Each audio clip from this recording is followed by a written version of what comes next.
Red Bull gives you wings.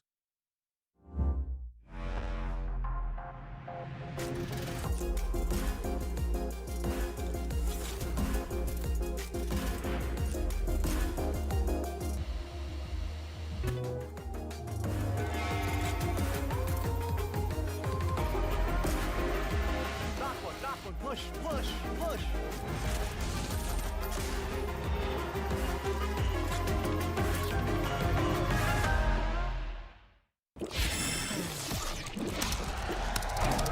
Red Bull gives you wings.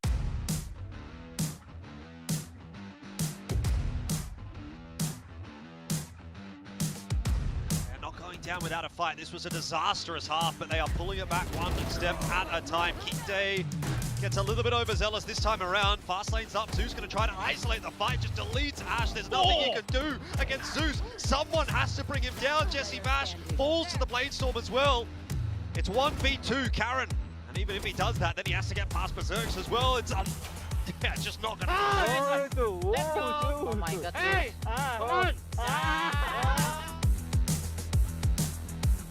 Basically, negative information. They drone from this corner and do spot Autumn. That could be big, because obviously he's nowhere close to the rendezvous. They're actually checking for it. They've read it, they just can't kill him. As Autumn just massacres 4!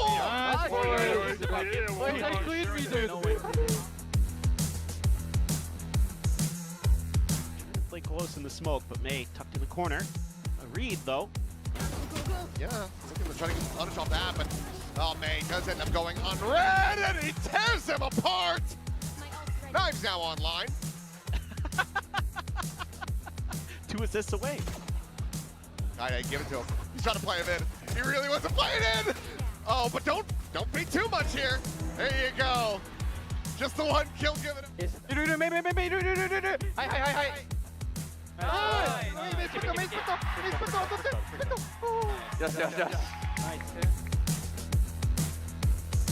Now, predominantly across the A. You've still got Cinder over there. Keeping an eye on B. You can't hit Absol. That's impossible. He's back and forth and he's in your face and he's got two. Klaus now trying to salvage on the other side of the site. It's also not going to go well. But LP continues to frag, but maybe it's just... There's still some util online, though, but then suddenly Zeta takes control over the situation. Also Sugar Zero out. Down the spike where, oh, really? Rolling Thunder? I guess so. Let's him get the half. Yeah, if he has it, why not? LP, you know, low-key kind of making this one a bit interesting. If he hits a shot here, hang on. Time's ticking, peeks through, he goes dead! How has he won that? Off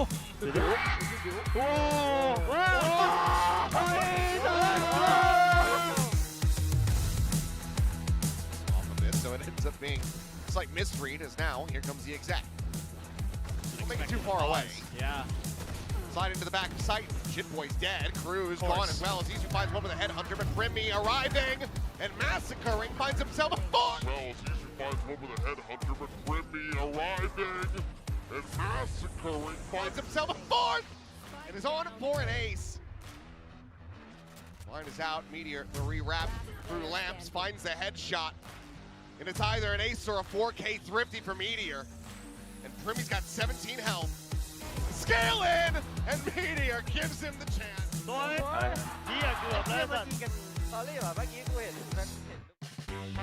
메인 뭐야 지금 짜랑 들어가봐 다 해줄래? 야 김원태 말해줄게, 하빈아. 파티로. 아니 미안해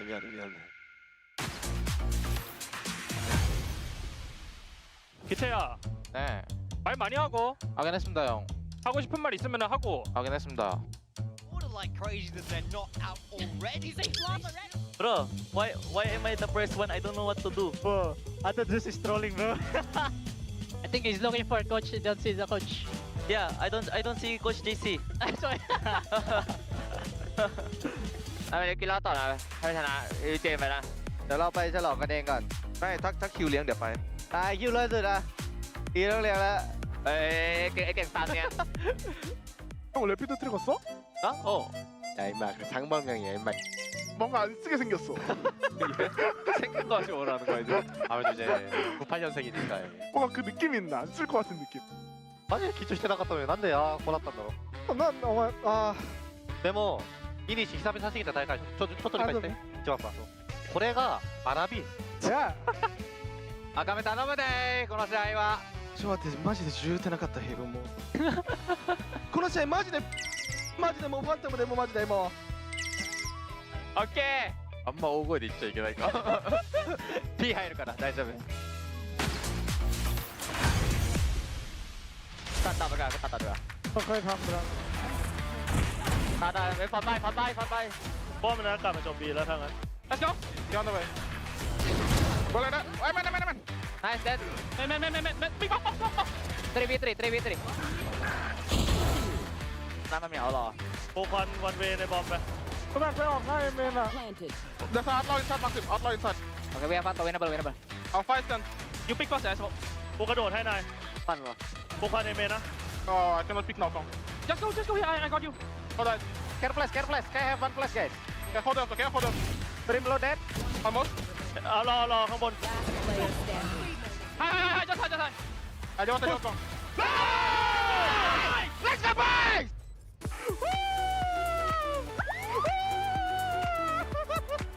생소 나오도 뭐?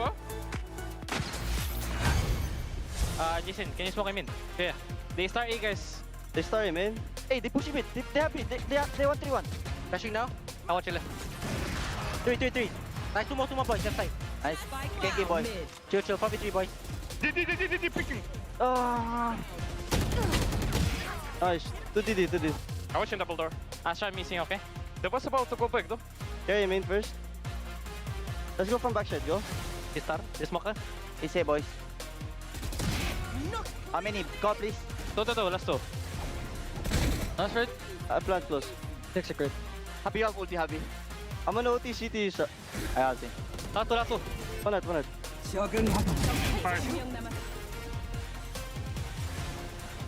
nice forward yes forward tap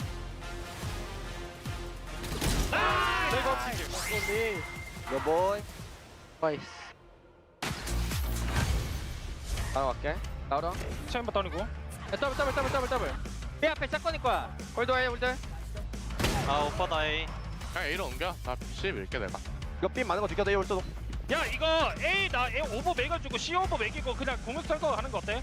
하긴 좋아 공 레이저 먹거든 얘들아 이거 다른데 레이저 공포 먹고 할 수도 있어 이거 C 올 수도 있겠다. 그냥 C 와봐 얘들아. 야 도박해 A 버려 그래도 대충 알긴 할 거거든. 괜찮아 이거 그냥 C 힘으로 가자. 야 뛰자 우리 앞에 걸린 거 없어 C 온다. 기다려. 놔줘. 연점프 왼쪽. 둘 다 싸워. 나둘 다. One enemy remaining. 안살. 화면에 뛰는 소리 내봐. 그리고 레지 가봐. Spike planted. 화면 계속 뛰는 소리 내봐 화면이. 짝방. 기다리다 같이 아 이거 아깝다. 근데 C 쪽이 아예 우리 땅이 아니었구나. 방금 더블픽 지렸는데 타이밍? 좋았다. 상대 건이 형처럼 해서 무조건 C 갈 것 같았어. 레알 그냥 C 레이저 공 먹고 쉬울 것 같더라 하던 대로 하고 내용공 치면 조심해 오른쪽으로 붙어도 돼. 빔 푸시 야봐 머리 아트스면 아꼬라 추이네 아꼬라 살패 다리 야 에멘 도와줘 얘들아 잡자 얘네 잡자 아 머리. はい俺タワーでやるよ俺 これ A 見せてカメラに任せるこれ。 준비됐지 간다 스모크 추천 쓸게 그러면 아케이드 조심 또 와줘 더 메인 모크도 아케이드 모크도 있고. 들려 야 야 메인 기반으로 할 수 있어? 물리 있어 메인 기반에 나 사이트 혼자 씀 야 먼저 까네 태거나 그러면 지금 까놨어 아이템 몰아. 아이 아케이드 미터크. 이거 다 보셔 나온다. 야 가 한번만 더 기다려 멘트 어머 안해 반 이디. One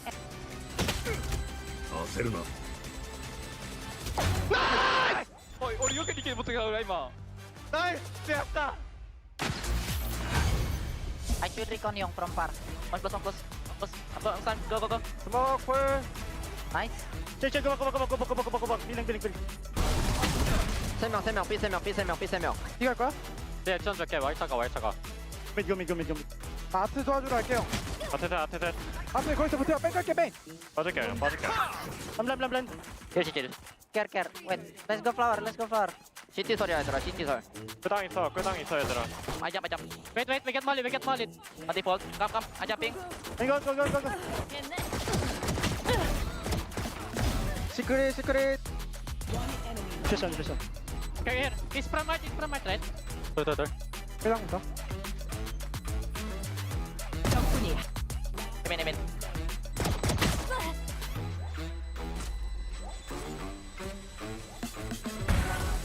Ah, ente. 이거 내가 두 명을 잡네 캐리다 캐리 나이스 좋았다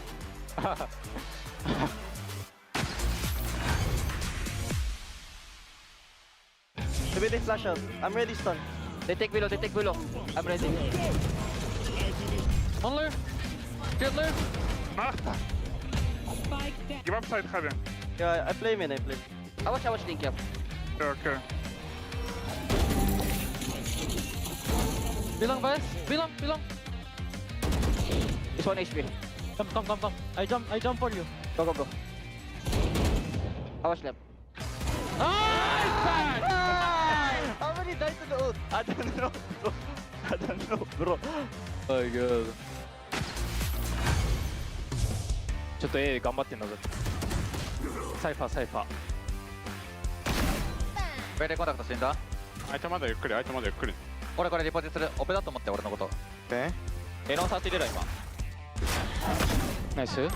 ナイス3対2ショートいたショートスカイ2人ナイスショート見てるよ。待って行くぞ俺の裸バンダルなんよお前神だ。神や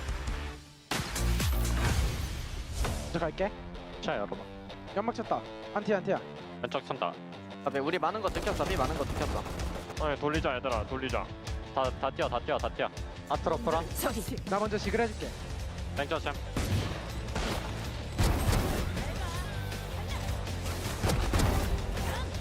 스카이도 있었다 스카이페이스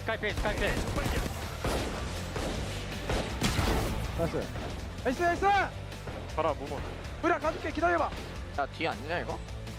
나이스 에이스 나이스 굿잡 지렸다 This is danger territory for GE.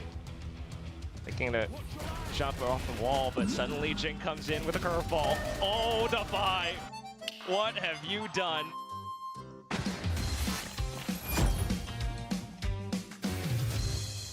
They've got 3 players on B.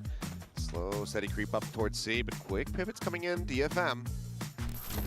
가자 그냥 미드 나온 거 조심 이거 채우는 거 빠를 수도 가라지 벽 깎게 갈때 준비해봐 뺑백사로 깐다 통나무 안 끼고 가자 있어 백사 있어 뭘 미쳐졌다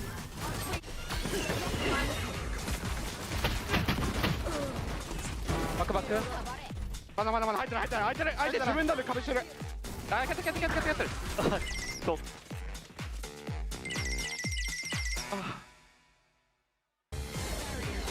Oh, it bounced off the... It bounced off the box.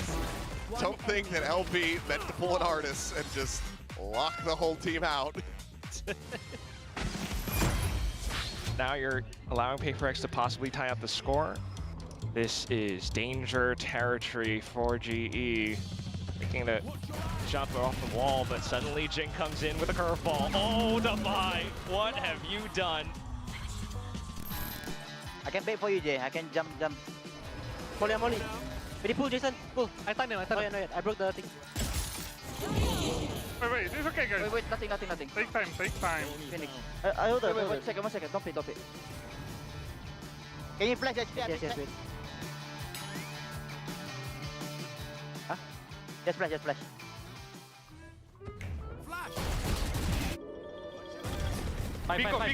빙고 enemy remaining. Flawless. It's a mid grinder. 그 가바이 병장님이 되게 궁금하신 분이에요. 같이 안 보겠다. 태호한테 선글라스를 좀 빌려야 될 것 같아요. Stylistically similar in some ways, but that Vice a big deal. I confirm presence. Here we go. Prowler not really checking into the corner, but Hyunmin eventually able to find a kill as Ash dies to Karon's Thorn. 깠어. 멀리 깠어. 나 어떻게 부서면서 가야 돼? 얘들아 A 안 보여. A 정해. K 이 앞에. B 많아. 야 삐라시 오지. 삐라시 온다 삐라시.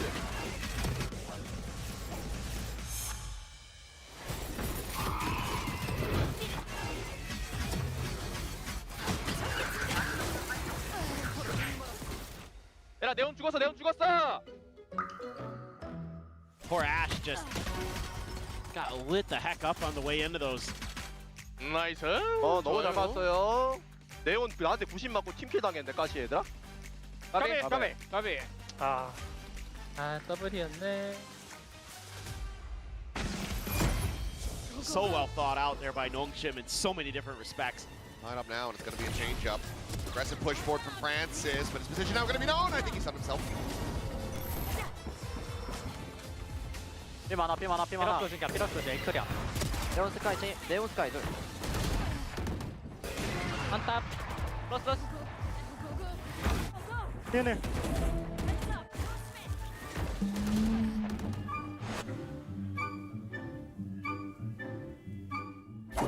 저거 몇 번째냐 저거? Molly into the corner. They will usher him into the open. And RB is able to find it, finds his second. Down B. 서서서. 둘. 엔드 쪽. Standing. 지렸다. 나이스! 지렸다. 괜찮아 우미야 괜찮아. 그냥 이겨. 나도 그렇게 이겨줄게. 두 번 죽었어. 괜찮아.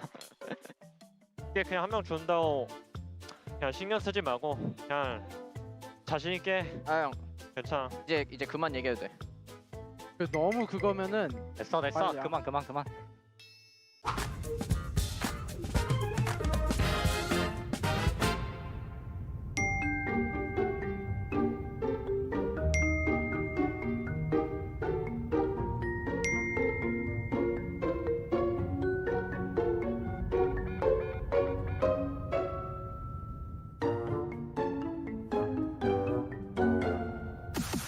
램펀. ただ単に月光が好きだったから適当です。 I'm the mystery guy. 저는 레몬 러버고요. 제가 악어고요.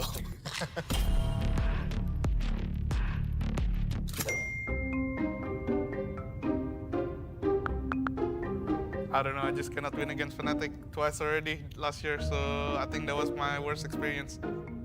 アセンションバンコク行ってたんですけど、その時にちょっとタイ料理がなんかちょっと癖強めで印象が強くて、それで海外行くってなったらその食べ物が合わないとかは結構あるかなと思って、それで選びましたね、食べ物の話題を。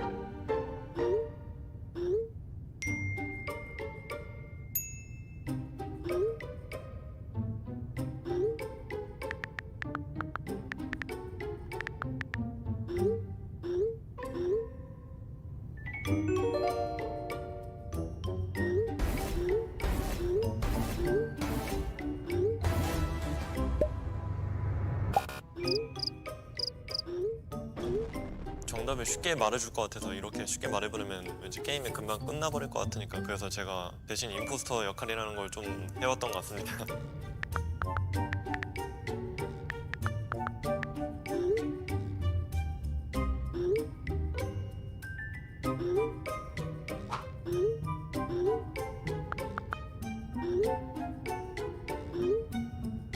Demon One shuts it down!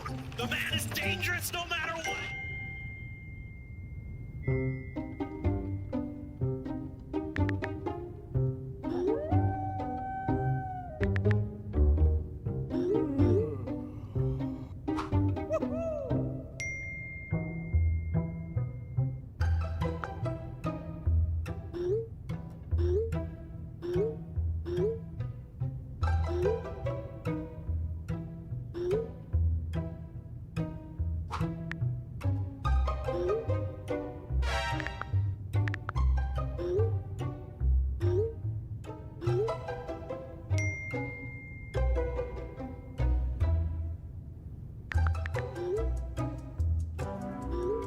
嘘をつくしかないなと思ってとりあえず嘘つきました。でもそこが結構怪しかったかなって思います自分でも。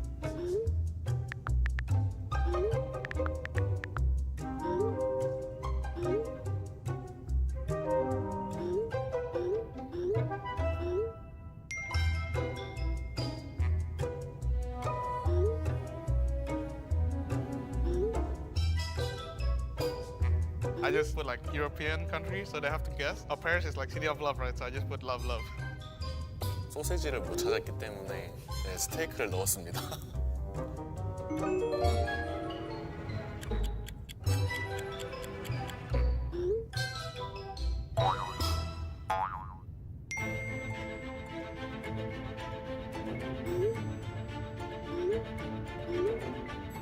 여기서 또 대놓고 얘기하면 재미없을 것 같아서 또 임포스터 역할 하려고 그냥 6시간 비행했다고 거짓말 쳤던 것 같습니다.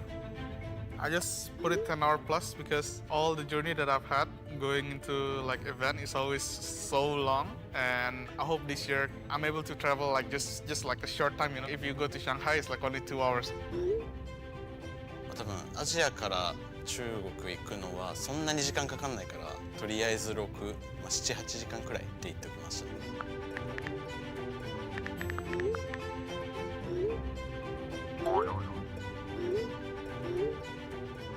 아이슬란드가 좀 더 길었던 것 같아가지고 정확한 시간은 기억나지 않지만 뭐 제일 길어가지고 걸렸었습니다.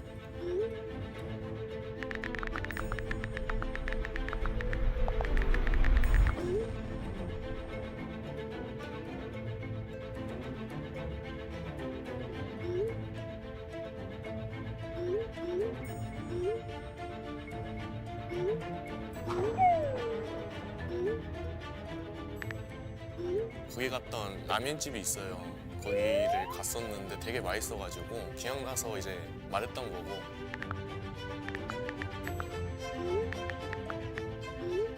그냥 제 마음이었는데요.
Yo, who's an alligator? Who? Yeah? Not yeah. me, not me, not me. Who is the most fit? Ah! 일단 저는 게임 자체를 너무 재밌게 했던 것 같고요. 저는 토론을 안 하고 진지하게 찾아보려고 노력했는데 다른 팀원들이 저를 도와주지 않았던 것 같아요.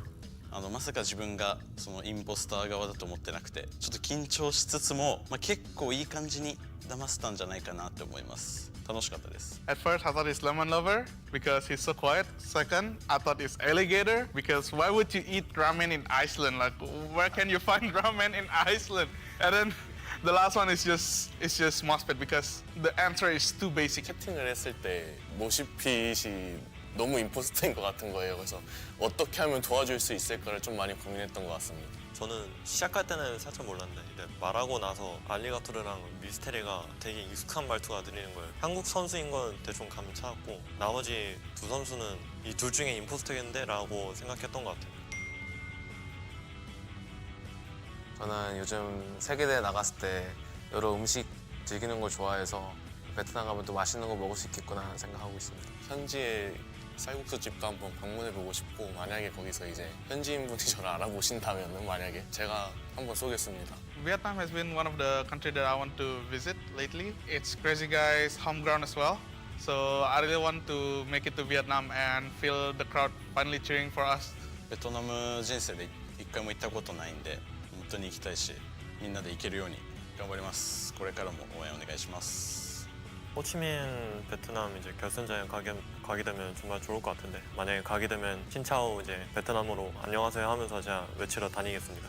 Thank you for watching. This is VCT Pacific 2026. Earn everything.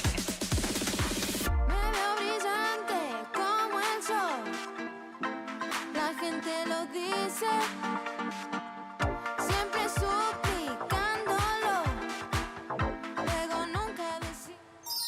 Every morning with a glow on my face, I'm the life of the party. I'm magic. It was an average day in Pacific, and people were passing by with cool skins. That's too, bro. Come on.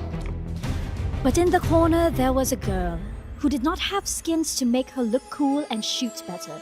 No one wanted to duel with her. This was Jen Lee, the skin seller, but she couldn't even sell one skin that day. She was about to get fired by Riot, so she started yelling with her thin, shivering voice from fear. Skins! Skins! Anybody? Skins? Nobody paid attention to her, so she sat down next to the wall. She opened her box and pulled out a match. She lit the match, and suddenly a warm orange light surrounded her. She found herself with a Kuronami 2.0 ghost. She started shooting, and she started getting kills. With the match out, her ghost vanished. Once again, she lit up another match. In a second, there were all sorts of Kuronami 2.0 guns. She immediately picked up the operator. Operator. She gave it a shot. No whiffs. Nice collateral. Yeah. She reached out to grab the kunai knife or whatever it's called. And the match went out pretty fast. In the morning, people at the venue saw the little skin seller girl laying down by the wall. Her eyes closed but with a smile on her face. She had a lot of matches around her. The matches which, with their flames, brought her dreams to life. Buying the Kuronami 2.0 skin bundle, people willing to duel with her, and reaching radiance. The end. Buy the Kuronami 2.0 bundle. What an amazing story! And there are going to be so many more amazing stories today because it is our final day here from Seoul before we head on over to Ho Chi Minh City. Which two teams will be advancing in their journey here at the playoffs? We're going to find out. Hello and welcome to VCT Pacific. We have a special guest here with us on the desk. We have Frost joining us. Of course, Big Time and Pilsky are here as well. And he is here as an analyst, by the way. This isn't just like an interview segment or anything. He is here and he will win another build diff. Yeah. Gonna be 3 in a row. Before we get to that though, because we have a special surprise when it comes to that, because it is the last day, so things are very, very heated. We were actually throwing punches in the green room earlier, but we had to stop all that. But yes, congratulations, sir, for making it to Masters London. We were just talking about how, it is one of those landmark moments here in Pacific for you to be able to do this, and how emotional it got as well for you. I mean, this is a roster where we knew all of the players were good. They just needed the right time and needed to be given the chance to do so, right? Yeah, and we had to hyper accelerate it because in this league, they don't give you time. Yeah. You have to win right away. So I thought kickoff for sure we were going to make Santiago. I felt like our level was really strong. Unfortunately, we kept running into PRX, who proved to be one of the 2 best teams in the world, so it was just kind of unlucky. And then, yeah, it's just poetic justice to be able to finally get through them when it mattered at a time like that. So that I don't have to be a part of a day like this, which is a bloodbath, so. Yeah, no, it's I mean, what does it feel like now for you knowing that, like, you guys are good, and now you're watching matches, but you also have close friends down there competing It's so funny because Autumn, I saw Autumn maybe like an hour ago. One of the first things we said when we looked at each other is, how does it feel knowing that we don't have to play on a day like this? He started laughing. He's like, bro, feels so good. I'm like, yes, I know. Yeah, We just talked about this. You can relax, and you can relax for the meantime as well. Obviously, we're very, very excited to see GE and Full Sense over in Ho Chi Minh, and with the matches today, we have some very exciting prospects as well. Now, if you haven't gotten your tickets yet, I believe we still have Friday and Saturday tickets available, so please do get them very, very quickly. I will be talking about it a little bit later, but there's some exciting merch that will be available. So please, guys, we cannot wait to see you there. Now, looking at our brackets here, I mean, people would say that this was not at all what people would have predicted. I mean, look at our lower bracket matches, and of course, as we mentioned, G and Full Sense already qualifying to Masters London. Yeah, I mean, probably 99% of pick'ems in absolute shambles. This lower bracket is absolutely ludicrous. All 4 of the teams left alive in that lower bracket have won stages here in Pacific. They've all been at the very top, but only 2 of them can advance today. It doesn't get any closer than this. Yeah, you're 6-0 in pick'ems in playoffs as well. I'm the only one who saw this coming. I'm not sure if you're a genius or if there's something wrong with you. But see how quickly... Did I miss that? You picked us? Yeah. My man, let's go. My man. So did I. I did not know. Yeah, I did. It was actually... Wow. Yeah. High five for me. Get Get out of here, Pilsky. Get out of here. No, but it was really a great day to watch, Full Sense and GE play, because there was something different. And I mentioned this, like, there was something different even when the teams walked out. And I can't forgive the graphic, but I can't describe it other than, when like a dog kind of locks its jaw on something and won't let go. That's what I felt. It was like they really wanted this, and they're not letting go of this chance. So Pat right now is in the Philippines. He's back home. I told him that morning, make sure to book your flight. We felt it. Oh my gosh. We felt it. I just got goosebumps there. I just got goosebumps. Now, of course, I am getting goosebumps because it is time for Build Diff, and it is the final day. It is the final day. The game that has taken over our lives. This is actually why we run the show, just so that we can play Build Diff.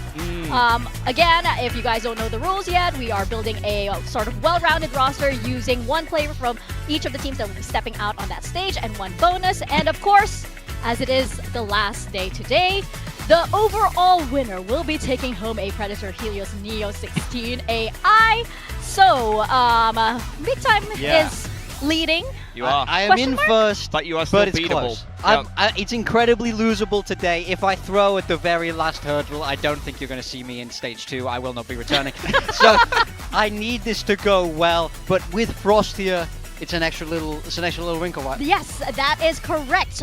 We have Frost, of course, as he's on the analyst desk, he will be playing Build Dip as well. And for talents that will score lower than Frost today, we get a -3. So we have to outcoach the coach, and I feel like this is unfair because he does this for a living. And he keeps winning a Build Dip. You guys are cooked. Exactly. You guys are cooked. No, we are. So there was that one time when you played with us last time, it was like you picked, I think you picked CLZ. And then he popped off that day. CLZ had the best game of his life when you picked him. Exactly. Unlucky. So I feel like this is unfair, but this could be the game changer. So, you know what? We'll start bringing out the roster. So let me talk you through my team. Okay, I'm in first for a reason. I'm doing my best here. Hyun Min, there on the duelist. Big game from him yesterday. If I'm having anyone on KRX, you know it's him. Izu on that initiator has been the rock for T1. Mixing around those roles, I think he's rock solid. Jing on the smokes. It's a little bit of a cheat angle, but I mean, I think Jing has just been absolutely phenomenal. I can't not take him. Then Jemkin and Xfero, those are the 2 guys for RRQ that are always popping. I think all 5 of these guys. I hate you so much because that's the exact same roster that I have. Great minds. Great minds. But there was a little bit of a switch. You'll see it later. Pilsky, you next. Yeah, sure. We'll take a little bit of a look at my roster. I am, of course, the 4-time loser of Build Diff in a row. I believe today I'm trying to play my odds and pick a team that other people won't be picking. I got Jemkin Xfero. I got a lot of faith in RRQ today. I'm hoping they get themselves an upset. Envy on the E-Nit has had some, not so great games lately, or just kind of average games, but I think he's due for an upswing. I got Meteor there, Mr. 2-time, and then I've got Yong as my massive wild card. Let's see how it goes. He's been given the Korean dad treatment. He was put in the naughty corner. Now he's back. He played pretty good yesterday, so I'm hoping that he's going to continue on the same treatment. Not a fan of the Young pick? No? That's just kind of funny. That's actually kind of funny. You got put in the naughty corner. All Bars. right, all Bars right, on sir. that one. Bars. All right, sir. Your roster, please. Where's the graphic? Yeah, it's over there. Come on. There you go. There you go. T1 cannot win this series without Buzz, period. Mm-hmm. If he has even a mediocre game, they're going to obviously struggle. Envy is not going to have 2 bad games in a row. I can promise you that. Mako is, I mean, I feel like he single-handedly beat us, bro. Sometimes this guy just takes over games. Him and Bane have the unusual propensity to just become Superman all of a sudden. And Xfero, in my opinion, outside of maybe Bukashu, might be the best Sentinel in the world. I think he is absolutely incredible. And he kept RRQ in that series when we played them also. He is on a heater. And Devai, I just think that is not only the glue, that guy, to me, is one of the best players that nobody talks about. It's actually insane how criminally underrated he is. Yeah. And in big moments, he's always killed me. I got past it last time. I'm not sure DRX is getting past this one this time. Sorry. Yeah, you know, big-time players make big-time plays in big-time games. 100%. Right? That's right. That's why they call me big time. Yeah. That's why they call me big time. Stop it. Stop it here. You're embarrassing. That's another bar. You guys are on heaters. It's what they've changed since they've gotten the slot on the couch. Oh. They've changed so much. Now we have a full rosters here. Okay, it's Vic's team that I want to look at because that's going to be the one that could cost me. You see this intense rivalry. Wait, no. Okay. Sorry, I was looking at Mika. Okay, she went to buy. So see, we have that little switch again. Damn. When it's Pharaoh and Jemkin. Envy Enit instead of Izu. So it's the difference between Jing and I gotta Envy say, and though, then Defy X Pharaoh. Her for team you does guys. look crispy. I mean, Not gonna lie. because it is the who frags out the most. Yeah. I kind of had this. How many like duelists? How many big fraggers Right. can you actually have Now- in your roster? We can't talk veto yet, but the Jemkin pick is going to be very interesting. Yeah. I think so. I'm kind of scared. I'm like, he's over there. I left I'll him tell over you there this, to flex. if RQ winning a 2-0, she gets bodied, though. Yeah. She gets bodied. I'm not against it. I'm not against it. We have here our build diff recap for the entirety of stage 1. You'll see myself and Achilles up there for very different reasons. Yeah, that looks about right to me. Achilles, truly the worst to ever touch You this know. game. Yeah. Just horrendous at it, unfortunately. But Mika, I mean, you got that The highest thing thing. I is- did. I'm glad I gave Achilles a pass. If you remember, I was very gracious when people were like, yo, he's never going to make, sorry, hot take, GE's never going to like make playoffs or whatever, yeah. right? Now we see why his predictions are so bad. Daily lowest score is a title you never want. Yeah, you don't want your name on this graphic over there. And you take a look also at, who are we picking the most? It's Jemkin by some distance, because I think this guy has been so good. And as well, he's playing a little bit of that chamber as well, which He's their really best helps player, out. so it makes a lot of sense. Yeah, I spent a lot of build diff going, are they going to play Chamber in the veto and picking players that play Chamber? And it actually ended up going pretty badly for me sometimes, actually. No, yeah, it's a big gamble sometimes, and I don't think people realize like how much we've actually like argued and really put so much thought and like what are we doing? Let me see. But we have now our daily wins, and yes, Morgan doing very well for himself I'm as a winning there as big-time well. player. Are we going to do I'll daily try my losses? best. Because I'd be up the top. That's the thing. I was like right up there, and I went on a meteoric downswing. Oh my god. Versus Achilles, really? No, I Okay. was like second at one point, and I you went lost like straight 4 to days in a last row. in like 5 days. So there you go. Fair. I jumped up quite a bit many points is thanks my to lead? yesterday. Wow. 12 Okay, points. that 7 is points. You can definitely lose That's 12 points on those very, two players. That is This guy. very. See, that's the thing. I need your team to do bad today, Hector. Listen, I need you to lose. I get it. You need a lot of people wanted GE to do bad too. So I get it. I'm just saying it's not always gonna work out. No. Unlucky, bro. So see, this is how important you are to build diff today. Yeah. Because now everybody is looking at your roster and how well they're gonna do, because it's that -3 could turn everything around Well, I'm in telling this you right bracket. now, I favor her roster, but both of y'all still getting cooked. So don't matter to me. Oh, okay. That's not what I wanna hear. Getting tight. Anyway, back into the actual matches for today before we get carried away with build diff. We have RRQ taking on T1, and we have KRX taking on PRX. I actually want to ask you about your predictions for this match to start us off with all of this. I'm guessing you're gonna go, of course, with RRQ for this one and PRX. Yes, I am. Would you like to know why? Of course. I think we have a good reason So- why, but yes. okay. Full Sense. I almost said a name I shouldn't have said. Full Sense obviously did very well against T1, right? Yes. We can both agree? Yep. There is something that Jovi taught me and Cruz about T1 last year when he was with us that we hadn't noticed before about certain player tendencies of some of the players that are still there. So this leads me to think that game plan wise, I'm sure he's going to be on it, which tells me it's a major disadvantage because if you look at just from the coaching booth, right, the experience on both sides and sort of like what I know about both guys, certainly I think the coaching gap is there. I think the player gap obviously is on T1 side. The thing is, I still think Jemkin has the highest peak of anyone in that server, especially if you consider that Meteor has not looked like Meteor from 2024 at all since he left Gen G. So the highest peak is still Jemkin. Xfero, in my opinion, is like neck to neck with Izu. So if you think about the top two players in the server, RQ might actually have them right now in both form and in general. I think this year, those guys are playing at an exceptional level.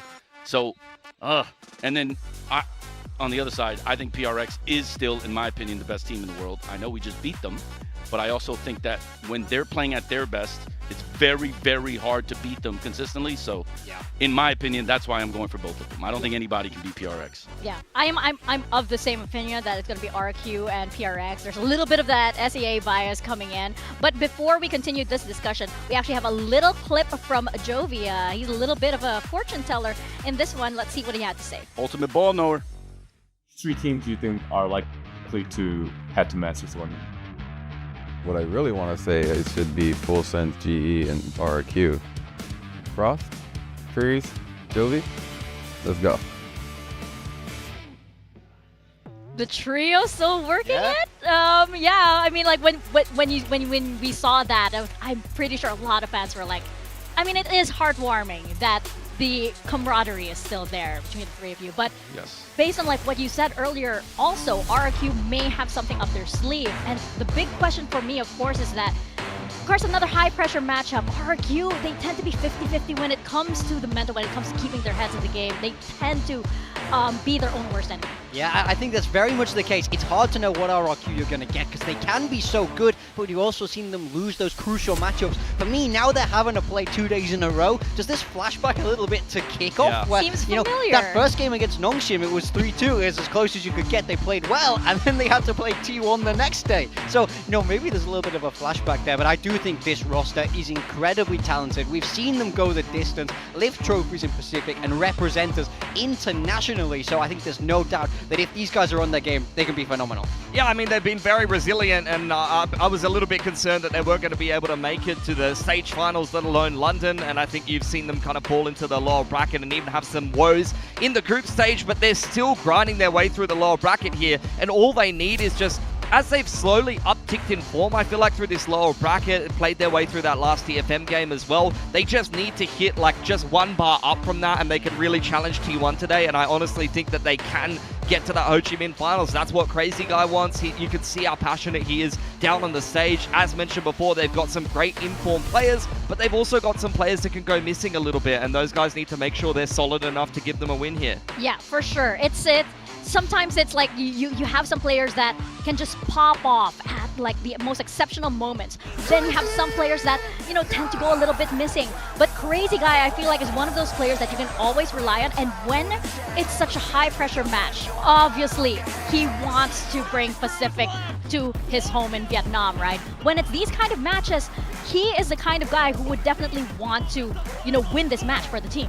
Man, reliving that choke job still bothers me. Don't even get me started. I honestly, I asked for this clip, and this is not what I didn't even remember. Don't even get me started I'm just on causing how you trauma, man. livid I So get when I think. Anyways, back on task. So the only thing I want to say is, I have been very clear about, I think T1 has one of the best rosters in the world. For a very long time, I've said this. However, I think people really need to be very honest with themselves about personal form. That does not mean that, you know, like Izu, I think he's one of the best Korean players, period. I think he's one of the best players in the world. But when you think of absolute form at the moment, RRQ have 2 guys that when they are hot, it is scorching. Xfero almost beat us by himself, right? that is really tough to deal with. And if both of them are on at the same time, I don't think current form, I'm not confident enough to say that T1 has it, because you also have to call Crazy Guy. And if I'm going to be completely honest, I think Crazy Guy as a track record as an IGL has shown that we can't just immediately dismiss it as, oh, Munchkin has the advantage. This isn't 2024 anymore. Yeah, I mean, 100%. And also, like, in the stage games, the pressure games as well, Crazy Guy does tend to do well. He tends to get very loud. He tends to give a strong direction to the team. And they're used to playing in those struggle games. They're always playing OTs all the time. They can't win a clean game, so they're constantly being put in these situations. Yeah, absolutely. But you look at T1, and again, these are players that have been through so many of these games, so many of these high-stakes scenarios on different stages as well. This was a team that was made for that kind of global stage. But I do agree with Frost. That kind of form, that kind of peak that you think of when you think of T1 isn't exactly there. And They've never reached the level that we have come to expect from what this roster as constructed was supposed to be. And if people are going to bring up that they're 5-0, can we at least acknowledge that one group is the hardest group of all time and the other is arguably the easiest group ever put together? Yeah, I mean, I do think, they did top that group, and I have to agree with you, it was easier. But we saw these two teams play before. We saw T1 get the better of RRQ, and I definitely agree that we haven't seen the ceiling from this team. But I would argue even 80% for these players is still incredibly strong. Is a championship. Exactly. Yeah. They've all lifted these trophies. We can see just how good they've all been in the past. When we talk about this roster, it's hard to single out a name that is weak. We even see Stacks having these massive pop-off games, and when we saw them clash last time, it was T1 who came out on top. Well, I want to point out, though, that when you look at this group stage week 3 game, Bine is no longer in the pool, and Pearl, both of these teams have changed their comp since the last time they played Pearl. So for me, this is kind of a clean slate series, actually. Yep. And also, this game was extremely weird. If we look at some of the things that happened in this series, it was pistol win for T1 3 times, for RRQ 3 times, into an eco win in response from T1, and then the 4th pistol was won by RRQ, and then T1, and then RRQ ecoed them. This is a very weird series that puts you in positions that you never actually end up in the normal flow of the game. You're used to things going pistol, anti-eco, then you play your bonus round, and then you get your first Q gun rounds to kind of show what gun round strats you want to go for. But when these kind of circumstances happen, you end up in a weird series where you're playing a lot of half-buy rounds, you're playing a lot of weird situations, the ults come in on weird timings that you're not used to as well, and then, suddenly you lose a series 0-2 that you feel like, oh, look, if those first few rounds go differently, you actually could have won this series. And can I make a mention about something on Pearl? Stacks on A main on defense was walking up and killing Xfero. Yes. I hadn't seen anyone do that to him in the groups up until that time. And also, I cannot remember the last time I saw Stacks just literally walk up, no util, I'm just going to lurk on the lurk spot. It's insane and confidence. Get kills. So I don't think he's going to do that twice. And if he does that twice and he takes over like he did against Xfero the first time, then RRQ have problems. I just do not believe that's going to happen twice. Yeah. I feel like, if he does it here, that'll be their undoing at this point in time. Now, you mentioned, Hector, you mentioned Jemkin and Easy, of course, the two players that could be the peaks for these two rosters here, and they're both amazing op players as well. Yeah, I mean, we had to put these guys head-to-head, especially when they're, both picking up that chamber. Take a look at that op usage percent and the win percent when they're getting that gun out. Both of these teams look absolutely phenomenal. This is going to be such a crucial head-to-head. But I think the winner of this op battle is going to be the team that comes out on top, in my opinion. Well, it's not only about the winner of the op battle. These are some of the teams that use the op most in Pacific right now. But secondary to that is that both of these teams are also compositionally changing quite a lot. T1 is actually moving away from Chamber more often lately and moving into double Enit with Stacks Izu. So the question for me is not only who uses op, what maps do they play Chamber on, but also who moves away from it, and then you get a whole different stylistic matchup. Because like I said before, Bine's not in the pool. They've compositionally changed on Pearl. So actually this is a bit of a clean slate series where you might see these teams either not play Chamber at all or play double Enit against each other when they haven't before. Of course, lots of changes do happen indeed, and you always have the meta changing as well. Speaking of which, of course, this is big news in the game. But when we look at the two Neon players, we have Monyet and Buzz over here. You can see they're pretty much opposites. I mean, I wanted to highlight this because we talk about T1 coming out of a weaker group. Buzz had stats as a solo duelist Neon up there with the best in Pacific. Like, he was phenomenal. He was in the purple patch of form right up there with, Primi, with Jenkin, May, all of those guys. Since group stage, he's taken a bit of a dip, especially when he went up and played full sense, and they ended up losing. As you mentioned, Frost, Buzz, you need to see a good performance from him if they're going to win today. Whereas Monyet, he was really lacking, honestly, in terms of the Neon. He had some pretty poor stats in group stage to start things off, and actually into the playoffs, he's had more and more good series, and he's starting to see some recovery now. He even had a good game on Harbor on Breeze the other day, and that's an agent that not many players are fragging very heavily on right now. The thing that was so interesting to me in our series is that Monyet is really being used as a space creator, similar to the days when he subbed in for PRX. Yeah. And RRQ don't need Monyet. I think that's the thing that bothers me so much about the discourse about Monyet is everyone thinks he needs to frag out for them to win. No, what he needs to do is open the game up for Jemkin and the lurk spot in Xfero. Buzz is exactly the opposite. He needs to open for T1 for them to have success. Yeah, I think there's a bit of a misconception in the roles, right? Monyet is kind of like a look at the bunny, and before you know it, Jemkin is suddenly shooting at you with an op, which is what he's supposed to do, right? Absolutely. Now we're gonna bring up the map, Vito, and I better not see Pearl there.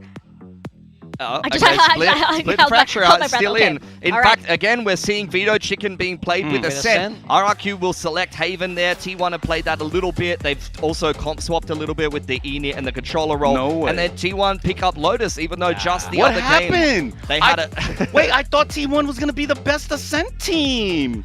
No, you They don't don't ban wanna show it. I mean, they don't want to show the it. process, bro. I would have loved to have seen Ascent. And Shirley, I have to say this. After playing RRQ on Breeze, obviously people know now our Breeze is kind of lit.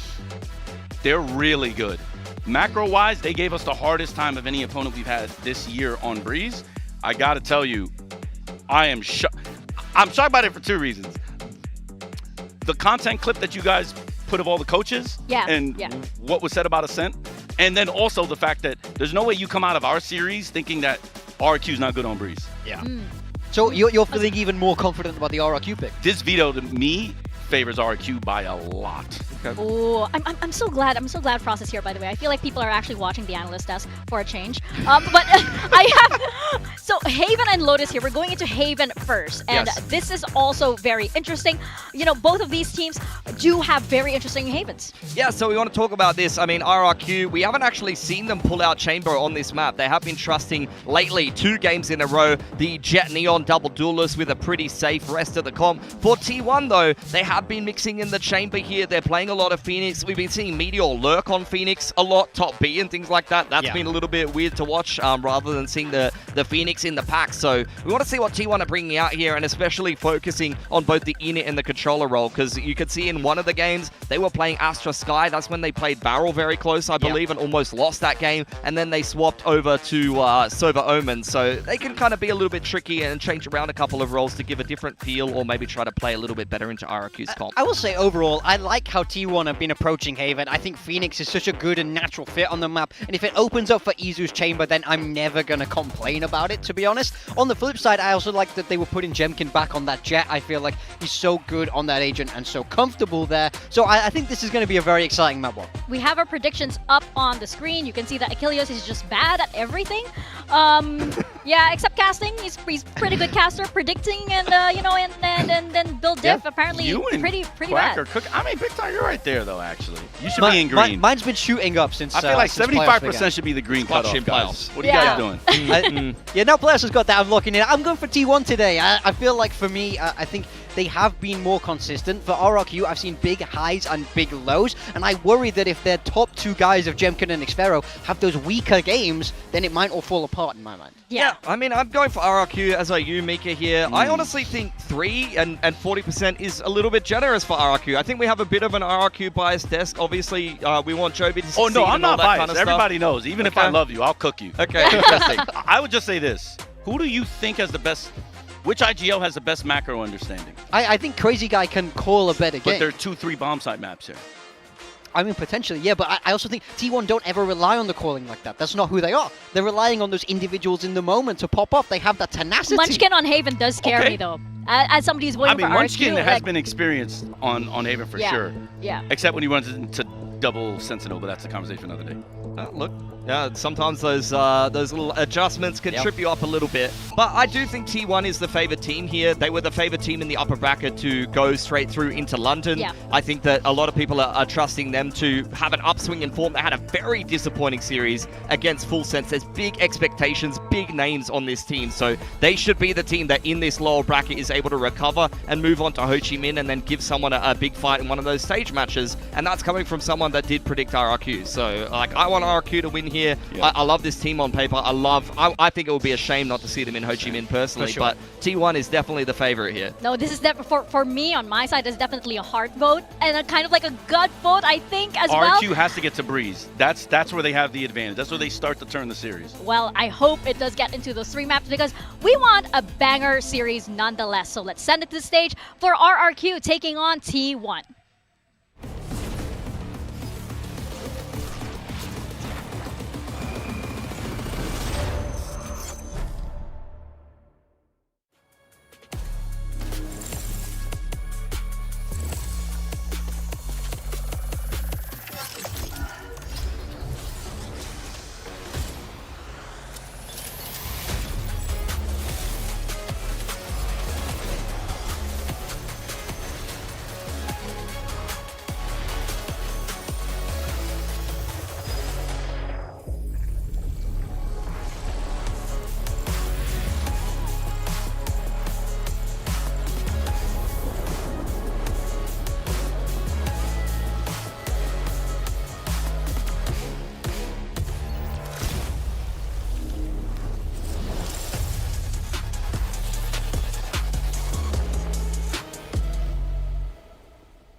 Today's matchup.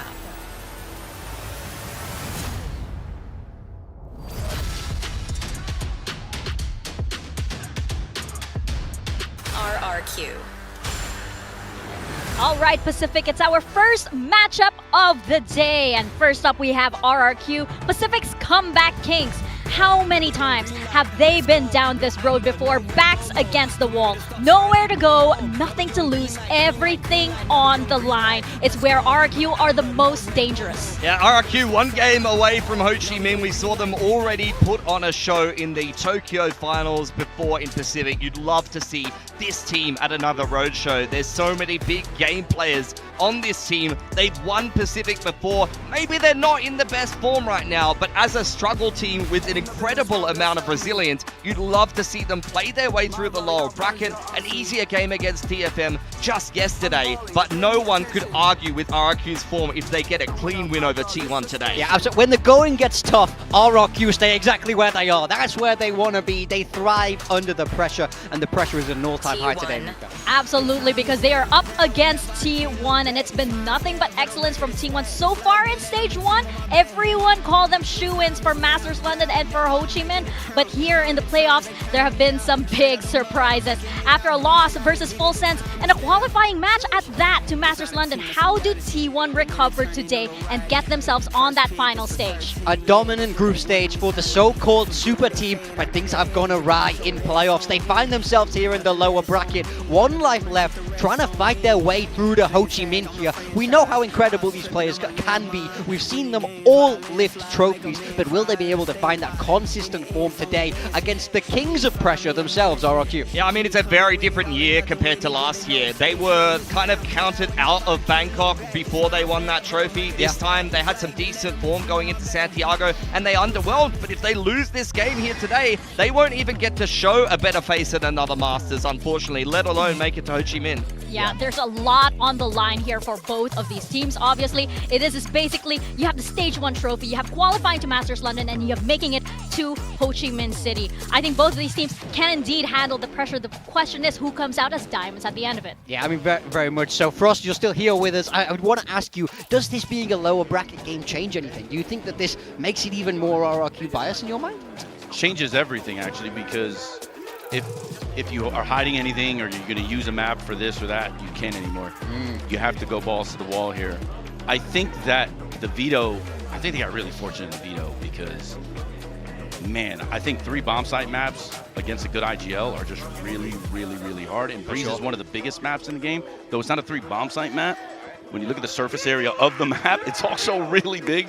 So, man, I think RRQ is never going to get a better chance. Can I say one more thing? Yeah. It is so crazy for me. This is just how life is. I remember when people were calling RRQ perpetual chokers. Yeah. I remember They in still 24, but now they are tested in overtimes. They came back on us down 0-2 in Japan in the finals. Like, it's insane how they've worked this hard to get to this place. Yeah, they've rewrote the narrative. They're coming in with a different composition here. Jemkin is back across on that waylay. Yeah, well, I mean, what do you think about that, Frost? What do you think about that change? I think they're just going to 5-hit them because the truth is, if you look at that other comp, that PRX comp can't really play defense unless you are one flat and you can get multiple kills. T1 obviously can. However, good luck against Jemkin and Meunier at the same time when you're getting hit with 5. We're seeing the T1 comp here as well. They played this before. They are playing the variation with the Sova and the Omen. Izu going to be someone to keep an eye on this game in particular. His chamber stats have been phenomenal. And Meteor plays the Phoenix a little unconventionally on this map. You'll see him up front B or sitting outside a garage lurking on attack. And that's something that RRQ need to be aware of and they need to punish. Well, lots of things to watch out for on this map. We are starting on Haven, everybody, for this lower bracket match. Over to our casters, Paper Thin and Achilles. Oh boy, today could be another doozy. We had 6 maps yesterday, and it feels like we could just be in for the same here today. RRQ going up against T1. Elimination once again on the line. No, I think this should be a long day. I think this should be a grueling day for these teams. Now, that being said, if you look at this year's matchups with T1 and RRQ, T1 hasn't lost a map. Yes. It's been a 5-0 because there was a best of 3 in there and T1 won all 3 maps. So you kind of feel like, okay, maybe it should be T1 favored. Yeah, but what we've seen in these playoffs has been the complete opposite for the most part, that the favorites haven't been winning, that upsets have been happening, that the rematches have been going the way of the teams that had lost previously. Well, we will now find out what is going to happen. Is it going to be cinematic? Is it going to be slop? I don't know, and I don't care. I'm just ready to get back into the action and see which one of these 2 squads is going to take that next step towards qualifying over to Ho Chi Minh City. Debuting there in Vietnam for the first time for a major Valorant event and potentially earning their way to Masters London. Well, I gotta say this. Even if matches in Pacific get sloppy, our slop is still like Michelin star compared to the other regions. Yes, exactly. it's good slop. Exactly. It's like going to Arby's. I don't. I like Arby's, so I guess I'm maybe a little don't bit know if on an I'm with you outlier on there. that one, but okay. They're fries. Fries? Sure, why not? Fries. Yeah. Yeah, they do have good fries. The curly fries slap. Well, there is... There goes the Arby's sponsorship. Oh, sorry. Hey, I liked it. I was bigging them up. Sponsor me, Arby's. Alrighty, well, sliding coming through, and okay, Buzz. Well, the fine one yet who's a little bit distracted. Ends up getting taken down by the Frenzy. Meanwhile, Jemkin, quick flank around the back as Rendezvous into Cubby and Jemkin taking quite a bit of damage. So far, so good here. 41 Cushy is not quite able to drag that crosshair over. Buzz will hound him down with that Frenzy in hand, and now it is on to Jemkin to see if he can pull off a miracle. He cannot. 3K for Buzz, and so far, so good for Frost's build diff. I mean, he was onto something that when Buzz is playing well, that's generally when things are going well for T1 here in this stage. He's been really excellent on the Neon overall. Nice slide past, a good reveal into the player in the smokes, keeps them pinned in so they can't go for the trade. Really nice.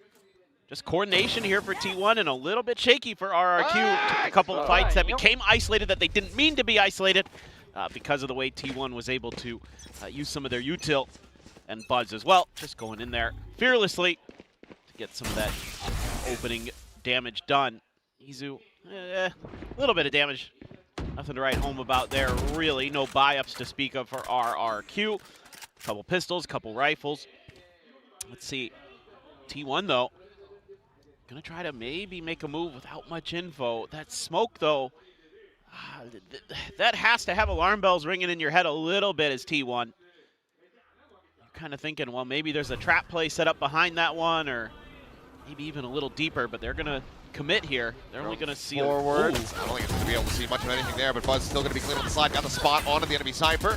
They know that he's there. They've got the ping reveal, and Buzz will be able to spray him down. But at the same time, gotta be good for one. But Jesus, Buzz!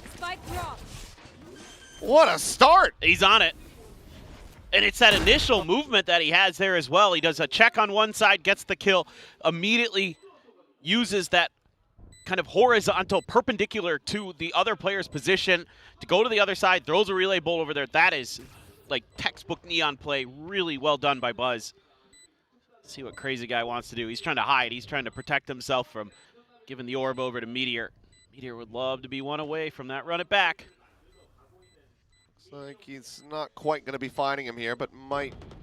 Oh, well, we'll start cutting back over. And oh, a little surprise. We'll go ahead and get the orb in depth. Crazy Guy can now go down to the spike. It's going to be a 2-0 start here for T1. Just 2 casualties in the round. And Buzz at 6-0 to begin. Yeah, back-to-back 3Ks for Buzz. It's starting to maybe be a little bit concerning for RRQ, but you know, this team is not going to be kept down for long usually. I will say usually. If you think back to the kickoff, you know, best of 5, they did have 2 very, very rough starts to that. They did well on Abyss in the 3rd map, but still couldn't quite get the win. So T1 in the groove. See if they make a play for an orb somewhere. Looks like the C orb to try to get Meteor that run it back, and they're going to be pretty well stocked coming into this bonus. Jump peek out, orb going to be taken, run it back now online. Quick calls for these rotations to come through, and both players in mid just going to be making quick exits away from one another, but Xpero trying to cheat forward, ends up getting the Iron Prize. Stacks flipping him in the head with that Guardian. Here. Easy enough to find the wall bang. Crazy Guy now posted up above. Good damage out on the Meteor, puts it to 10, so immediately the ult is going to be popped just so he can get back up to full health. If not, find some additional value off the top of this as well. Swinging the back sight, won't be able to come up with a kill there, but Cushy at the same time taken down, and now it's Stacks' turn to take over. Team will find 3. Jemkin spamming, going to be caught going for the reload, and does eat a bit of damage there through the box. 3 challenges to find the kill on the Meteor, but Spike has long since been pivoted over here towards A. We'll just drop that one on the floor. Say, Stacks, this is your job. Still got plenty of time. I have the spike. Stacks, please use your ult this game. We'd appreciate that. He's been a lot better about it. He was until their last game. I've got some beef. Got some beef with Stacks about that Pearl. But anyway, he has been mostly better. But he chewed through a lot of Hunter's Furies last time. Well, this is going to be another bit of a slow start here for RRQ as bonus conversion will come through for T1. Jemkin just trying to hold on to this lone Vandal. And for the moment, doesn't seem like he's going to be under too much threat here. Maybe if Buzz starts sprinting, but otherwise, this is looking so very clean for T1. Yeah, this is kind of an interesting conundrum that RRQ found themselves in. They know that the run it back is going to be there. It's just how much does T1 want to scale behind it? And they have to try to challenge it with a lot of players. And it just turns out that Stacks with a Guardian was exactly what the doctor ordered in this round. Show us the replay. Yeah, you get that info as Meteor. And as RRQ, you want to try to punish.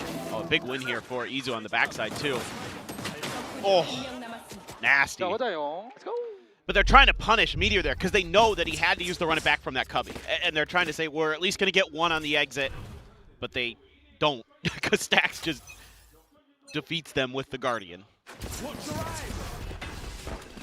Ball over the top.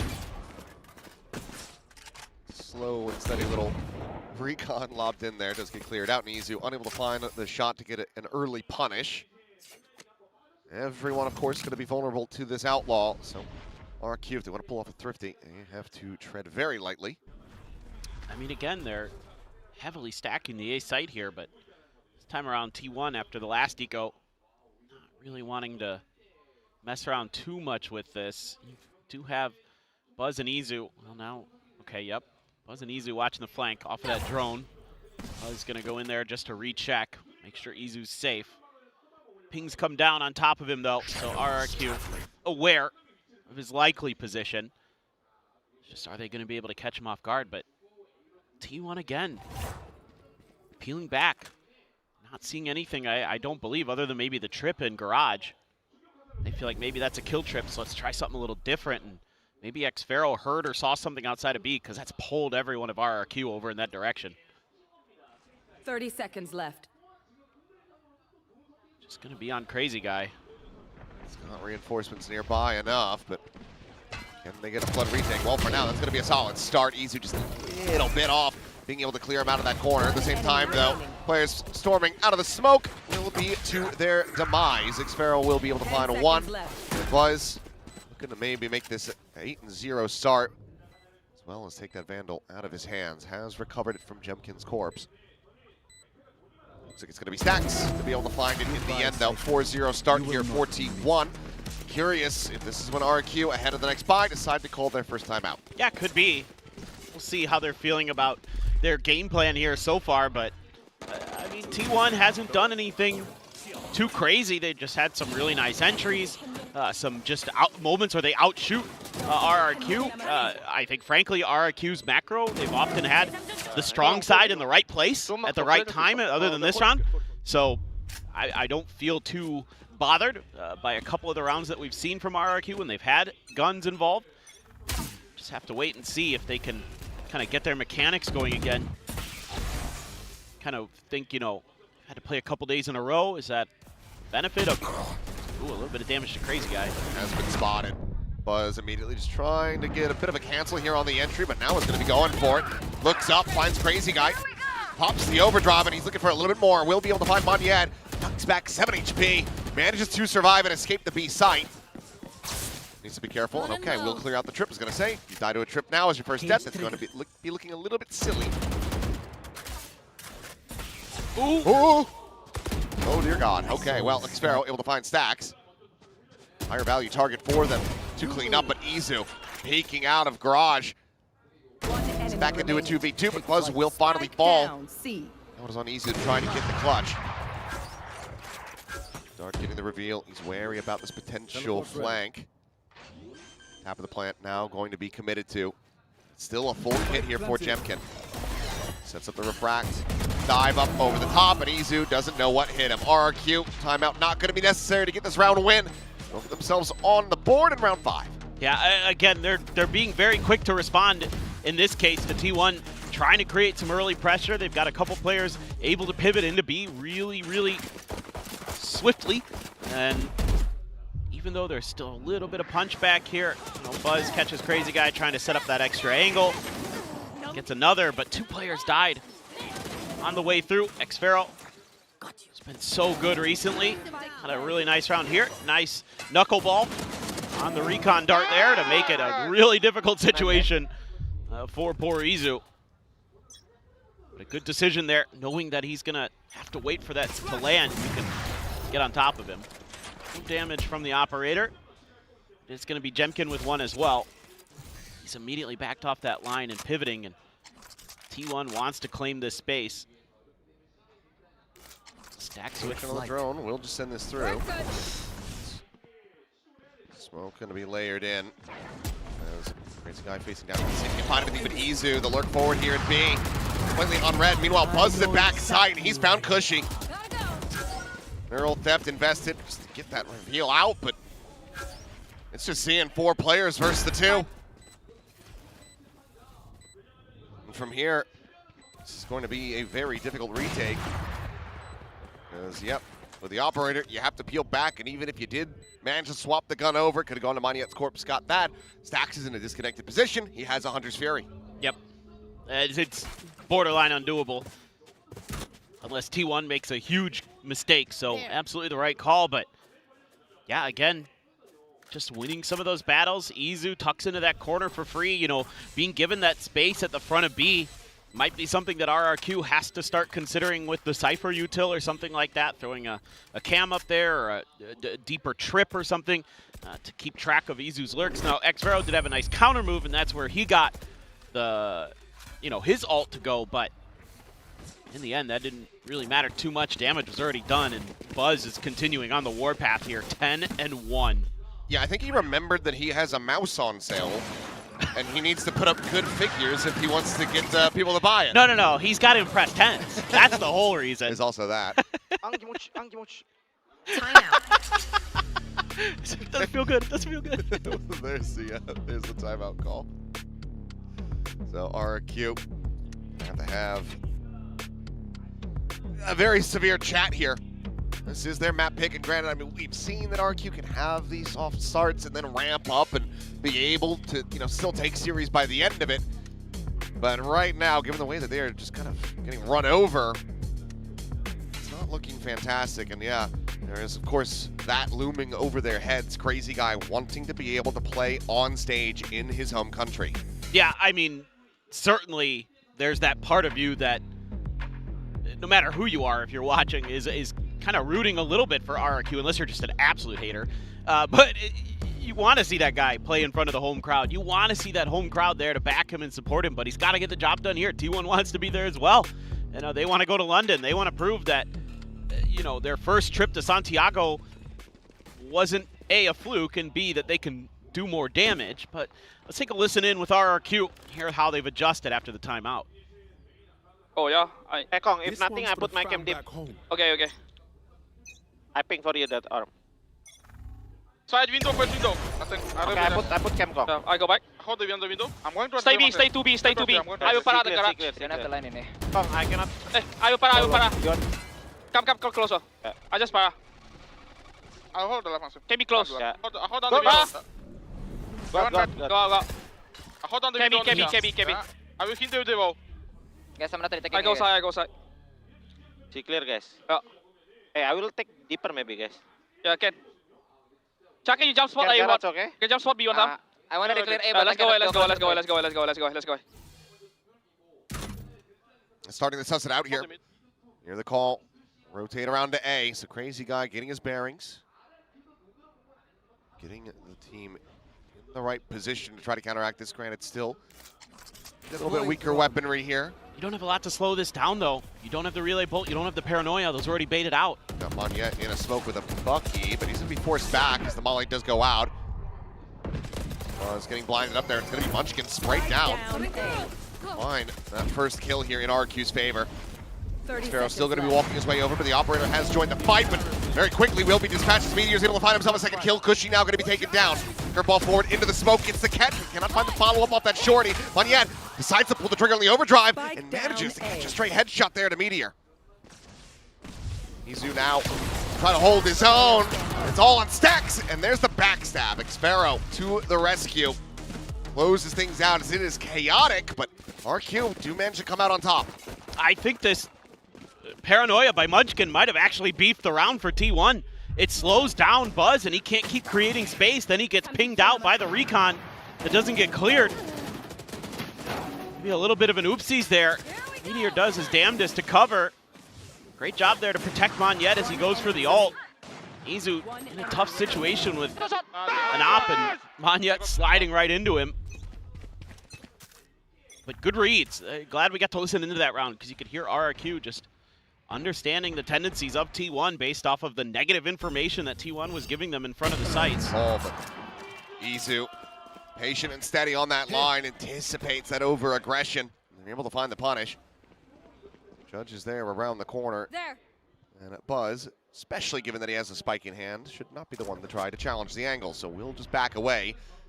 Meteor, though, with a run it back, might try to make a go of this, but Monyet could very quickly get to the respawn. Yeah, this is a nice maneuver by Monyet. Trying to send it. There's a shutdown. And okay, Monyet does not decide to press the issue. Thought he would have been able to just go ahead and clean up that kill guaranteed, but instead turns his sights back over. Meteor's got B. He's gone all the way to B, so this should pull the rest of the team over. Little damage done, but a little surprised Monyet doesn't try to capitalize a bit more with that judge. It's going to be TP in front of B. Meanwhile, Buzz looking for this lurk. Ends up being a little bit whiffy, decides to back off. Needs to create some distance, knowing that that judge is in 30 hand. seconds left. Plant is now in play. And it's planted for the A-Link side. Crazy guy, though, coming in right behind Stax. Stax turns for it. Stax is watching it, and he is more than prepared. Gets that elimination, and now two players in the backside for RRQ. Munchkin still sat just around this corner where he planted. It's going to be Buzz out in the mid. They're able to find one, but Meteor now taken out of the equation. Munchkin on the swing, capitalizing for one. Stax is there for the follow-up.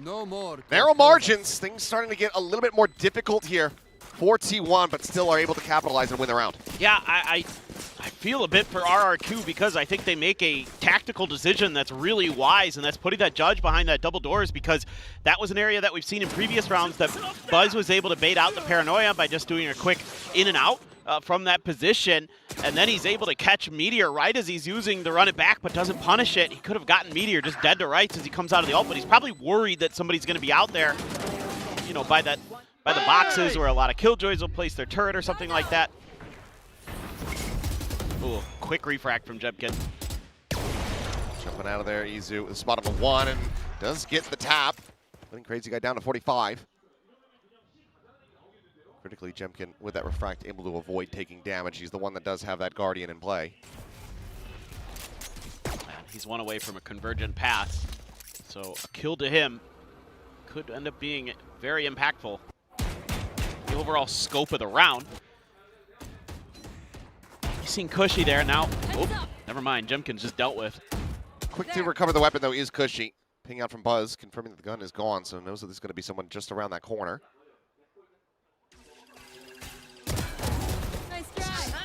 Quite waiting for that recon to come through. Monyet now trying to collect this, and I think that the gun is cursed. Leave it on the ground. There's a monkey's paw of a Guardian there. As now you just have Xpharaoh tucked away outside of sewers. Slow creep up here from Crazy Guy around the back, but Izu is noting this and watching for the push. Now it's just Xpharaoh. He's been sitting behind this box for a while. Might get stacks. Nope, did not.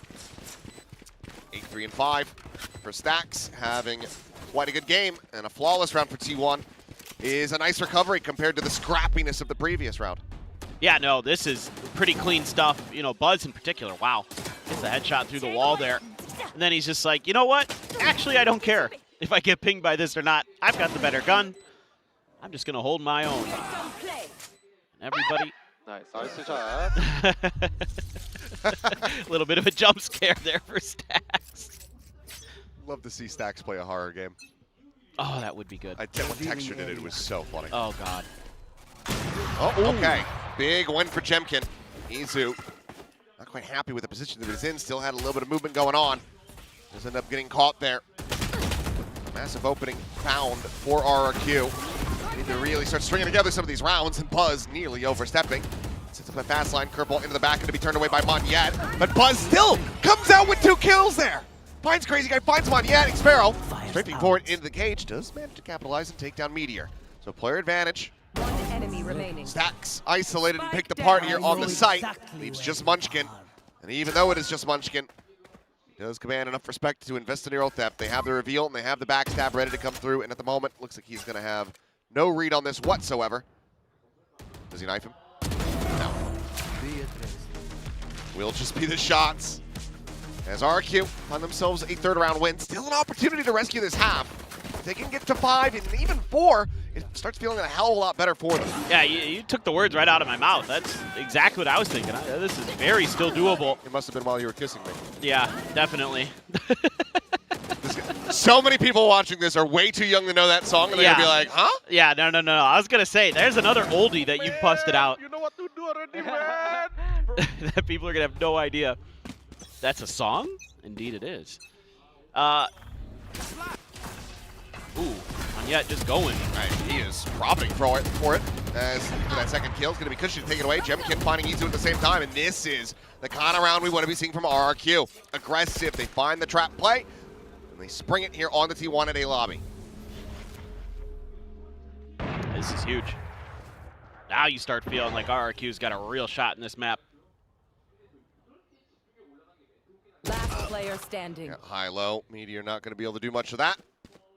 And now it stacks with an operator.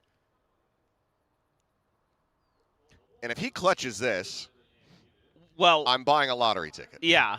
I mean, he's had some bananas aces before, but this would be the most. There's just no shot. I mean, eventually someone's just going to run him down and he's dead. He's got some guns around him, though. Somebody does try to pressure him, so could take the shot, try to swap. Dart lands in front of him. 30 seconds left. See if RRQ thinks now's about the time that we should start doing a little bit of exploring pretty shortly, you would think. And, I mean, Sex is still in such a punishable position. If they do run at him, maybe he can, take down one or two, but they should be able to overwhelm and get that operator out of his hands. I feel like going for the 10 seconds left. Probably advised, given that, Xfero, crazy guy, Moneyette, they've got a good amount of money, but they will just sit back, like they don't want to give him maybe 2 extra charges towards that Hunter's Fury that he's currently 4 away from. So we'll just be able to retain this, get this back into the hands of Izu, but RRQ, they're 1 round away from rescuing this. Yeah, absolutely. And it's like one of those concerning things that starts to happen is once RRQ gets that op into Jemkin's hands, it feels like their defender side just becomes 90 to 100% stronger. He's so clean. I mean, out-dueling Izu at one point, and they've just been really nice here. Once we got past those opening 4 rounds, got a timeout there to talk a little bit. Even though Buzz is on an absolute heater, they are still just fine if they can get through. Drone, he's gonna clear him. At the very least, you've opened up that angle. Of course, RRQ has to respond by piling in some extra bodies, but as T1, now you've got a little bit of info. If you're fast enough with this, you know that you can probably out-rotate RRQ, who's been pretty quick to make moves to try to match. Izu going to avoid the drone. Yes. So now Cushy might be. This is a weird spot now for RRQ. Run it back into the pass lane. Hunter's Fury. Gonna be sent in here. Cushy trying to slow them up on the approach. Does get to cancel it on a Meteor's ult, but Buzz with that. Judge is able to find Xfero, and Izu up into B is able to intercept Cushy. Trips away from the angle, slowing up the approach from Moneyette. 5 players strong as T1 look to make this an 8-4 half. Meteor forward into window. Right at the ledge. Sends out the curveball. Doesn't connect on the Moneyette. He does manage to get the turn. Slides in. Finds a kill. But Izu's still here. Headhunter will get rid of Jemkin. And now he's just completely and utterly surrounded. Buzz will finally plant his feet. Survives with 3 HP. Gets T1 an 8th round of the half as he is 18-5-3. Switching sides. Go, go, go. Yeah, that is pretty nuts from Buzz. He's just looking like it's another day at the office when you see him on the cam, but he's going absolutely crazy in the server. Oh, Izu. Why you gotta do him like that? Hey, look at him, he's just... Halftime. He's got some great reactions this stage. Just him looking at the camera, looking back like that. Especially when his teammates are doing dumb stuff. Or they're saying things. He's just quiet. He's locked in. There's some yappers on that team, so I kind of get it. You don't need to talk a lot in those comms. Between Stacks and Munchkin, I'm sure it's hard to get a word in edgewise sometimes. Yeah, not bad here for T1. What are you laughing about? She started doing the pose, but she didn't do it on her head. She just put her hand in front of the sign. Oh. It just looked a little... It looked a little weird. A little odd. But, I mean, for T1, got to be feeling pretty good at the moment, especially if you come out and win this pistol for RRQ. Just the 4 rounds on your map pick. Not going to be feeling great, but it could be worse. You could get 4 rounds across a total of 2 maps and then lose your first seed. So right now, just need to be focused going into the second half. Let's see if they can run this back. I don't know where you could have pulled that story out of. You just, I mean, you should be a writer or something, you know? Stuff up. Yeah, yeah. That would never happen. No. Couldn't happen. And yep, RRQ in 3 out of 4. I mean, they're kind of, having to run back this gauntlet again. Maybe slightly less brutal compared to kickoff. It's not 3 best-of-5s in a row. True. It is a little less brutal, but the quality of team you're going to have to face, no less staggering. A little bit of a thought towards expanding past the range of the rendezvous there for Izu, but opts to maintain the safety. To have the trip inside a garage. Everybody else playing super far back. Kind of curious what Meteor and Stack's plan is if it's just to try to get a pick and wait for the rest of the reinforcements to arrive before you go for the retake here, but not much info to work with. Stack's going to be sitting on the recon, just waiting for the retake at this point. Does have a Sheriff. Swing out. Very good damage on the Moniette. He's going to be tagged to 21. Okay, so this is a retake all the way for A. You have a flash, you have a paranoia, you have a relay bolt. There's a lot to get this to go. Hot hands too. Molly up and over the top, clear that close cubby in all likelihood. Taking their time, calling out the 1, 2, 3. As a paranoia gets sent, relay bolt is out, and Buzz trying to slide back away, but does end up getting caught. Jimkin able to hold his own for the 1 kill. Stacks, however, up from heaven, he's able to find 2 with that Sheriff, and now it's down to X-Pharaoh. Gets it isolated into a 1v2, but Izu's got the headhunter, and he's got him in his sights. Another pistol to T1 as they move up 9-4. Well, Stacks just is a turret up there. They can never really deal with him. I mean, credit to RRQ. In some ways, their initial post-plant positioning here, quite nice. They dodged pretty much all of the util that T1 throws their way. Like, they read how this is going to go, but they don't deal with Stacks. And that opens up the space for the rest of the Flood. Just parting the seas there, Stacks. Absolutely insane. He's having a very nice map for himself. 10-4 and 6. Exactly what you would want to see from a Sova. Spam, some damage. Yeah, quite a bit on the Cushy. Quick clear on that camera.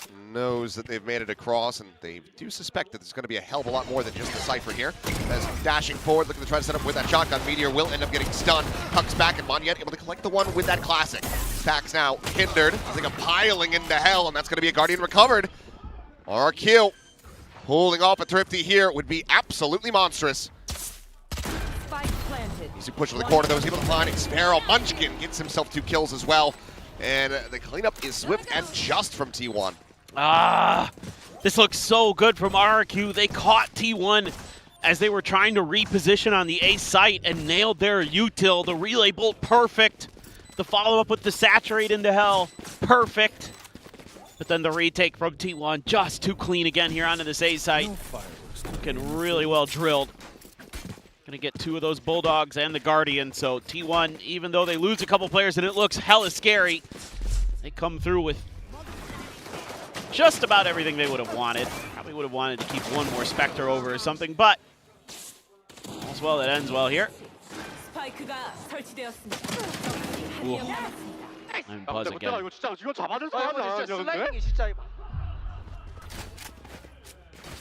Oh, crazy guy, man. 3 and 12 right now. He's usually pretty solid in the fragging department on Haven, I feel like, but could just be one of those days. I haven't really been able to build up much of an economy for him to go for his usual, which is going to be that Odin. True. Very true. I've been seeing that from him. Right now, Munchkin not liking the lean towards C. Set up the trip and then maybe just push forward into this A site for RRQ. But Munchkin's got his players in the right position. Free here. And on that peak, able to spot out Crazy Guy. Should know that he's not going to be playing Lurk. He's going to be a lot more behind this stuff. Jumkin now going to go diving forward. Eats a little bit of damage. He's able to refract out to safety. Slide to the back of sight though. Blind is there. Jumkin's going to be cooked alive, but Moniette does come away with 2 critical kills. So sight now opened up. Buzz in transit, works his way over, but it's just a Bucky. And he very much needs Izu in that headhunter to really try to make any real go of this, or even just to find some damage. Let's see if he can do that. Cushy's one tap to a body shot from the Sheriff. Jumps through the cage. Back out of that one. Now we'll try to go into the corner, but Monyet is there. Manages to find the shot. Izu going to be knocked down to 22 health. Maybe from here can just try to go down to the spike, avoids the shock dart. A cheeky one there from Cushy. Would have been nice to see the kill come through, but Izu will be able to die to the spike at the end of this, and RRQ will deny a bonus conversion. I mean, I will say these sight takes for RRQ do look really well drilled. The way that this round, they're able to just throw Jemkin in there, get the info, and immediately the paranoia hits two players, the relay bolt hits the other of the three that are on site. So you're able to break open this strong side.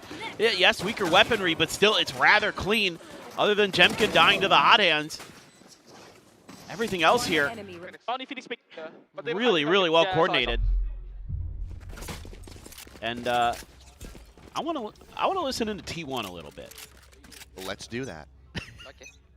찍힐 거야 우선. 실용캠. 네온점 체크 방금. A 똑같은 거야. A 똑같은 거. 자 스윙 한번 벌리자 실용. 없어 A 없어 A 없어. 확인. 얘들아 A 없대. A 없대.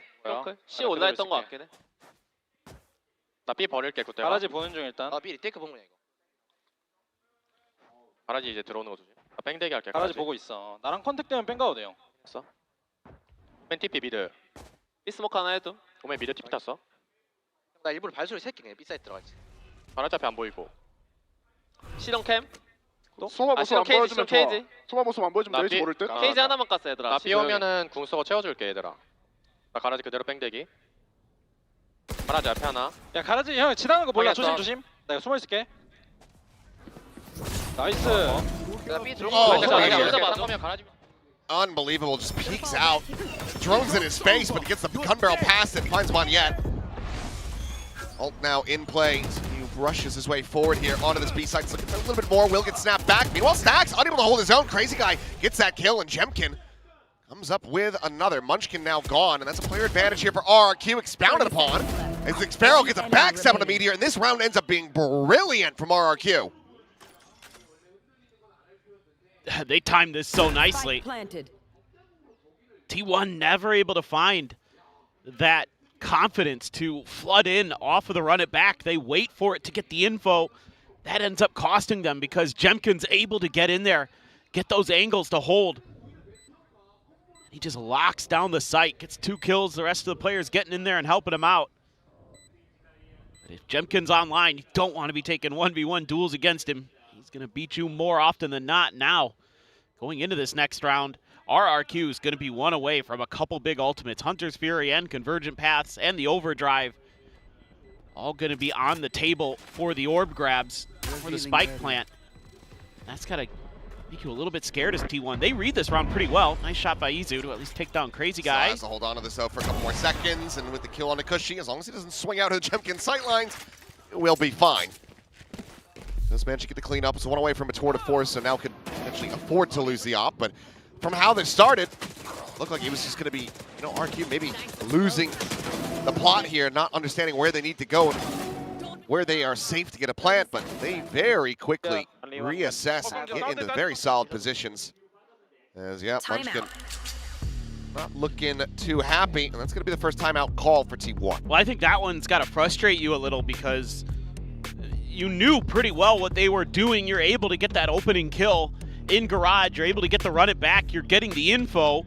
It's just the retake or whatever you want to call it when you're trying to deny the plant is just sloppy. Stacks has swung out pretty wide there at that at the A link door, and that opens him up to a couple different players. And you're just giving Jemkin some duels that he's gonna win more often than not. He's got to be a little bit more disciplined there. Because the whole idea there is the 4 of you that are there can hold, and then Izu can come through for the flank in the late, stage of the round, if needed.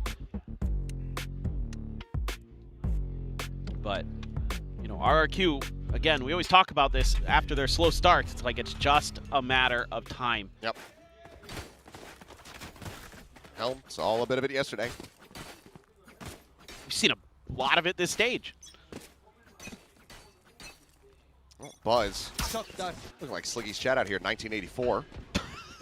In his score line. There. Wow, you really have beef with Sliggy's mods, you know that? I really don't. They're so kind to me. But not to anyone else. Here. Let's see. RRQ tries to get through this one. They are against the weaker buy, but you never know with T1.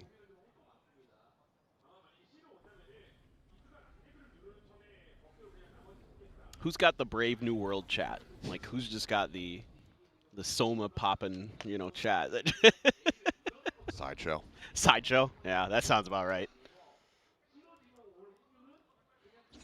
Well, again, looking to play retake, it seems. Again, getting close to some ult. Stacks one away from the Hunter's Fury, but this one looks like T1 wants to find a way to kind of come from a bunch of different angles. Now, Meteor is going to try to just 30 seconds left. tuck in, and he will. Meteor still wary about this second little layer here, but he's going to have to contend with Monyet, and he does. He still reads this quite well. Flashes in, and Meteor collects a kill on Nick Sparrow. He's looking for the third. He's got it. Push forward up into the smoke. Cushy will be able to bring him down, but now it is just two players trying to hold their own, and Jemkin cannot align the shot onto Munchkin. And Cushy just doesn't have the time, the spacing, nor the weaponry to deal with that. Meteor, oh, what a play from him. Gets T1 right back into the driver's seat. My ult is ready. It is over. Well, that is something that we have been looking for, are those Meteor moments where he can be a world beater. And this is one of them. That kill on Monyet, really nice. And then he knows right away, he's looking for Xfero the whole time. Like, he's watching that like a hawk. And it kind of, because of the way they're trying to come at him one by one, it opens up the opportunity to get those curveballs. And that might just be the play that wins this map for T1. Yep. Still in with a buy, still with 3 critical ultimates here. That Convergent Paths, the Hunter's Fury, there's a bit of a wombo combo that can be established for RRQ. But, oh, flash out, Meteor starting to feel it, it would seem. That's at the hot hands, but Chase is still going to be coming through. Sun is out, but it's going to be buzzing. Munchkin able to find kills and reply. Munchkin takes out Crazy Guy, and now the spike is stranded. Trying to up the pace. I mean, the overdrive was even invested in the middle of that one. I don't even think he got to finish the voice line. It all happened so fast. T1 was just in the right position this time. Man, there's so much more that you can do here. You have to just try to save, but Cushy, in a risky position, probably doesn't want to have to move with the smoke forward. Could try to just filter back up through the window. Yeah, Meteor even considering somebody trying to make a play towards the spike, but that is not going to be the case. This is catastrophic for RRQ. Try to turn up the tempo, tried to go for the unexpected play, but T1's players just dug their heels in, stood firm. I see that again. Meteor wants a little bit more. Oh boy. He says, hey, I'm 1 charge away from my ultimate. 10 He will now get it in death. Munchkin noted by the cam, can just backpedal away from this one, but this doesn't really change much of anything. The cash aplenty is there for T1. Maybe you don't want to give the neural theft over to Xfero. The one thing to try to avoid. Either way, T1 get themselves up to map point on RRQ's pick. See this again. Oh, Buzz dodges that paranoia. He's able to get right underneath, and then Munchkin just thwarting him, pre-firing, expecting the swing from Crazy Guy. Timeout. See, just a little bit of change of position early in the round pays dividends for T1. Just a great read from Munchkin. Jovi's got to get in there and try to work some magic. 6 rounds, which I'm not counting RRQ out yet. I know they're good enough to string that many together. But so far, T1's had a couple of those big moments roll their way.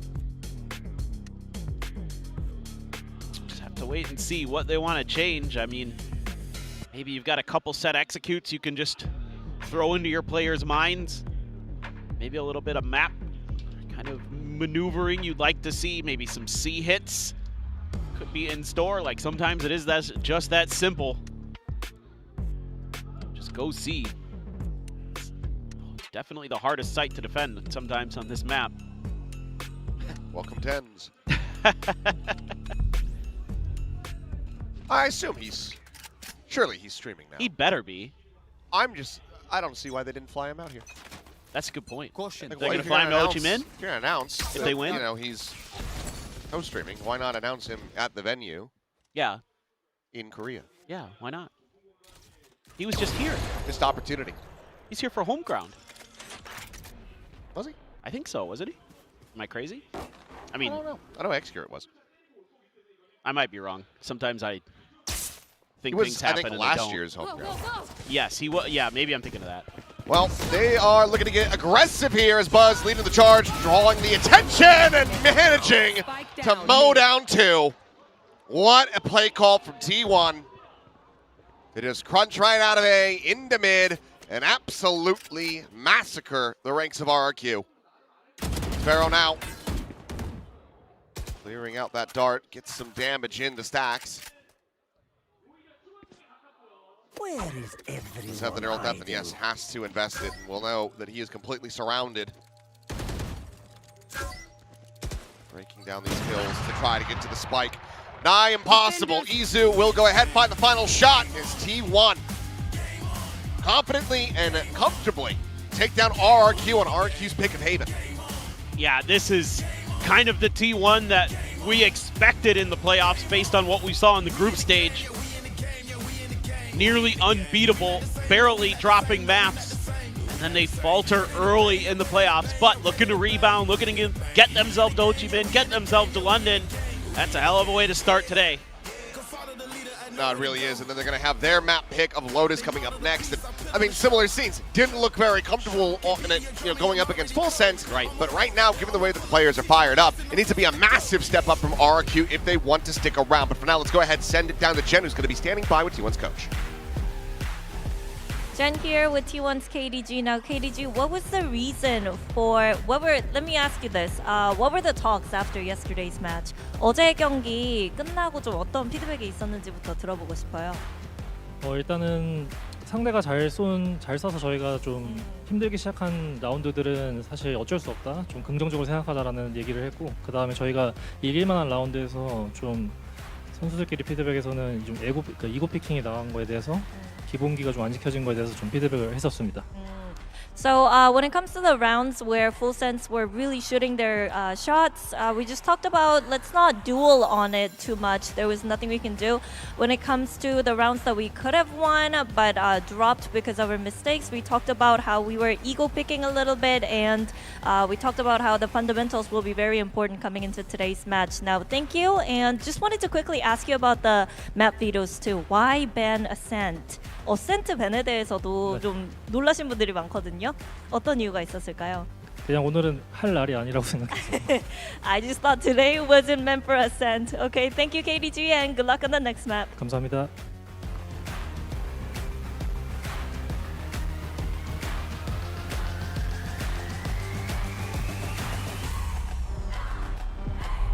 Okay, maybe not meant for today, maybe on another day, but T1 so far are looking good on Haven. Again, on the side of RRQ, it's some of these mistakes that keep recurring, that whenever they come against you know, these very, very strong teams, it seems to be the same mistakes over and over. Yeah, I think they struggle to get themselves to the game, which is so standard for RRQ at this point that it's scary. We saw the comp swap coming in as well, Jemkin going back across to that waylay, and I didn't feel the impact of it at all, to be honest. I felt like he would have been better off on that jet where he's a lot more comfortable. But on the side of T1, you just felt everyone was kind of showing up and fragging. Buzz really took over this game at the start as well, and I just think RRQ could never quite recover. Yeah, I mean, we kind of plotted the Neon performance so far going into this game. Buzz just went straight back to what he was doing in the group stage. He dominated this game, and RRQ had absolutely no recourse, and the rest of T1 was just kind of doing their job along for the ride. Yeah, absolutely. There was even like that, you know, amazing play by Meteor also, who we have criticized quite a bunch on this desk. And it looks as though he's here in his playoffs form, ready to actually ramp it up. Now, of course, T1, we know that they were going to come in here swinging. But for RRQ, again, the same mistakes and some of these slow starts that, you know, they keep talking about as well. But you look at that scoreline, 13-6. And it just shows that RRQ here, they let too many rounds get away from them.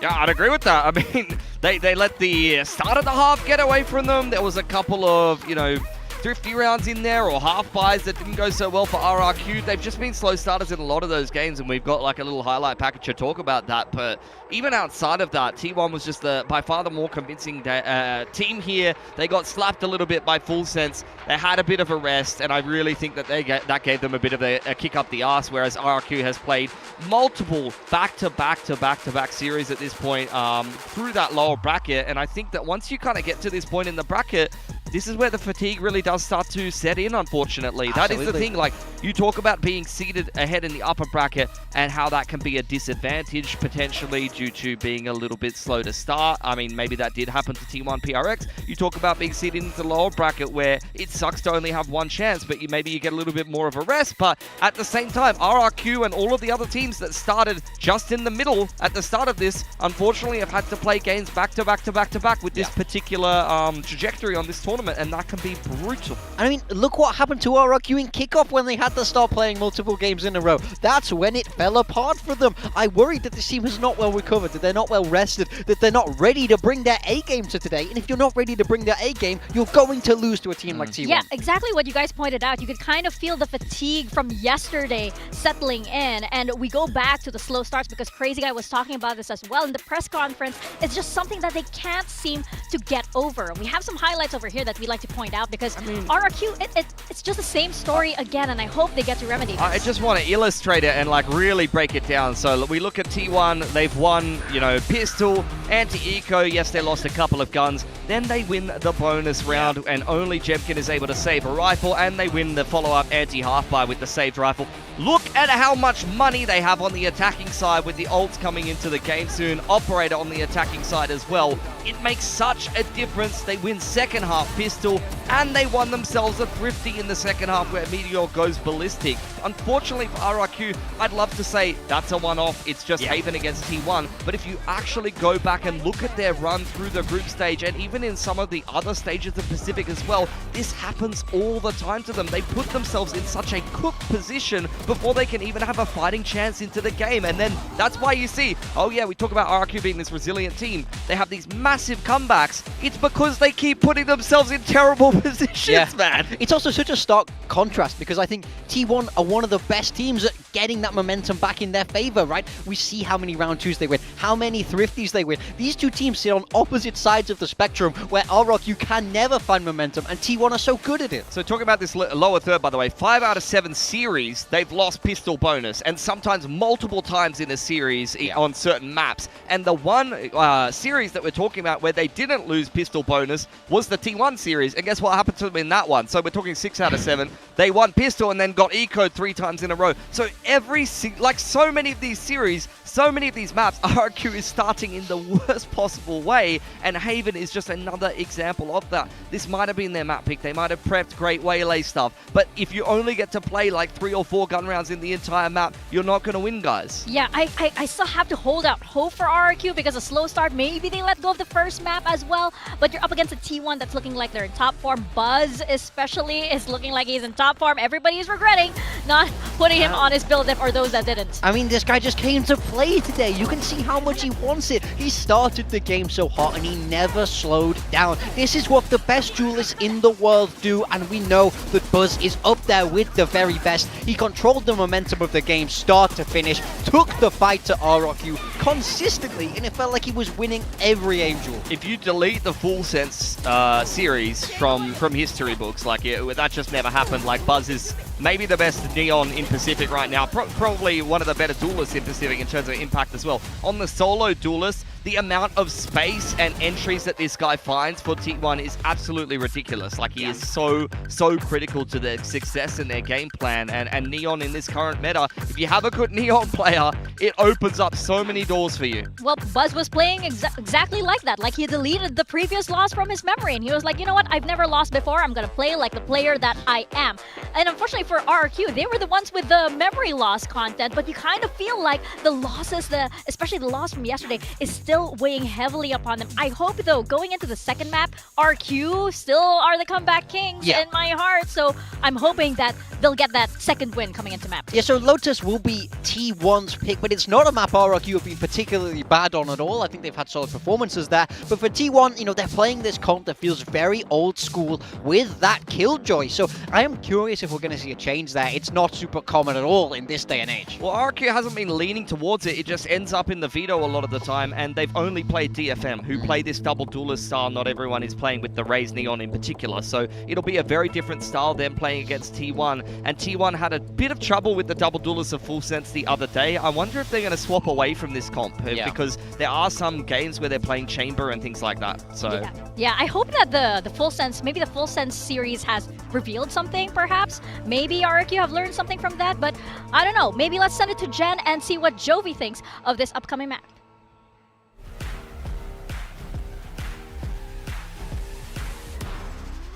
Here with RRQ's Jovi. Now, Jovi, today is Elimination Day. You pull out post-nerf Waylay. What was the reason behind it?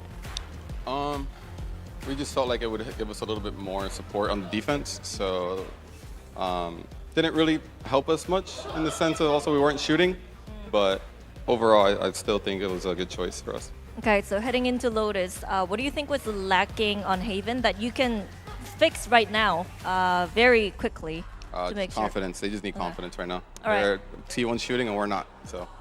Okay, so hopefully you guys can shoot back on Lotus. Thank you and good luck. Thank you.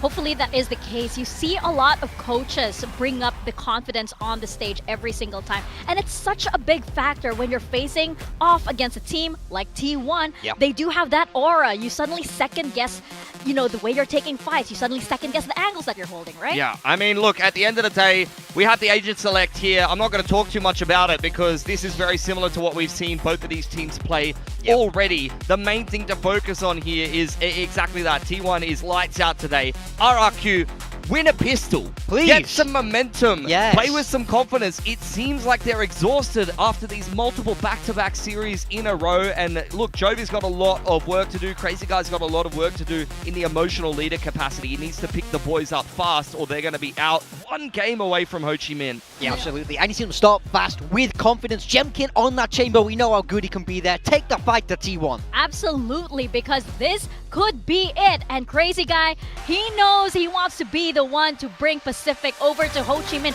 Can he do it? That is the big question. Or will T1 close this out? Let's send it over to your casters to go into Lotus with Achilles and Paper Thin.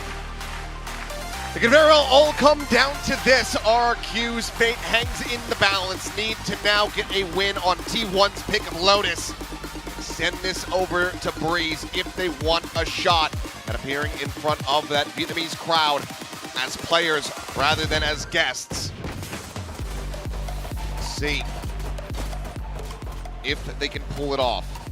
Yeah, it's looking maybe pretty dire for RRQ, but we've seen them before lose map ones and come back and win the series. Usually it's the opponents who, you know, have picked the map and are there winning the map pick, but we'll have to see if RRQ, you know, with a little bit of experience on this map against DFM, is going to be able to beat T1, who's 2-1 on the map, but feels pretty comfortable. Izu, it's a spot. Oh, Jemkin quick out, but did take a scrape. Bit of damage, but Bring them down. well, they obviously know that he hasn't gone very far. And there's going to be the paranoia through. Actually, doesn't get the connection, but it doesn't matter because Buzz it certainly will. As T1 looking to go 3 for 3 in pistols so far. They both going to be dodged, but the haunt doesn't get cleared in time, so they get a reveal out onto Izu, but they also know that there's more than one player present on the C site, so RRQ just going to be calling for a quick pivot. Yeah, now you got to clear a ton of space as RRQ because losing Jemkin early has kind of broken the map open. They're going to spread their forces thin. Buzz challenges, but neither side finding any damage out of that. Just able to back away. Sending out a couple pot shots, looking for a tag.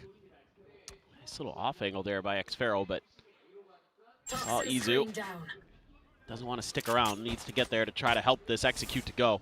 3 players in position. The rotation still coming through. Meteor there on B. Is going to be watching for that lurk forward. Can he get the catch here? They're going to be swinging into each other at the same time. Stacks. And he blinded up, and oh my God, Stacks is able to find 2. Spike down A. And now suddenly it's just Xfero, and yeah, while he does survive the scrape with Meteor, he did get knocked down to 12 HP. Buzz will end up falling. Munchkin will strike him down. It is another pistol to T1. Yeah, he's starting to get a little bit concerned for RRQ. Let's see if they decide to invest in this at all. Buzz just running Jemkin down. One of the things I was going to be curious about today, that thinking back to yesterday's match against DFM for RRQ, was how a lot of times they leave Jemkin isolated and how T1 was going to handle that, because DFM struggled with dealing with Jemkin, but that's a good start for T1. A damn good one. TP4, this wall's going to fall. Munchkin going to be caught off guard, but not taken down. Does survive. Meanwhile, Stacks and Stairs able to find a kill, but Jemkin okay. That's what we like to see. Gets the headhunter out. Stacks is going to fall. And now, Jemkin wanting to maybe try to grab the gun has to back away. Trademark set up on that Stairs exit. And weaponry stronger, obviously, for T1, but even then, still not the strongest. It's a Guardian, Spectre, and a Marshal to try to retake into 4. That definitely feels uncomfortable. Clear the Trademark and the Prowler. Anya, only one that's suffered damage here for RRQ. Waiting for his moment to try to swing the corner. Goes for it. Nizu will be able to shut him down. Xfero now trying to rotate into backside. Keeps their attention tied as Meteor just going to be overwhelmed. Finds the one, but just does not have the time, and that is the exact kind of start that RRQ need to have. They drop the pistol, but they immediately win out the thrifty round to follow it up and tie things 1-1. This one a little bit surprising in the defensive setup here for T1. This was something that I've seen a lot of teams try to do, is get on top of that box and catch teams off guard, and it ends up just not working. That box feels like a trap so often in the early parts of the round, because teams are so aware of it, checking for it every single time, and it puts T1 in a really uncomfortable spot. It gives Jemkin an opportunity to go crazy. Still some investments here. Bandit, Sheriff, Vandal, as well as Bucky. It's just going to be Stacks with a classic. It's just gonna leave the Vandal on its own. So these pistols and shotgun need to do some work. Challenging angle. If Jemkin keeps swinging. Well, widens the angle a bit. Gets the spot out, and it's gonna be Buzz just backpedaling into the site. It's at least prevented the door coming into play for now. Keeps Buzz pinned, but too much going on here for RRQ. So they're just going to double down on that. They're expecting to rotate. They are, and for the moment, they are absolutely correct about it. You can see the spike now being ushered back through the attacker's spawn. So it's going to be Xfero trying to enact a lurk again. There's Buzz, jump peeks out. Tuck away. Munchkin able to avoid that haunt. Jemkin, oh, he hasn't been able to line up the shot. Still, however, can collect and will. Kill gonna be found. Jemkin down, and immediately T1 pivoting back across the sea where Izu needs to try to hold his own. Just that bandit in hand, though. Pushed forward by the relay bolt, dodges that out. Xpero at the same time, peeks into Waterfall, finds Buzz. Prowler on the corner. Able to go ahead, get the grab, and that's going to be just barely enough time to plant. Push up from Xpero, finds Meteor. They can't interrupt this, and that's going to be RRQ stabilizing after Jemkin's death and moving up 2-1. Like maybe for a moment, T1 might have some hope, but preventing those rotations. The smoke was a little late from Munchkin to help out Izu, so they had already scaled onto site by the time it had landed, and Buzz was already committed to try to get in there with the Bucky, and it was just too late. So good job by RRQ, being very patient on the map. Again, that's very Crazy Guy-esque. He loves to work that clock. It works a treat in this round. You're going to be feeling great. Sax? Oh, okay. Going for the gun. I was going to say for a second, I was like, it's a Bucky. I don't think you want that, but yeah, it does manage to make his way over to grab that Vandal. And good opening lurk from Munchkin, but the rest, RRQ just ends up going their way. Look very quickly overwhelmed. I think if Izu holds his own, gets a kill, perhaps the plant can't come through, but they are checking everything. Had that Prowler through. Got the spot on the Killjoy. But now into our first proper rifle round. If RRQ can start building up a snowball. Tucked over here towards Rubble. Munchkin able to find Crazy Guy and also gets Monyet. The crunch play is working wonders for T1. Yeah, they're able to tuck in and send Buzz all the way around the front of Rubble. Prowler gonna force Jemkin back. Now things get very tricky, but if you can win a one-on-one here, Cushy gonna be spotted by Izu, so he has to somehow whittle his way through some of this util. It's gonna be tough. That gives you the ability to get Meteor over there. The lurks are coming. T1 wants to just put the squeeze on here.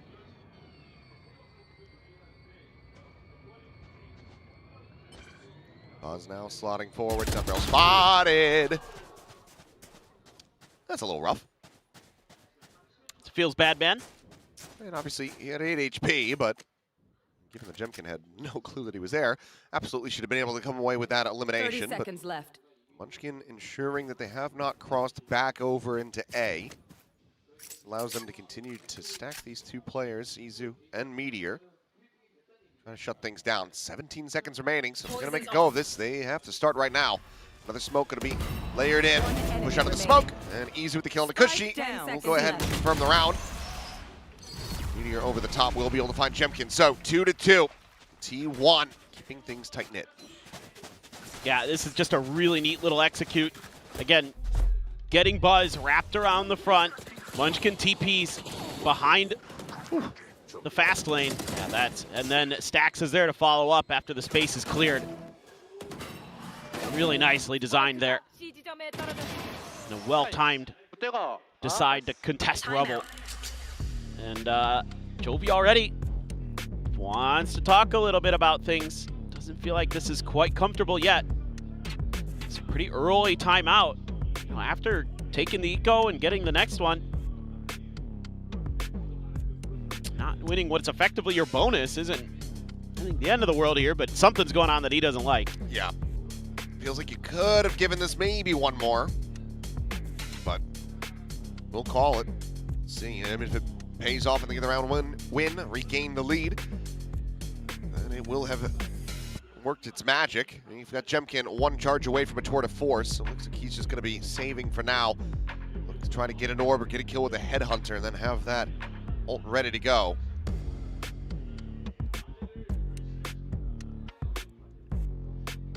Well, let's see what they want to do. Maybe even just talking about the Rubble fight and how they want to approach it. Maybe a little bit more delayed, hold on to your util a little bit longer or something like that. Just have to wait and see. Well, they're going to challenge. This time T1 can't respond. Yeah, reveal, but it's back rubble, so Crazy Guy gonna be safe. Can't be spammed out. Jemkin pushing forward, does have to commit 2 of the Headhunter bullets into the turret clear. For now, RRQ just gonna be a slow, steady scale forward towards A and Baby Door. Here, cover going out. Smoke to try to help out, but man, Munchkin in a world of trouble. Yeah, this could be pretty rough, pretty quick. Will take a bit of damage here. Kicking in as well. Quickly backpedal. The site take is RRQ's. Spike planted. Get themselves now into a 5v5. So Nightfall's exchange, but both going to be expired. Izu going on a deep walk, but will be marked by that trademark if he continues to progress. Really, both going to be exchanged across the board. Stun's found, but no real way to try to scale forward off this. So far, the stalemate has worked out in RQ's favor, but Stacks finds himself 3 kills. Suddenly, Crazy Guy in a 1v2, 7 bullets remaining. 6 now, getting whittled away at. Oh, he makes it so very close, but Stacks stands just a bit taller. 4K for him and plenty of time to finish the defuse. And just another big play from the T1 players. We know their caliber. We know how good they can be. Stacks is having a phenomenal day. And normally that spells disaster. It does. You're absolutely correct. But when he gets an ace, they lose. He's almost got the texture curse. That is nasty, but he times the haunt perfectly. But you're absolutely right. Done from him. He's bonne chance, mes amis. If you could just get the other players behind him going, you know, Buzz is 1 in 5. And it just feels so difficult to stop them. You can start having Stacks play like this and then convert it into wins. One are going to be looking pretty good over in Vietnam. I mean, in the past, you know, we see Stacks get an ace. We see Stacks have a really big. I mean, it's like watching an oarfish wash up on the shores. You think it's the sign of a sign of the apocalypse. Oh, they've read this perfectly. Jemkin pushing forward. Tap of the door. Stacks to check with the Prowler. Push out of the smoke. Jemkin misses the shot. Doesn't connect on a meteor. Then Buzz is able to find him from the flank. Now the push forward. They're deafened up, blinded, and Buzz is feasting. Gets himself a third. Izu on the tuck back. Quite spot cushy and will get caught off guard by him, so it's going to be a weapon upgrade, but the spike is still in the hands of the enemy. Crazy Guy with the orb grab, however. They could 3-player stack and deny this, no? They're going to try, but I think the Stacks gets there just a little bit too late, so they don't manage to do it, so the plant can now come in. A 2v4. RRQ, if they can win this, what a momentum builder it would be. Cushy. Trying to catch them off guard, should hear every single one of these footsteps. Ooh, this is very scary. Stacks watches for it. They check the cross. Paranoia out. Because she's still going to be good for 1. Finds Stacks, but Buzz is now on for an ace, and he has confirmed it. The Apex Predator here in this round. Buzz right back to his winning ways as T1 will move up 4-2. A wild round. But again, T1 is patient. And they read, they give up the space intentionally, and they have plans behind it. We've seen this a little bit on Haven. And then uncharacteristic, Jemkin doesn't at least get 1. And then beautiful util again from Stacks. The Prowler and the Haunt are perfect. And it just... That's Buzz. I'm going to have a conversation with him. Yeah. That's the moment where you stand up, you kiss the mouse. Right, or say, you know. Buy the Buzz Edition Pulsar. Say who's the best team in Group Omega now. Like, yeah.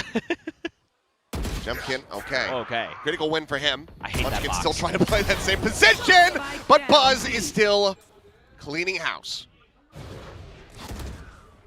I hate that box. 2 shots, 2 kills. Maybe then hits a box. There's Izu. Oh!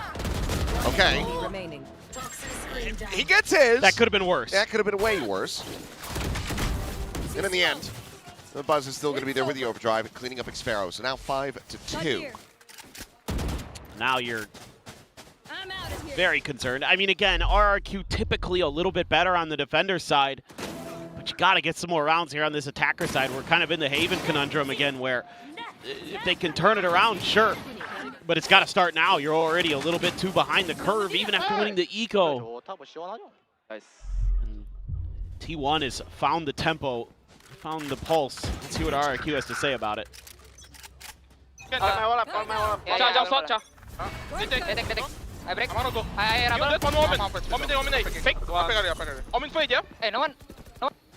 Here.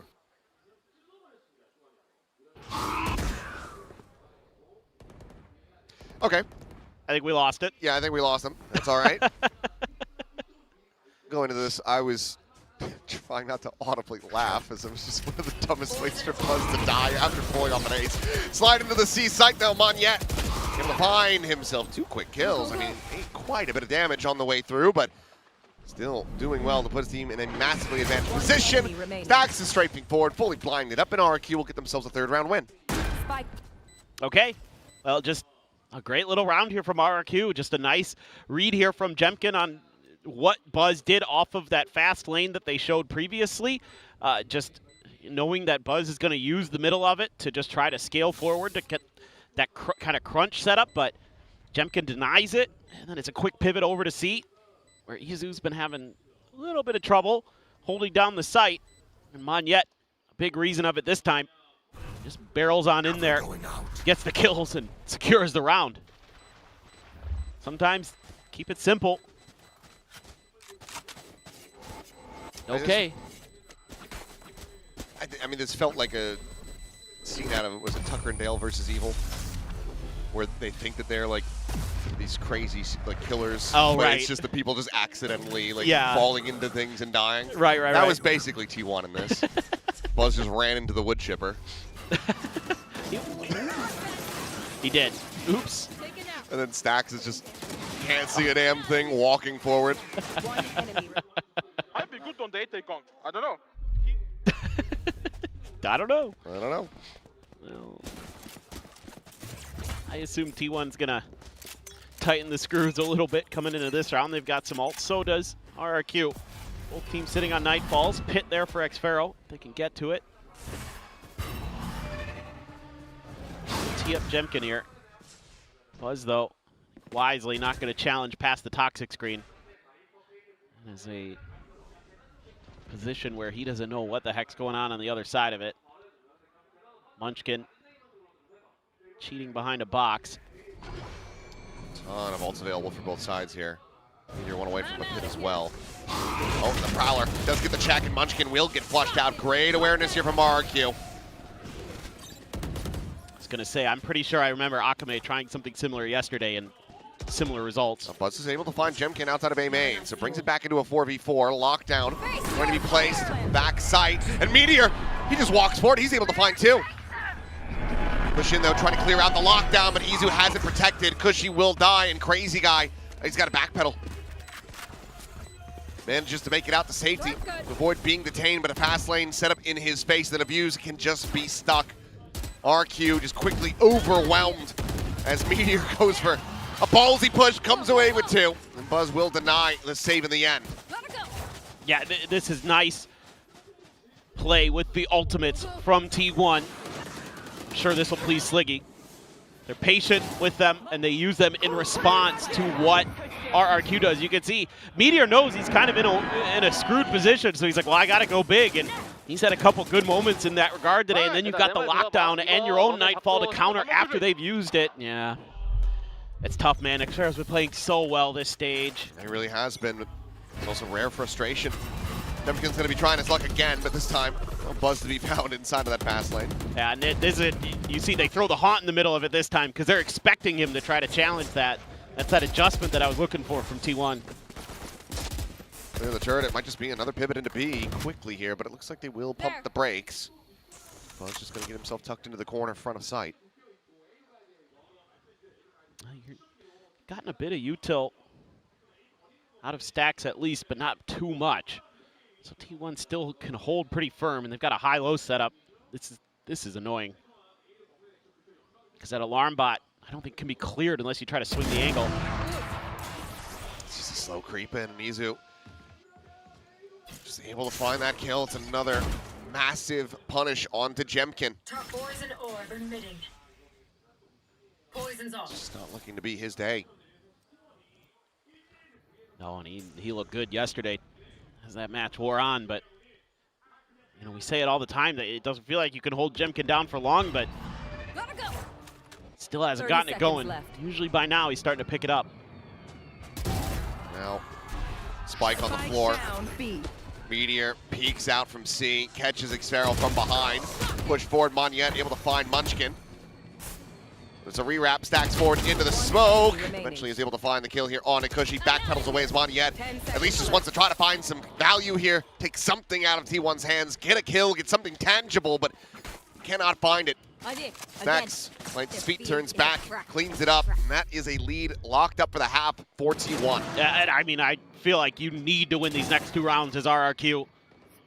Have some shot on this map because T1 better on their attacker side than on defenders. That's got to be very concerning.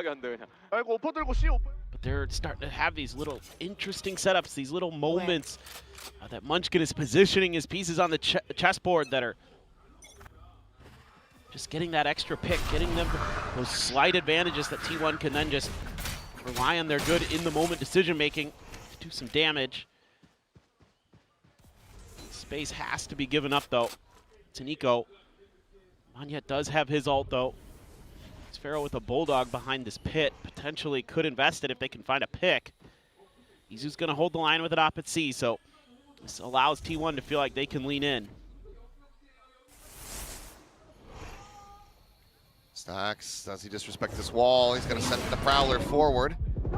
Paranoia is going to go out and Buzz trying to sprint forward. Ends up getting caught by the Bucky point blank. Monyet able to clean him up, and Stacks gets himself another 3 before finally falling. One enemy remaining. Munchkin catches Cushy, and Meteor's got Jemkin dead. The wheels have well and truly come off, it feels like. Round in the half. T1, it's either another 8-4 or a 9-3. I mean, for a moment there, you felt like maybe T1 had overheated, but then Stacks is just like, actually, I'm playing the best Valorant I've played in a while today. Kind of was, but this time T1's winning behind it. When he's fragging, he got Buzz online as well after that ace. He's been playing really solid. Everybody else has had their moments. Munchkin with the operator. It's 2 operators, okay. I assume there's another gun there. It is Munchkin. So potentially not. Yeah. They have the money for it. Meteor's got it, but. Face your Smoke through, Paranoia out, relay bolt from Buzz to try to delay the exit from Trey, but Buzz completely deaf and not going to be able to hear anything. But oh, for a second, I thought that was going to be a collapse. Spike down A. Munchkin only able to find the one. Player advantage. Spike planted. Or RRQ, but Meteor, he's in onto the side a hell of a lot faster than they expected. Crazy Guy able to find Stacks, TP's up. Izu arriving, but not able to find the shot. Crazy Guy will get himself a 4K to get RRQ a 4th round win. Switching sides. It just gets scrappy again, but yeah, Monyet just disrespecting all the util. Swings all the way around, catches Buzz early. I thought that might have been curtains right there, but Crazy Guy makes a nice little play here. Catches Stacks, trying to re-clear space so they don't really process in time where Crazy Guy had gone to, that he had actually made all the way over to drop. I don't think Meteor ever saw him. He's able to use that TP to get up there and catch him off guard. Well, we know what RRQ need to do to get back into this. They know what they need to do, but they haven't been able to do it yet. They need to win this pistol. Yeah, for sure. Granted, you know, they dropped the opening pistol. They were able to win the Thrifty right after that, but need to just see the cleaner start, get the snowball going, build up the ults, find multiple kills on these key players. No, you're 100% right. It is kind of important. No, look at those two. They're trying to support Jovi. Ross giving it a little extra, as he often does. He is a little extra, that is true. course. In the best of ways. Yeah. Of course, they're going to be, cheering on Jovi, wanting to see that final piece from the Talon core of last year. Also joining them on stage in Vietnam, potentially joining them at Masters London. Right now, it is a long road to make that happen. It surely is. Has to be the best defender side on Lotus that RRQ's probably ever put together. Eventually, the haunt is cleared. Yet on the He got walkout. a bunch of damage on a Munchkin. Yeah, down to 20. Izu going to be left on an island, watching for this lurk. Two players around the corner. Won't be able to find either of them. Just going to be a tag on the Jemkin. Puts him to 45. Crazy guy worked down to 70. I have the spike. Meteor, with that Prowler, he's probably keeping an extra player or two pinned over here. All the rotations are on the other side of the map. Just got to beat Jemkin. He's got the rendezvous. And make his jump out and will have to do so. Shot just whizzing past Buzz's ear there, but stays alive. Opens up the rest of the site, checking it out. Now the plant can come in. Rotations to begin for RRQ. Spike planted. Should feel pretty comfortable that your flanks are relatively secure, but look at T1. They're getting so aggressive. Oh yeah, they really want to, but that paranoia doesn't end up connecting onto anything. Meanwhile, counter paranoia out. Those men to find him, the haunt reveal, catches on the stacks. Buzz there with the frenzy, turns back towards Waterfalls, able to find Xpharaoh, but nothing more off the back of that. RQ very well favored to close out this pistol. Diffuse getting started, being held. Munchkin unable to find anything, and now it is down to Meteor, and he just does not have the time on his side. Will get cleaned up. And RQ, at long last, collect a pistol round win. Let us see what's Yeah, now they're starting to fire back a little bit, hitting some shots. Winning some of those battles in key moments and reading this push out from T1 and having the better util to force them out. And just as Dax is trying to get back into the safety of the Poison Cloud, he gets nipped in the heel by a haunt. One enemy remains. Nice, guys. Good eye, good eye. Nice. Fucking. Yeah, very good haunt. I agree. That's hope. That's a renewal here for RRQ. Jemkin on the push. Will find stacks. Down, C. Outlaw being rewarded. Meteor trying to get a cheeky catch there on Devoniat through the door, but won't be able to do so. Does spot out a second player. So some info gained. Izu at the same time. Push onto this corner. Xpharaoh should have him dead. Will avoid taking damage. There's a T1 and a push forward onto this A site. Looks like RRQ more than happy to just kind of give this one over.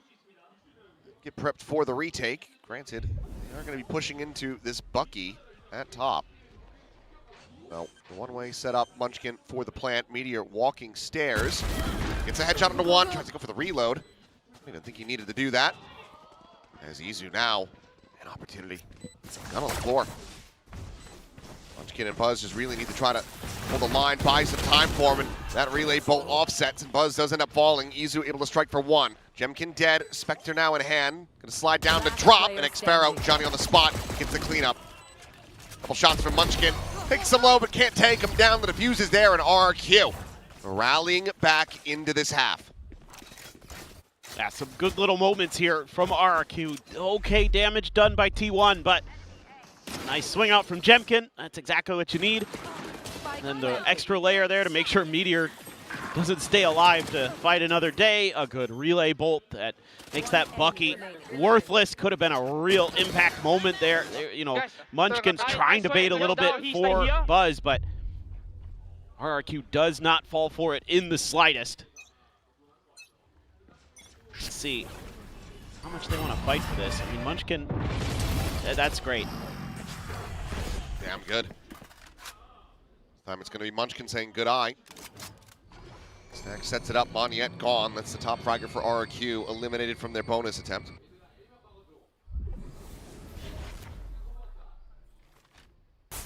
Door going to be noted. Izu still maybe expecting that deep push out, but not going to happen. Prowler will get the grab on a Buzz. It's just two players for RRQ. situated near A for the moment. They just cleared the turret, but that's exactly where T1 starts to make their rotate. This is really nice timing.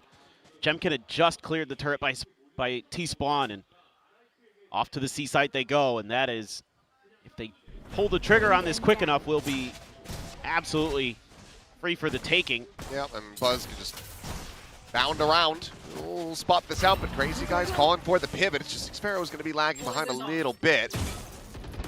Clear that trademark. 30 seconds left.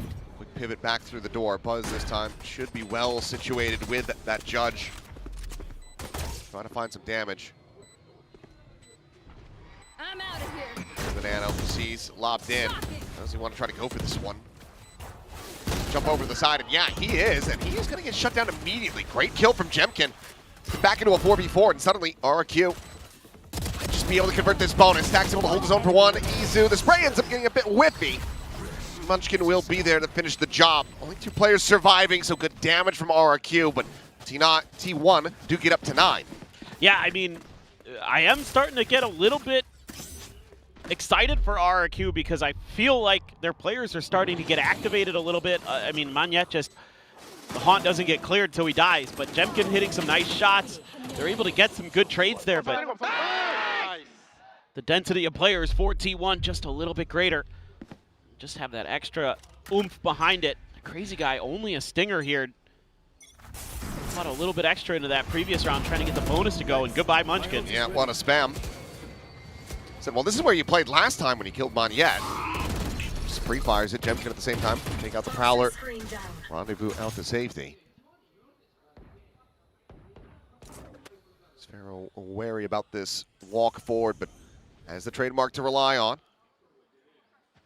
Looks like T1 again going to start leaning back towards C. And you got Crazy Guy with just a stinger there, so this might be a kind of tap of the door situation to try to see if they can punish Crazy Guy, almost catching Xfero. Crazy Guy backs off. Does clear the trip. Just a quick back pedal from him. Took a bullet there, though. Crazy Guy, looking to hold in his corner. Does get a headshot across on the Buzz, but not going to be doing a ton of damage there. With the counter spam over towards Waterfall. As the plant gets ready to come through, Meteor's going to be scaling forward. He's just not able to hit anything at all. Manyet takes him down, gets rid of Buzz as well. As T1 are over-aggressing and paying the price for it. Stack's unable to pull off some heroics here. And RRQ looking like this is going to be a flawless round for them, as they will once again bring the gap to just 2 rounds. 10 seconds left. I mean, this is what I was talking about. Even in the previous round, I felt like they were responding nicely. Now their aim is starting to come into play. They're making timely decisions. Their rotates are so quick here. The T1, even though they initially find kind of an open-ish site, but Crazy Guy gets just enough of a whiff of it that he's able to call in the reinforcements, obviously being a player down as well. A little bit challenging. A nice snake bite there that puts Meteor in a do-or-die position, and he died. To win the round because the round already hard for them, you know? Timeout. Well, that'll be the timeout call for T1. And RRQ are getting uncomfortably close to them in this half.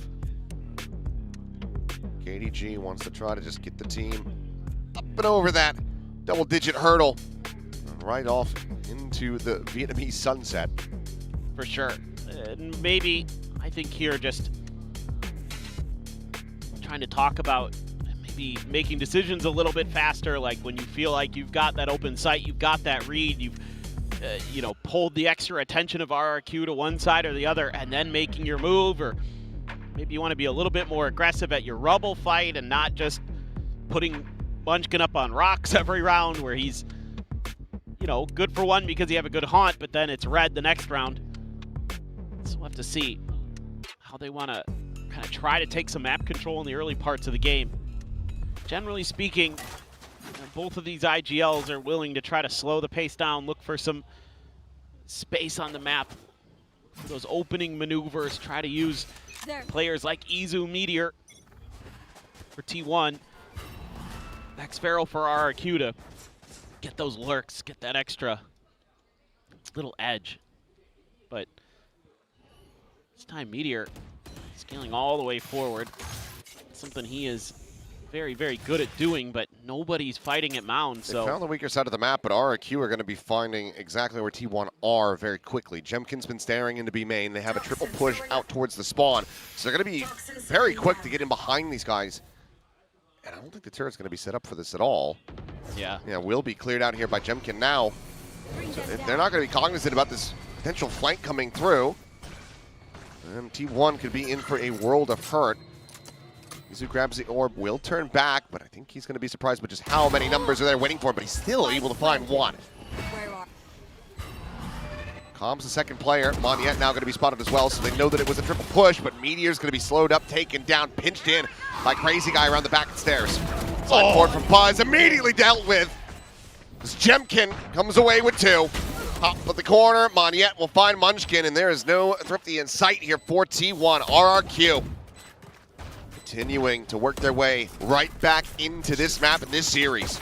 yeah, even though T1 I think makes a nice adjustment, it's a good counter adjustment from RRQ. Like you said, they were so quick to take advantage of that open space at C Mound. And even though T1 kind of knows it's potentially there, I think Meteor there maybe just not expecting that a player would have marched downstairs and he'd have the safety of his toxic screen to go back in towards the baby door, but going to be the case in RRQ. Now they're starting to feel it. Moniette 19 and 12 on that Neon. Jemkin as well, a massive recovery after a very rough opening half.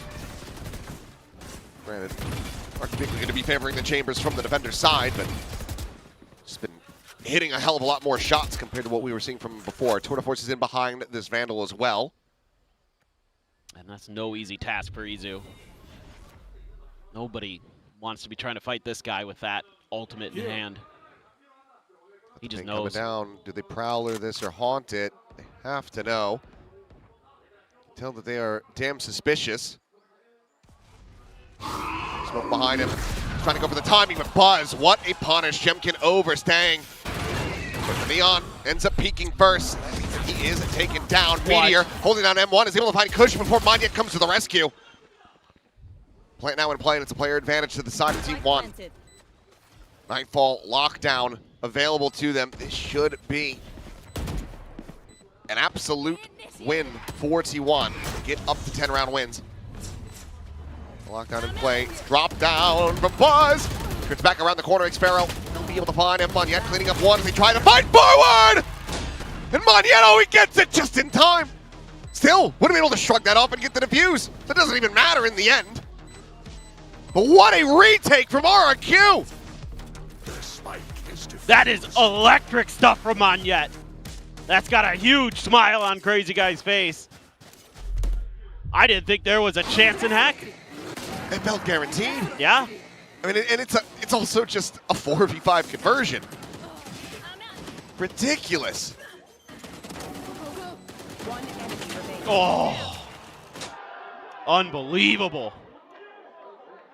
He is feeling it today. Pecketing them over. What a round from Moniette. 23-12 and 5. And now tied up 9-9. RRQ have found their footing, and that should terrify T1. Crazy Guy gives him a peek there. Prowler will chase. Paranoia is going to be invested. They do manage to get that out of them, and Jemkin again going to be caught. Meteor's been getting a lot of those nice lurks to go. And he's completely opened up this A site, which is all well and good, but how the hell do you get the rest of the team to join in with him? You can't. The triple push out of B main. There. Izu, the one tasked again with watching for this. He's trying to take an off angle here, but I mean, if he takes one down with him, surely this is T1 converting to Thrifty.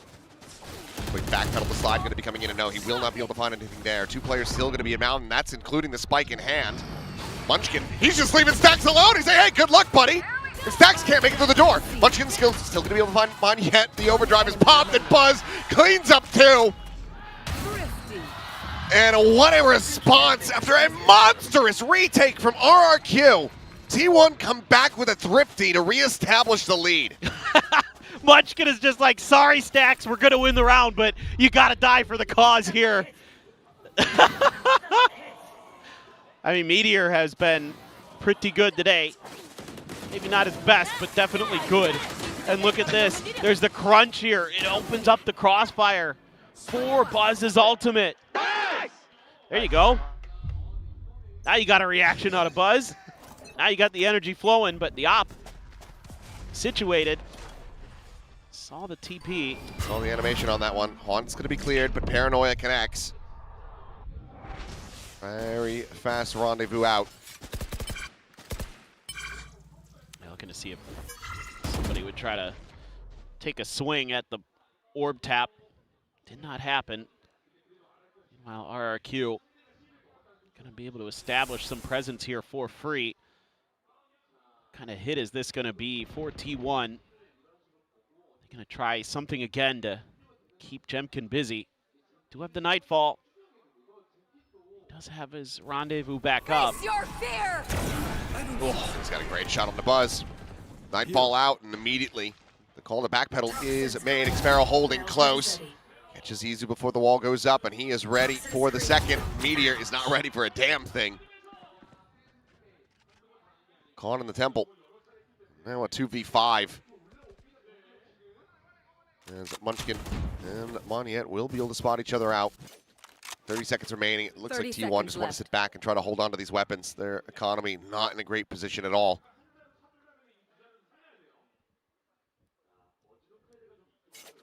Just kind of a weird one here from T1, just misreading the map horribly in a couple key positions. Thinking that Jemkin would not be tucked into this back corner. And he was, so the Nightfall doesn't hit him, and he's able to reposition, catch Buzz. And then they don't expect that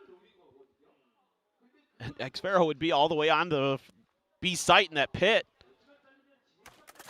They lose a couple players off of his little cheeky reposition, and that's round over. So just trying to go for some gamble reads in a way, and they pay the price. We've seen how good Jemkin can be even against the Neons and the Razes, you know, those movement-based duelists, how he's able to still connect with the operator even when you're at full speed. Does it again. Now we're all tied up. 10-10. Pits available on either side. Yeah, it's going to be kind of curious. So far, RRQ doesn't want to use it for any kind of sight, you know, early round sort of main denial or anything like that. They just want to. This is scary. This is scary for T1. Ball to fall. Crazy guy to get taken down. Swinging him on yet. Looking like he was going to be able to find maybe a multi-frag there, but just going to be a smattering of damage on the two players. Push forward now onto an MTA site. As Cushy ready to swing onto the corner. Looking to try to catch Izu, who will manage to get the gun redrawn, but she takes him down. Wallbang shot nearly caught. Spam down low and still gets a second. Down A. Oh, what a kill from him. On to Munchkin. Might have just rescued the round. Spike planted. 2v2 now with Xfero working his way back across. He should have the space opened up to get onto the side. He could use his own pit here. Toxins going up.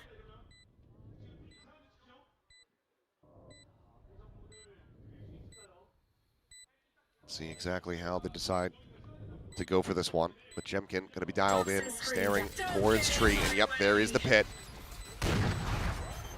Snakebite going to be sent. Haunt cleared out. Some opening spam. They're looking to just try to spray and pray this one. And they will not be able to find anything. Xfero cleaning up the final two. Ult investment works a treat, and that's going to be 11-10. Have to assume this is going to be another T1 timeout here. Yes? I think it's a pause of a different variety. No.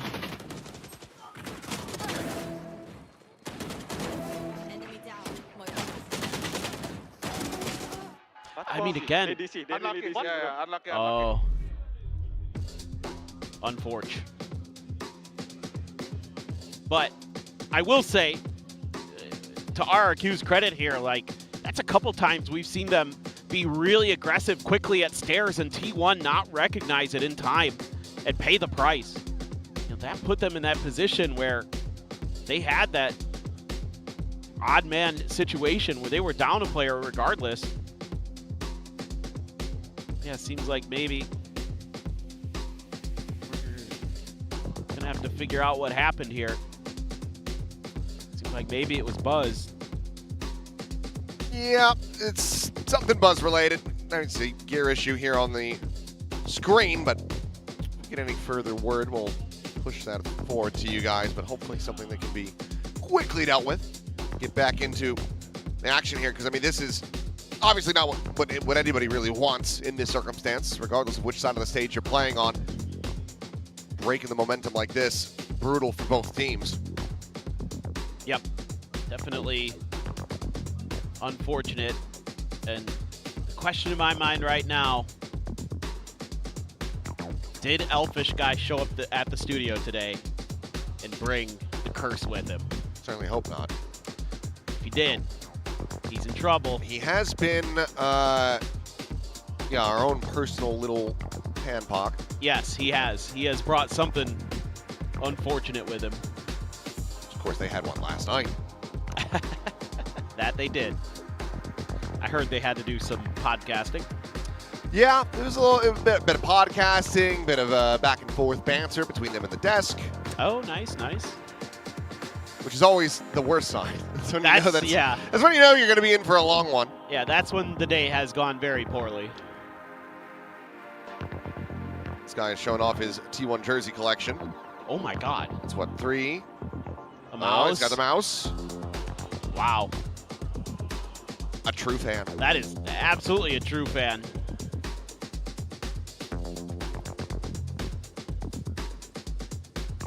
Seen a couple. There's a guy out in the audience who's actually wearing a Sen jacket, and I've seen him around a couple different events. He's somebody who has traveled as well. Oh, okay. Met him over at when we had GC. Oh. Game Changers finals here. Sure. And I think he might have been in Paris as well. You I think forget so? what other event I saw him at. Oh, okay. He's here today. You keep track of these things better than me. I'm oblivious. Well, it's just, I mean, you know, as popular as they are, it's a bit uncommon to see a Sen jacket in the wild in Korea. That's true. So when you do see one, it's pretty easy to remember. That is fair. That is true. You know, by my eyes, if I saw this, like the colors of the Sen jacket, I just assume it's T1 and just move on with my life. Especially if it was That's like fair. near where I lived, because like the T1 base camp isn't too far from my house, so it's just like I see T1 jackets all the time. Right. You said base camp, I was thinking of their HQ. I'm like, you don't live anywhere near that. No. Yeah, I don't live near Apgujeong. The PC cafe that they have. Yeah, in Hongdae. They have another one. They opened up their second one in, down in Busan as well. In Busan? Yeah. Oh, I nice. saw it. I had gone down to Busan with my wife, and we were walking around. I was like, there's a T1 home base here. I didn't know that. And it was actually like the week that they were getting ready to open it. Oh, really? So they had just painted the side of the building and everything. It's like right in front of Hyundai. Oh, nice. I had no idea. That's cool. Very good location. It's a phenomenal city. Another beautiful part of Korea. Yeah, we'll be there for Stage 2 finals. It'll be Hell yeah. a very good time. Get to show some of the other Pacific talent who've maybe never been down to Busan. Another little look of Korea. Oh, I can't wait to go back. It is just a wonderful city. I haven't been there in a while. We're going to be there in the summer as well, which will be very nice. Well, that, It's yes. Nice and breezy because you're on the beach. Yes. A little bit further south. If you like so beaches we'll in particular. We'll be warm. But That's right. I mean, it's warm everywhere in Korea in the summer, so there's no escaping that. It is just very hot and humid, no matter where you are. But maybe, in the beach it'll be a little bit better. I think the last time I was there was with my parents, so it's been a little while. And it was like spring, like early April, so the weather was a little cloudy and rainy and cold. But still nice. I still had a great time. hopefully some of you will join us there. You know what is ridiculous though that I found out? Yeah, what's that? And I'm gonna check my phone real quick to see if he's actually streaming so I can call him out. Yeah, here we go. Yeah, apparently like we invited TMV to come to our Stage 1 finals in Vietnam. We did? And he didn't take the offer. Really? How stupid do you have to be? I mean, he is pretty dumb. You get an invitation to travel across the world to a place that you've never been that is reportedly lovely. Yes. Attend an event in person. Yes. And you don't do it. That is just, well, ludicrously moronic. Yeah, I mean, he's a guy who's well known for just making bad decisions on a consistent basis. Just absolutely ridiculous. It is just one of those things. I don't know. The guy just, you know, if he says go left, I'm going right every time. I think we are hopefully getting closer to a resolution. We should be able to get back into this. Just have to do a couple little final checks to make sure that everything is working. And we can get right back into the game. Already some Tens fans. Tens plus Faker, the power between the two must be enough to maybe create a gravity well. You know? I was going to say, this is how the world ends. This is the singularity. Yeah, it wasn't the Large Hadron Collider. It was actually bringing Tens and Faker together on T1.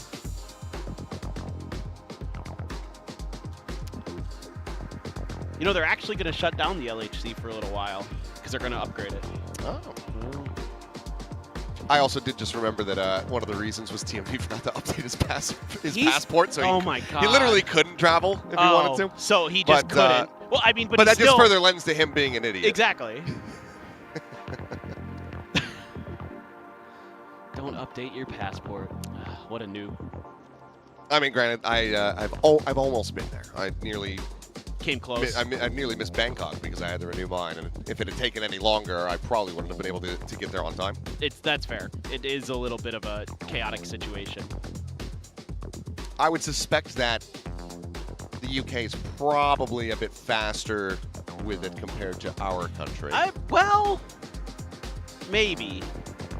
At least with us, we can pay a little extra to get it done a little faster. I mean, I did that. It still took a long time. Did it? I think mine took like a week and a half. The Express it still took like 2.5. Really? Yeah. I can't remember now. And I didn't qualify for emergency, obviously. Because I did it 3 years ago, 4 years ago. Can't remember now. Too long. Yeah, some things have changed since then, so it's definitely gotten slower. Well, that's great. Typical. Players for now just trying to stay focused. Of course, not able to talk about, the game under these circumstances. There is no game currently. That is also true. There is only us. There is only podcast. There's only podcast. So we sit up here, above the stage, in our black void. I don't have anything interesting to talk about is the thing, like... Well, that's a usual circumstance But it's even worse because, like, I've been so busy, like, just doing odds and ends this week and, like, trying to take care of some adult stuff and then... Timeout. Okay. Okay. All right, the game is now ready to go, but there is the TAC timeout. So you were thinking that this was going to be the case when we saw that the timer was paused. T1, they did call this after all. So do have this, and then as soon as this timer's gone, we're straight back into the action. So as you can see, score has remained the same. I'm sure there's people wondering if there's going to be any kind of rollback, if there's any kind of contention. No, everything is the same. RRQ in the lead by 1, 11-10. What is going on with that chamber? I don't know. It's like a centaur. Yeah. Combine Chamber with Orisa from Overwatch. That's a little frightening. But yeah, I mean, I think here now for T1, you've put yourself in a really awful position. The economy's gone. You're going to be coming into a relatively weak round, whereas you're flush with cash as RRQ. Jemkin's got an operator. Crazy Guy's going to get an Odin. What do? You put yourself in such a poor position, and after a pretty solid defender side, you haven't done a lick of anything on this attacker side. That's 2 rounds. Yeah, uncharacteristic for them on this map. Well, timeout has expired. Ready to go into this, and oh boy, Crazy Guy, he is doing what he hasn't this entire time. But T1, for their sake, fortunate to be leaning in towards C to start this off. So the Odin not going to be able to find anything off the rip. Once again, TP cross from Munchkin. And Jemkin can join in on this very quickly. He's got the rendezvous to take him back over to Waterfall. Let's see if they just want to try to be aggressive. They do. Like this was pretty open. TP from Crazy Guy. But will get himself out in the spawn. Turret set up to watch from behind. Bring them down. Seas will expire. Question is, Meteor, are you going to be committing the pit to this? The answer is yes. Sends it immediately. Buzz tagged up through the walls, already down to 17. There. He's got his ult. Those get invested, and that's going to connect onto multiple players. I believe 3 getting caught by that on the T1 side. The jump forward into the smoke. Jemkin trying to lead things, but ends up falling. Stacks fun in that kill. Buzz, however, unable to make that judge sing. It ends up falling with Meteor's death. Izu going to be spammed down. Munchkin cannot hold his own. The side of the corner. Moneyette comes away with 2 quick kills. And the force buy from T1 is not going to get them the round win. RRQ will take this up to map point. 1 more to go to send us to Breeze. Yeah, I mean, they've just got all the right answers now. You know, crediting some of the ult usage from T1 on their defender side. Again, great ult usage from RRQ. Having that Nightfall so they can scale through the pit. Buzz somehow can't do anything with the judge.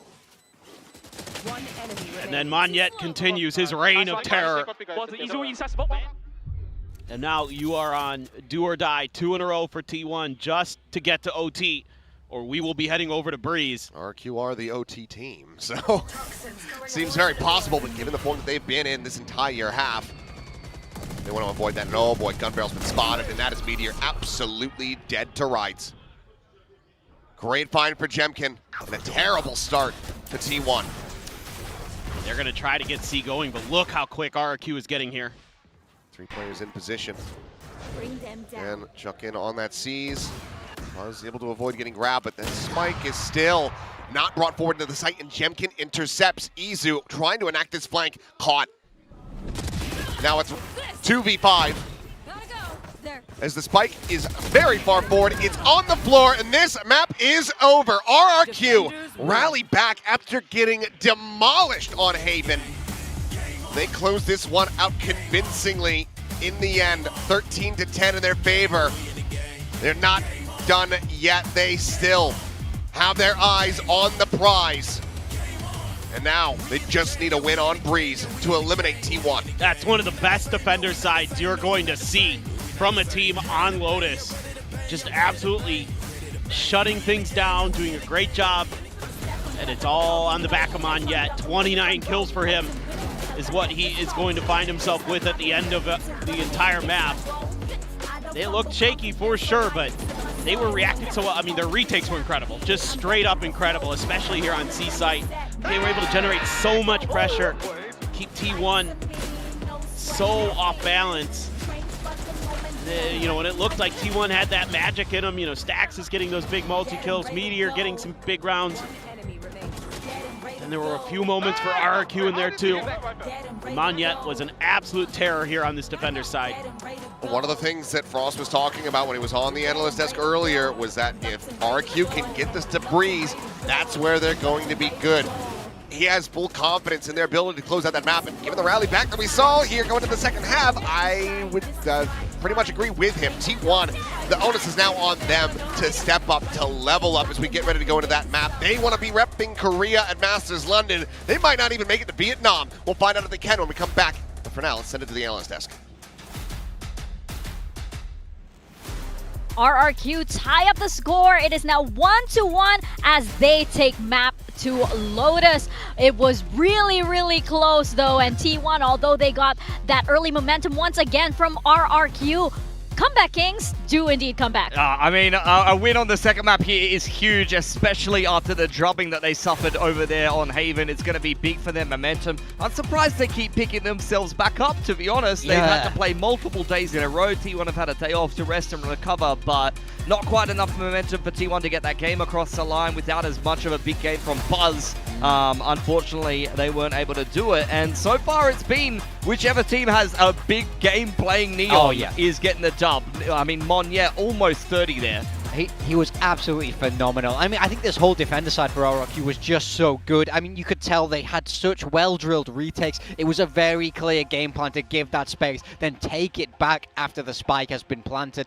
Full credit to RRQ here. I think they played a fantastic game, but you gotta talk about Monyet, man. You know, we've been asking to see so much from this guy, and I think he finally delivered here. On the side of T1, you know, we talk about how great their individuals are normally, but you look at like someone like Izu, who's been doing great for them. He's right down at the bottom of the scoreboard there. Well, this is the thing, like, T1, stylistically, they have these maps where they're playing the chamber comps and things like that, especially during the group stage, but then they've shifted into double E-Nit, or they've shifted into just kind of a more standard-looking comp. This is a very classic Korean comp. This is the old Gen G comp. You used to play Raze instead of Neon on Lotus. You've played your way through a lot of these situations a million times as some of these Korean squads. It's a very kind of consistent, high-percentage playstyle, but it doesn't have that pop that we associate with T1. It doesn't give you the agents where individual players can take over the game. It's a role-playing Neon with a core of kind of agents that all have a lot of utility and play together as a team, but that wasn't enough to overcome RRQ with the chamber comp. Yeah, and you want those moments that enable the players to be able to get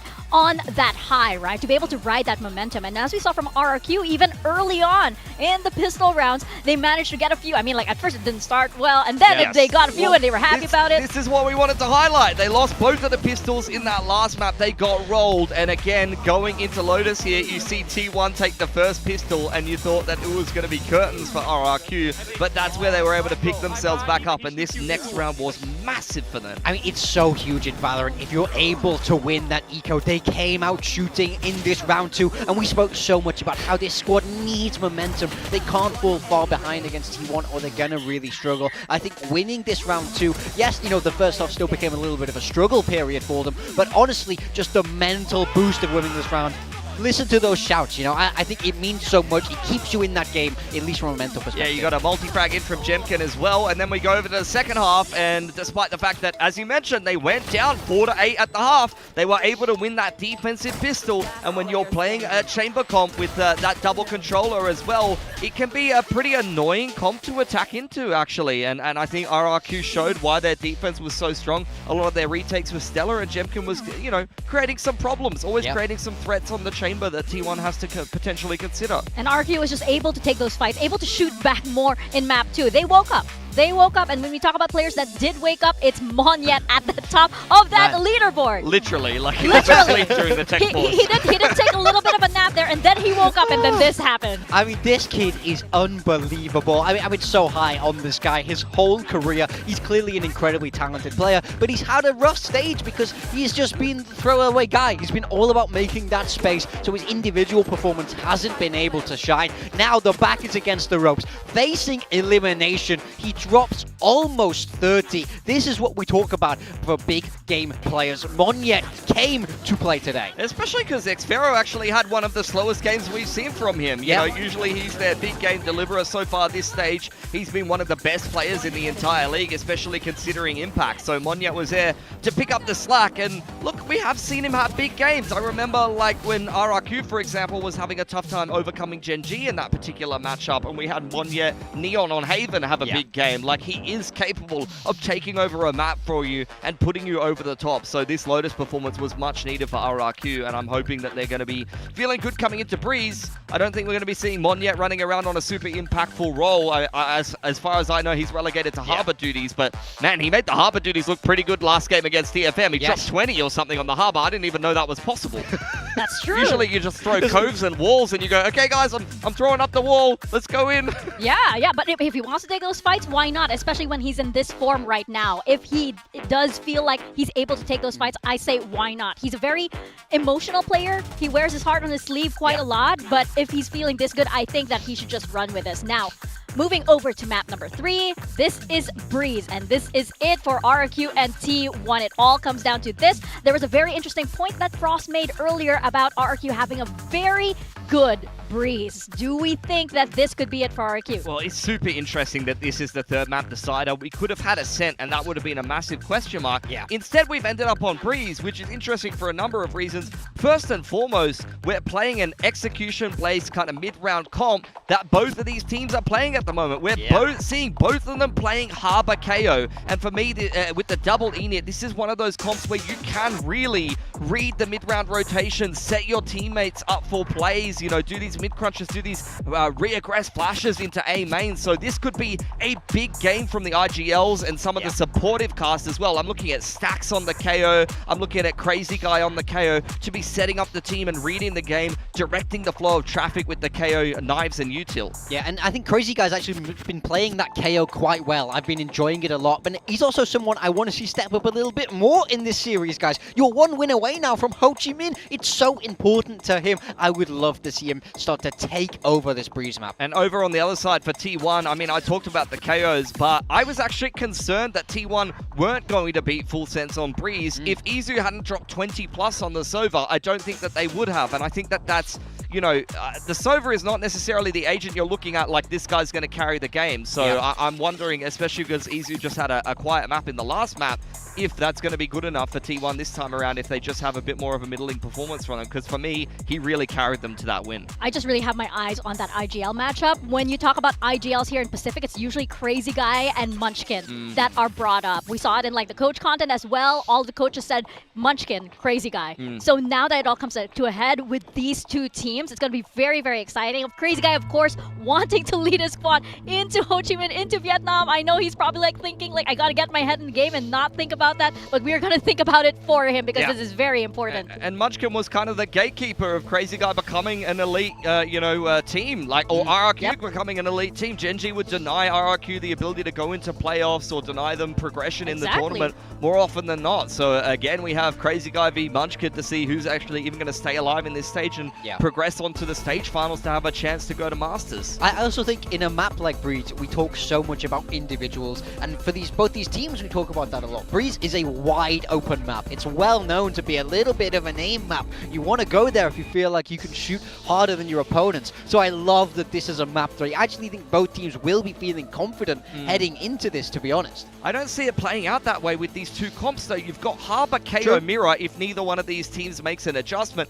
This is more about execution on the retake when you're investing those walls. The timings of the KOs are everything. You're going to see, you know, an underarm KO flash through a Harbor wall potentially decide some massive rounds in this game. So first and foremost, will we get the same comps from both of these teams? Because that is basically saying we're going to play the Harbor KO Mirror against you on Breeze, and whoever has the best execution will go to Ho Chi Minh.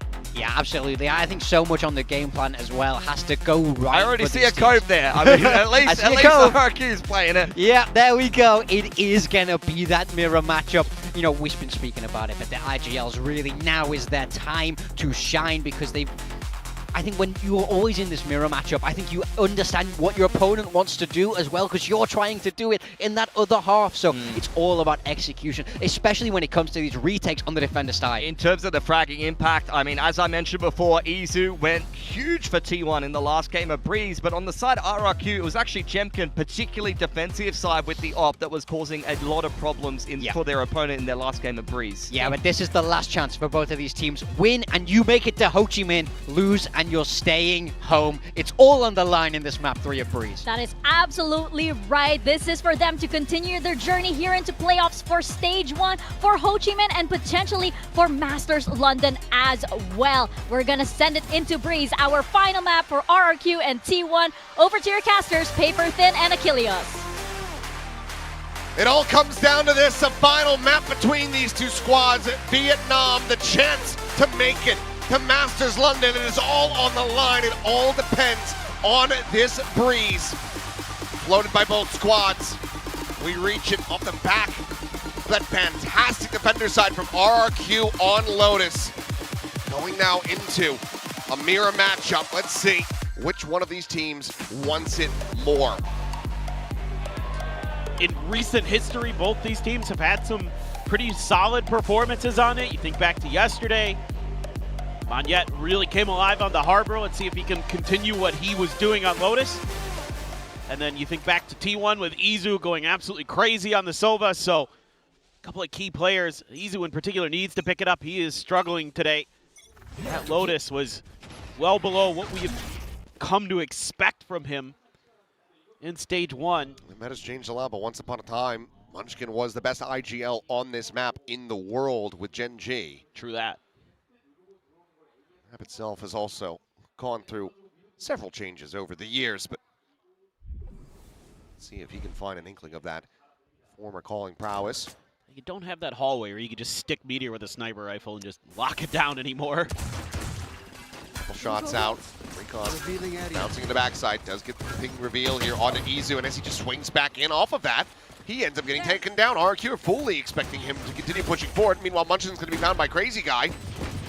And RRQ looking well set to close out another pistol. 3-1 in that regard. Stax is able to find 2 very nice shots with that Sheriff, but Meteor's going to be overwhelmed, and Stax will get taken down. Jemkin with 2 of his own, and RRQ will open things up with the pistol win on Breeze. I'm concerned about T1's mental right now because nobody clears this dart, and then Izu for some reason just goes swinging out again as the last ping comes in. I mean, Stax is still fragging, but as we discovered on Lotus, turns out that it was the Doomsday fish. Yeah, it was the oarfish. Kill all your opponents. So that was sloppy from T1. Absolutely. No force whatsoever, no Marshall even to be seen on this. No maybe Bandit. that would get picked up here, but it's just going to be those full classics for T1. Stax saying, well, I think I can get a cheeky orb grab here, so we'll just take that away. 3 charges, or rather 4 charges now, towards that null command. Well, I mean, funnily enough on this eco, T1 maybe not going to come out of it too, like, in the worst possible position. Stax just going to reposition off of that flash and doesn't want to die for free.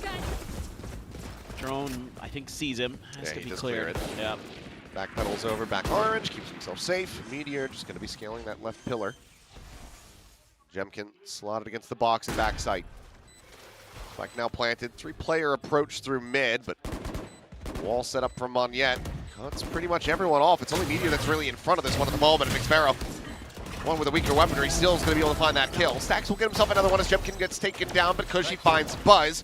And it's player advantage maintained. Stax covers himself a Vandal, swings out, he's looking for that elimination, but he's the one taking some damage, but now he's taking names! Crazy Guy will fall, and T1 off the back of Stax will do to RRQ what RRQ did to them on Lotus. They will tie it up 1-1. Sometimes it's all you need is that one round where things start to go your way and you're able to find some of that magic, but I love the way that T1 plays this from the beginning. RRQ is so cautious, and they read into that. They grab the orbs, Stax immediately, baits out the drone and repositions, and then the Meteor swaps into his place, try to cause a little bit of trickery, and even though he dies, that tees up the players behind him to get that first kill, and then Stax.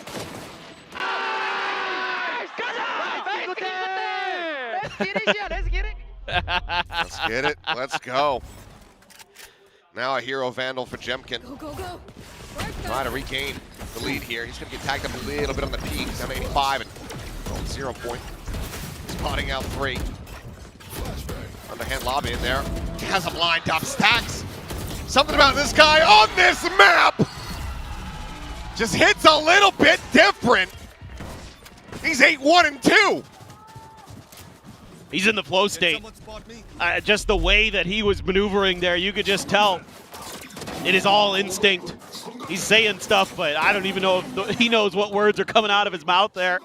And there's more. Great cover behind him by Munchkin too. Beautiful. Looked like maybe RRQ was going to be able to just barely break through those defenses. Jemkin disrespected the util at the door and got a little further forward, but quite enough. I got the operator online for Buzz. Immediately just disrespecting this poison orb, but he's not going to be rewarded unless there's a pivot. Clearing the drone. 0 Point will get the cancel on that. It's a reveal of 4, and immediately Stack's going to be investing the ultimate here. For that stun burst, but nothing to be caught. While Buzz, ends up firing off just a little bit too late. Really bolt to try to delay. Izu on the approach here from mid, playing off the back of that flash from Stacks. Buzz swings out a little bit wider. Crazy Guy going to be struck down, and this is going to be another round in the hands of T1. Barring some critical failures here. They'll push forward. Stacks has to get at least one in the round, it feels like. That's got flawless for T1 to build up their bankroll. And RRQ might be considering an early timeout yet again. Yeah, I mean, this is tremendous teamwork and individual protocols. Stacks using that knife to shut down the drone into his ult and then just falling back, and then immediately Munchkin throws to Storm Surge to make sure that he can't be pressured, so that no command is getting tons of value to allow for the operator to swing in. Yeah, they bully that off of that angle, but then sets up the flash for Izu. Oh my goodness. T1, the way they played that round was absolutely near perfection. Other than the missed shot by Buzz. Like, that's the only thing. Take flight. Thrown out, fast lane set. Buzz just going to quickly give over that space and backside to the overdrive. Will be invested for the spot out, but okay, Izu going to be taken down. Decent range as well. Buzz will be able to find one Crazy Guy. Picked off, nearly finds a timing shot with Jemkin. Spike planted. Look at the late lurk from Xfero. Granted, yes, it's just a Sheriff in hand, but he's working his way through elbow and into mid. He's going to be running low on time, though, but for now, Reckoning out. Flash connecting onto Cushy. Tucks away, and Munchkin going to get caught. Flash there into the corner. They haven't finished the job yet, and Moniette is able to line up too. Jemkin will try to stay alive. No, Stacks will deny him as he gets it into a 1v1. The Vandal going to be collected. The defuse not quite here for his position. Stacks now well aware of where he's at. He's just going to try to stick it. No. Decides to get himself off the defuse for now. Nice knowing you. The retap, the swing, and Stacks! He cannot be stopped!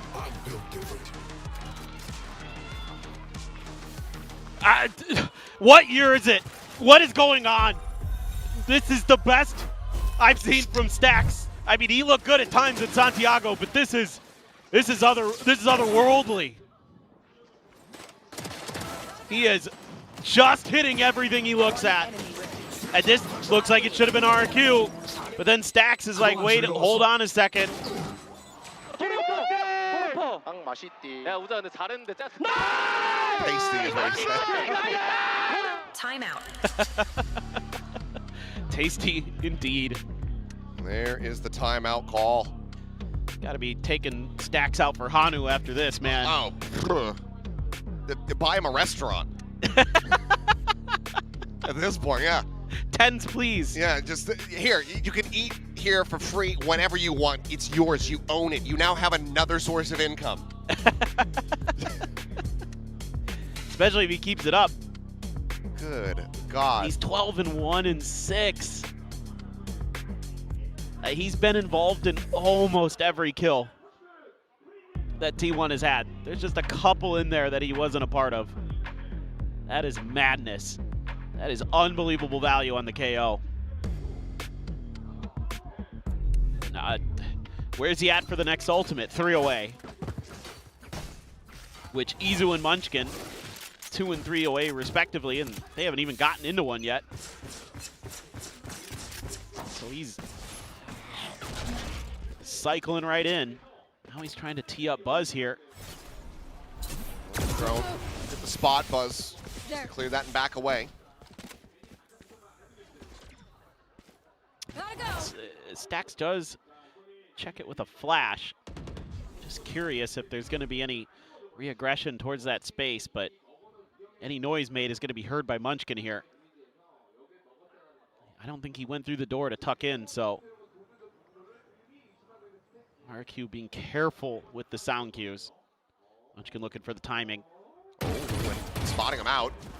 It's going to be info gained, though it doesn't manage to find the kill, but look at this. Wary about the flank. Come in late from the side of Xfero, but Stacks does now pivot, rotating in. Buzz, however, They're around the corner. Gun barrel's not going to be spotted. These players, I mean, they just might even end up backing into each other. Well, Xferro, if he looks that way at all. Oh, he's pinged it out, and they still swing forward. And Buzz, I mean, he nearly gets given a second one. He does manage to connect that shot on the Cushy, tags him to 62. Now sights back over into tunnel for a brief little moment, but no. Swings over to the other side of the pillar. Stacks, I mean, he will end up getting caught. With the hero gone, but Meteor flushes out one. Buzz puts Crazy Guy down on the floor. Swings over to the side, finds him on Yet. 10 seconds left. Would love. One enemy remaining. They would love to try to get the res, is what I was trying to say, but there's just no time. Needed to try to get that spike in play, and they cannot. Team 1 out, up 5-1. Yeah, you're gonna have to find answers to the cheating that T1 is doing on the map, and by that I mean the extra space that they're getting for free. This one right here for Buzz. I mean, a nice lurk from Xferro, but it doesn't matter because you've given up so much map control to Munchkin early that he's able to track you and really mirror your movements. And then Buzz just nice with the op, man. Great movement around that pillar. Finds the 3K in the long run. On to a bit of an eco for RRQ. A couple stingers, a guardian for Xferro. Stacks just waiting for Util probably, and then gonna throw the knife. Flash out, 0 point. There is the suppress, and there's Stacks finding another one. Crazy Sky is gonna be taken down. Monyet able to get up into their faces. Finds one, Stacks just dancing around the remainder of those Hunter's Fury pulses, but it will be Monyet able to find a kill, and now the pit's gonna be invested immediately from Xferro. Some weapons to be recovered. Shock Dart puts Jemkin down to 2. And Izu and Munchkin get one apiece. The pit is dropped. Buzz cleans up Munchkin, and Cushy is zoned away. Double Shock Dart at the ready. And so they just pass it over. Harden the Cove. They spray and pray. They will not be able to find Cushy, but they will continue to find these round wins. Just a great answer. I thought this one might be RRQ's. They have a good execute here off the back of the Hunter's Fury to clear some space. I mean, Stacks should have had 2 there. That's the thing. I mean, the Hunter's Fury investment, but also the Viper's hit. I think that the Overdrive might have even been invested. Yeah, so Buzz's. Yeah, well, Buzz used his, yeah. I thought for a second Jemkin might have ripped it even when he was super weak, but... Surely not. No, he didn't have it. Okay. Well, there's at least that. Let's go ahead and have a listen in now. Out elbow, just don't pick first. Yeah. Hold my wall, guys. You want me to go in or no? No, it's okay. Just stay fast. They have Viper out. Can use drone and drone wall and flash, okay? Okay, but don't go in, yeah? I think you can try to go in. You see first, okay? Yeah, you can go in. Yeah. Can you drone? Wall? He flash. He drone. I flash. Okay, hold. I go from window. Just wait. They know 3 already. Maybe OP. Yeah, maybe OP. Guys, go B to B. Go B to A. Go B to A. I stay here. Go. I stay here with Mo, okay? No, just go. Can. Yeah, just go B. Okay, OP, okay? I'll smoke here, guys. Okay? Care left, guys. Ready? Yeah. Okay, guys, 2 inside. He wall me. He cut me. I go. Awal. Check go. Copy. Buzz gets a collab. RRQ and Co trying desperately to get themselves realigned, to figure out where they can take this spike, where they can find success. There's just too much going on, too much to try to keep track of. It's another flawless for T1. Yeah, you could hear it in the comms there that the timing of that drone caught them a little bit off guard, and then there's the knife again. You're not anticipating that maybe both initiators are going to be on the same site. And it throws off all of their timing, and then the Crazy Guy's trying to figure out the rest of the map, and they want to set up the crunch onto A. But Buzz has a great angle. And there you go. Another timeout. And cheers from the T1 fans, seeing this second one having to be invested just 3 rounds later. Just 8 rounds into this map.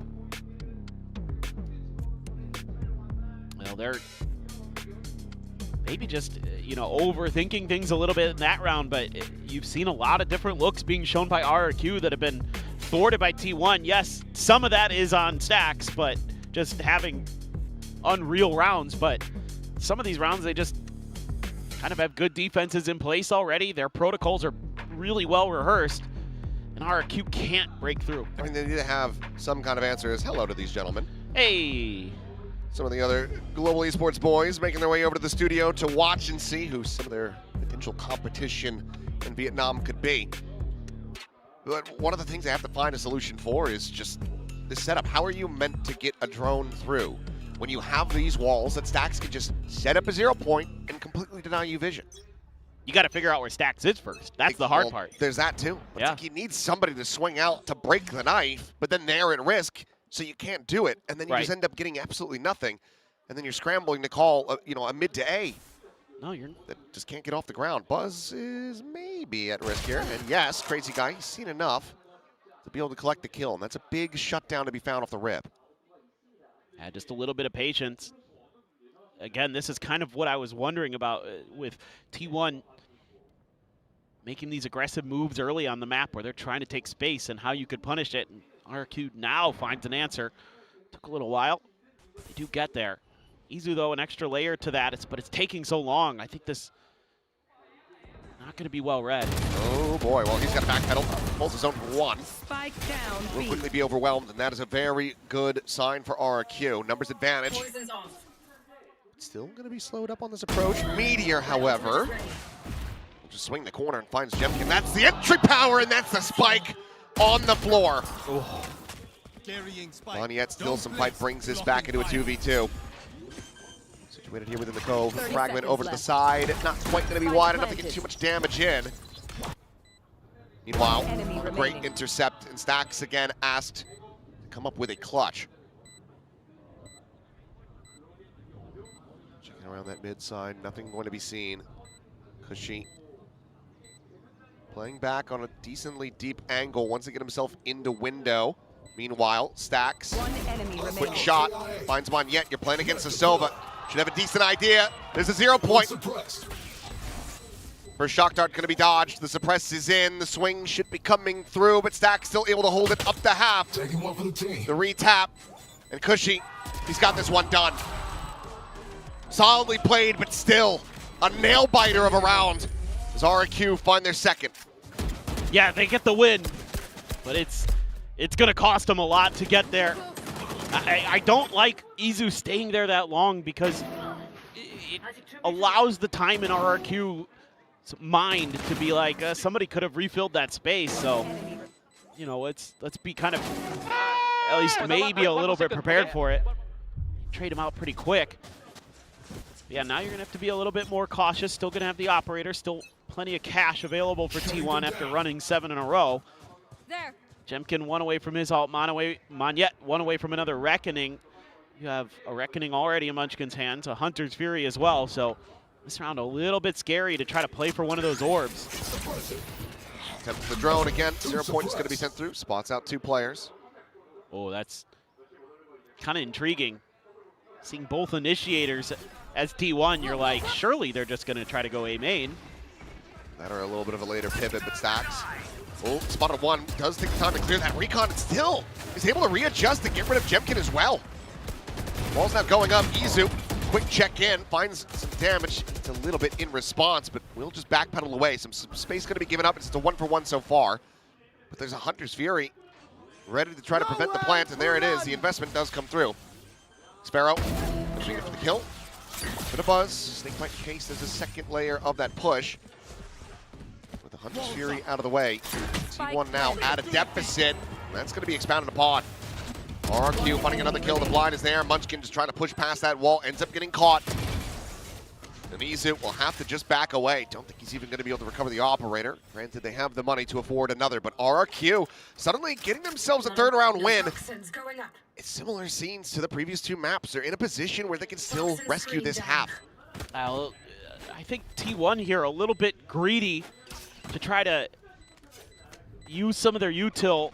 Yes, they have the Hunter's Fury to delay, but then they're just kind of losing the map awareness with Buzz pushing in through the double doors by himself, and Meteor swinging into the open there, trying to maybe use the timing of the high tide to think he can cheat to get the snakebite in. I think he should have just sent it earlier, but That cost him his life, and then it all just kind of comes crumbling down. I'd pull a timeout here. On God, I'd pull a timeout if I'm T1. I don't want these last couple of rounds have gotten a little sloppy. I'd like to see the screws tighten. 7-3 after You guys see 7-1. live game also, right?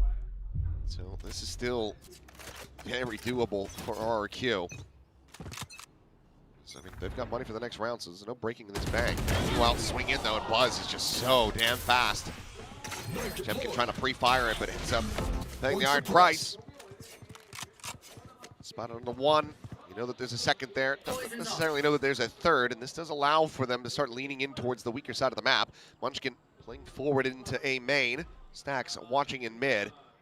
Yeah, this drone giving the comfort here to send Meteor over. Oh, Munchkin. And he has to retreat very quickly.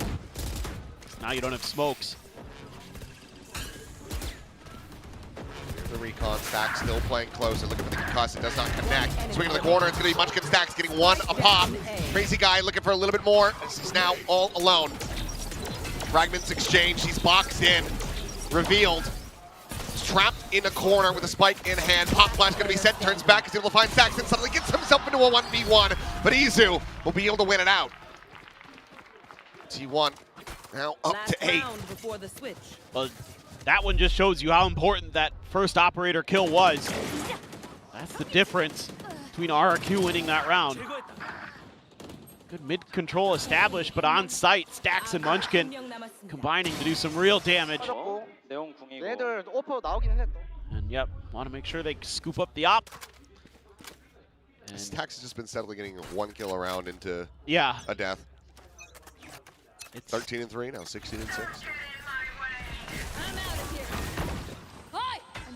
Backpedal, but Buzz, he just shuts him down immediately. Jemkin is not allowed to play the game. Meanwhile, Stacks a walk down into mid, finds Xpharaoh. Izu's here, says, hey, how do you do? I'm just tucked on the wall here. It completely catches him off guard. It's a flawless way to close out this half. T1 managed to make it 9-3. do or die pistol for RRQ coming up, but Buzz has that extra gun there. Nice job with the setup in the crunch towards mid, expecting that RRQ is going to want to try to take that space again. They've been doing it round after round. Just swinging through the tiniest little bit of that pass lane, and yep, it's enough to lose sight of Izu. They were really good on that defender side again for T1. It's just, are they going to have a better attacker side on Breeze than they could on a Lotus? Ross has got to get in there and troll him a little. Showing his age going for the bunny ears. To be fair, I saw Bane do it to Termi during their walkout yesterday. Oh, okay. So it's still stuck around then? It's still in the mix, yeah. Okay. Ball. Oh, God, Stacks. Screenshot that. Insane performance from Stacks thus far. We'll see if he can maintain it. You know that they do shift over to this attacker side, and I mean, there's one thing to say is that Lotus, this is where things start to fall apart. Exactly. Exactly. Director Frost. Why director? I don't know. Maybe they were translating like such a meme or something like that. Yeah, I think so. Ah, okay. So the same word translates to coach and director. Oh, really? I didn't know so, that. Oh, yeah. Today I learned. Kamdok. Ah.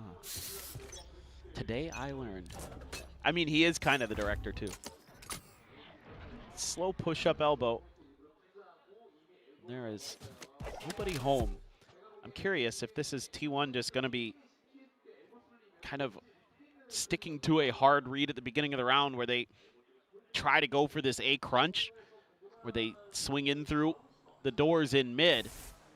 And, you know, you've got Stacks and Meteor over here. Oh, Monyet had a look at Stacks for a second there. They're just going to keep scaling forward. Oh, and Meteor, he's going to get himself maybe in too deep, but no. Gets back around the corner just in time to avoid taking damage. At the same time, the rest of T1 pushing their way up through mid, and it looks like RRQ are starting to get suspicious about this. Sparrow has the bandit, doesn't bring out a shot. Till that moment, and that's Munchkin dead! With the spike on the floor. Buys them a couple more seconds to try to get into position, and Crazy Guy storming forward is able to find one. Fragment going to be lobbed into the back. Buzz pushes up, and he manages to find two. Crazy Guy and Cushy both going to be taken down. Jemkin re-swings the back of pillar, kill found. Stacks now, maybe having to be the hero once again. Push up on top of the wall, gets a headshot there, gets himself into a 1v1. Jemkin, full HP, has to make it a headshot, and Jemkin, okay, finds his footing at long last. A quiet, damn near invisible first half, but that is explosive to say the least. Yeah, right when they need him most, Jemkin is back in the fight. I mean, this is just ridiculous from Xfero. And again, one of those better lucky than good. My God. I thought right here, I'm like, uh-oh. He might just do it, but Jemkin reads him perfectly. Let's go. Need a drop. So close. And that would have been the backbreaker, it feels like, for RRQ, but they're back in it. Back with a hope. Shotgun for Buzz.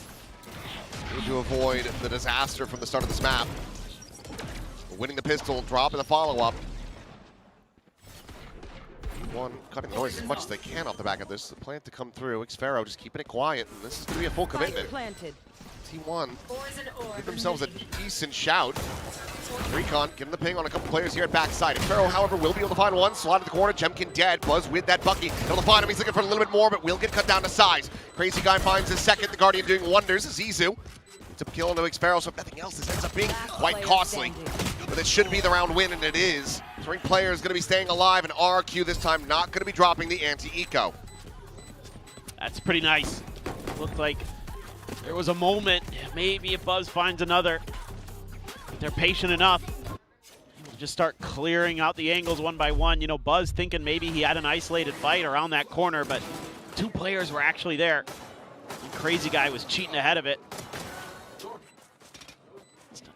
Nice angle to take. Monyet swaps over to the Sheriff. Is there any Bulldog anymore? Looking for that Bulldog at the end of the round, and Cushy and Jemkin will have him. 2 carryovers of that and the Guardian. For RRQ, can they get a bonus conversion? Toxins going up. Looks like they're starting to find their footings, hitting their shots. Double walk down into mid. Buzz going to be scaling up into elbow. This is a hefty stack from T1. Drone going to be going out. 0 point is going to be tossed into the corner, but Buzz finding the timing, gets back across just the one pulse of that fragment to be eaten. Kill collected, Guardian as well. Will be scooped up, so the weaponry is still in the hands of RRQ, and they've got 3 players nearby enough to try to counteract this take of the B site. Yeah, still a fair amount of util to work with. Spike planted. Monyet sitting on his full kit. Fast lane for Jemkin. Revealing area. A lot they can do here. Got a clear window. Check the window, going to be spotting nothing. Wall ready to go up. 3 players to play in front of this, though. It really locks off Buzz and Meteor for the moment. Fragment out to delay. Izu able to find the readjust to take down Cushy. Takes down Xfero. It's another flawless round for T1. The denial of the bonus conversion as they hit double digits. Yeah, that's not the way you wanted that to go as RRQ. Tried to stack up, but there's so much util that you can throw at the door. There's the flashes, there's the fragment, storm surge, all these things to just delay, and then kind of able to, oh man, stacks. Great job taking Jemkin out of the equation quickly. Let's listen in. Here from T1. 나 쏘바나. 마당 연마. 자, 여러분 여기서 들어서면서 가자. 들어줄게. 홀림. Deploying drone. 어랍. 자, 오른쪽. 왼쪽 안 보였고 오른쪽 없어. 홀당. 뺄게, 이제. 기다려. 홀당 다음 먼저. 네, 멀리서 본다. 나 탄뜻도 리테이크야. 리테이크야, 백 남았어? 뺄게. 백 없어. 백 없어. 확인. 나 타이밍으로 그냥 리콘 나 꽂아줄게. 스턴도 있어. 나 스턴. 그냥 내가 뺄게. 나 백사 쓸게. 연막 몇 초? 연막 7초. 또 앞라인 못 가나? 내가 사이트 여기서 스모크 써줄 거야. 여기서 스모크 써줄 거야. 리콘 드론 꽂아야 돼. 날라온다. 야, 상대 유틸 쓸 때 월 써줘야 돼. 스모크 어디 케어 나왔어, 얘네. 친다고? 월 써줄게. 병철 앞에. 온다. 이제 못 따져 우리. 오케이, 나 살게. 얘네, 뺑 있냐, 뺑 있냐? 얘네 연막 잘못 쳤어. 얘네들 뺑조심 얘네들 뺑. 얘네 연막 잘못 들어갔다. 쳤어. 멀리부터. 해체 안 해, 해체 안 해. 안 해. 다운. 점어볼게. 뺑겨가 나온 거 조심해라. 뺑 없어. 확인. 깰 생각해야 돼. 탭. 점어 하나? 안 하는 듯. 총알 더. 나온다, 나온다. 3명 둘 더. 점어 둘 더. 아직 안 해. 쏘바고. 살아. remaining. 안 해. 따로 나이스. And there you have it. Figured we might as well let her ride, listening to the whole round as T1 will find themselves with another win. Now up to 11, just allowing for that clock to tick down. Nothing more for Mon yet to do. I mean, they're so good with their delay in that round. They have so much to throw at. I mean, it is a mirror, but they're able to buy a lot of time on the backside of these pyramids. And then you have two players in main, and you're getting the kills through the smokes. Jemkin tries to go sliding in, but it's just too little too late. And T1, 2 rounds away from Ho Chi Minh. Buzz right out the door early with the Outlaw. Couple players did buy full armor here. Monyet even with a Phantom. So a hero rifle available. Jemkin has his ult behind the shotgun. Still some oomph behind this defensive round for RRQ. Try to get a much needed Thrifty to go. See if they can turn this around and start streaking together defender-sided rounds, just like T1 did against them. Crazy Guy one away from an ult. Monyet one away from an ult. There's a lot of danger here. This looks like a pistol round setup with the way that RRQ's holding. But they're raking the rotate. The slow creep back off this drone. I'm not even sure if Monyet even heard the damn thing. 0 point out though, and that's going to call for the pivot back immediately. But this is all just a little bit of a ruse as T1, 0 point out, looks to go back across, free hit A, nope, pump fake, back to B. Look at him They're cut just sound. playing with these timings, saying, okay, we send out the 0 point, cut noise for a little bit. They'll probably start thinking that it's going to be that A hit. They get back over towards Sand. Now we get right back over into B. Oh, Stax is just on a different plane of existence on this map. Crazy Guy, dead in the dirt. You guys spotted a 1, but Buzz, he's got the Outlaw, he's got him outgunned. He's looking for that follow-up. Drops down, swings backside, push out of that cove. Monyet dead. Another flawless. How many have T1 gotten on this map? I think 3 or 4. It's been a lot. They're looking like new turn on Ascent back at the first Masters event. Oh, man. Right as the cove pops. Oh, man. And just the crossfires they have available, and the smokes are there, and you have to try to scale in through it. The Viper's the toxic screen. T1. Is this going to be it? Couple alls here for RRQ to try to stall. Reckoning in that null command. Similar situation. Crazy Guy just looking to deny that info and that vision, and Buzz is going to be eating quite a bit of damage with Meteor this time. The quick insert through mid is able to catch Monyet. A backstab from him. And now they have their attention turned in 2 different directions. Crazy Guy is just going to be overwhelmed. Xpero still trying to work his way across over towards the site. Meteor will be taken down. So 3v4. The plan's interrupted for now. Snake bite chucked into the corner. Izu trying to wait this one out. He waits it out brilliantly. Buzz spotted, dead. Now into a 2v3 with 2 players down low, but Izu is so far disconnected, and he has that Hunter's Fury. Mike, however, is still in main. I was going to say, if you could just deny the plant here. 2 players are super weak right now on T1. Jemkin wants to challenge this angle, but it's going to be cut off. 30 seconds left. 0 point does not connect onto him, but the spike is brought over, but now they know. This backstab from Cushy could be monstrous. Slot forward, Izu tucking into the corner. Cushy checking things out at main, and right now T1 none the wiser. Reckoning sent out, trying to cut off Jemkin, will be able to do so, but Cushy is swinging around the back, finds the first, and now Munchkin all alone to try to pull off the 1v2. Slide in, but they need to play it together. The tap The face forward, and Munchkin divides them in half, cuts them down, and puts them 6 feet under. What a clutch, and what a map from T1. RRQ have been denied. It was a long journey to get here, but eventually T1 finds their footing off the back of tremendous performances from Buzz and Stax in particular. Buzz on Haven, Stax and Buzz here onto Breeze, and commiserations, RRQ cannot get Crazy Guy to Vietnam. They tried their damnedest, but it just was not meant to be. They really pushed T1 here today, but T1 just a cut above. Quite the day for T1, who want to try to ensure that there is a Korean representative, a great organization, and Masters London still yet more hurdles to jump. But they will be going over to Vietnam in place of RRQ. They will have the opportunity to join global esports over at Masters. This is a scary team when everyone is operating on this level. Yes. Of course, I should mention Full Sense as well. Over at Masters London, T1, they want to prove that this is a squad that can earn excellence regularly. They want to make up for the disappointment that is Masters Santiago, but they still have to sit back and see who their opponent in Vietnam is going to be. It's either KRX or PRX. That's definitely scary either way. You never know with those two teams. No, you really don't. Well, he's absolutely the man of the hour. Let's go ahead and get ready to hear from Stax with Jen down on the stage.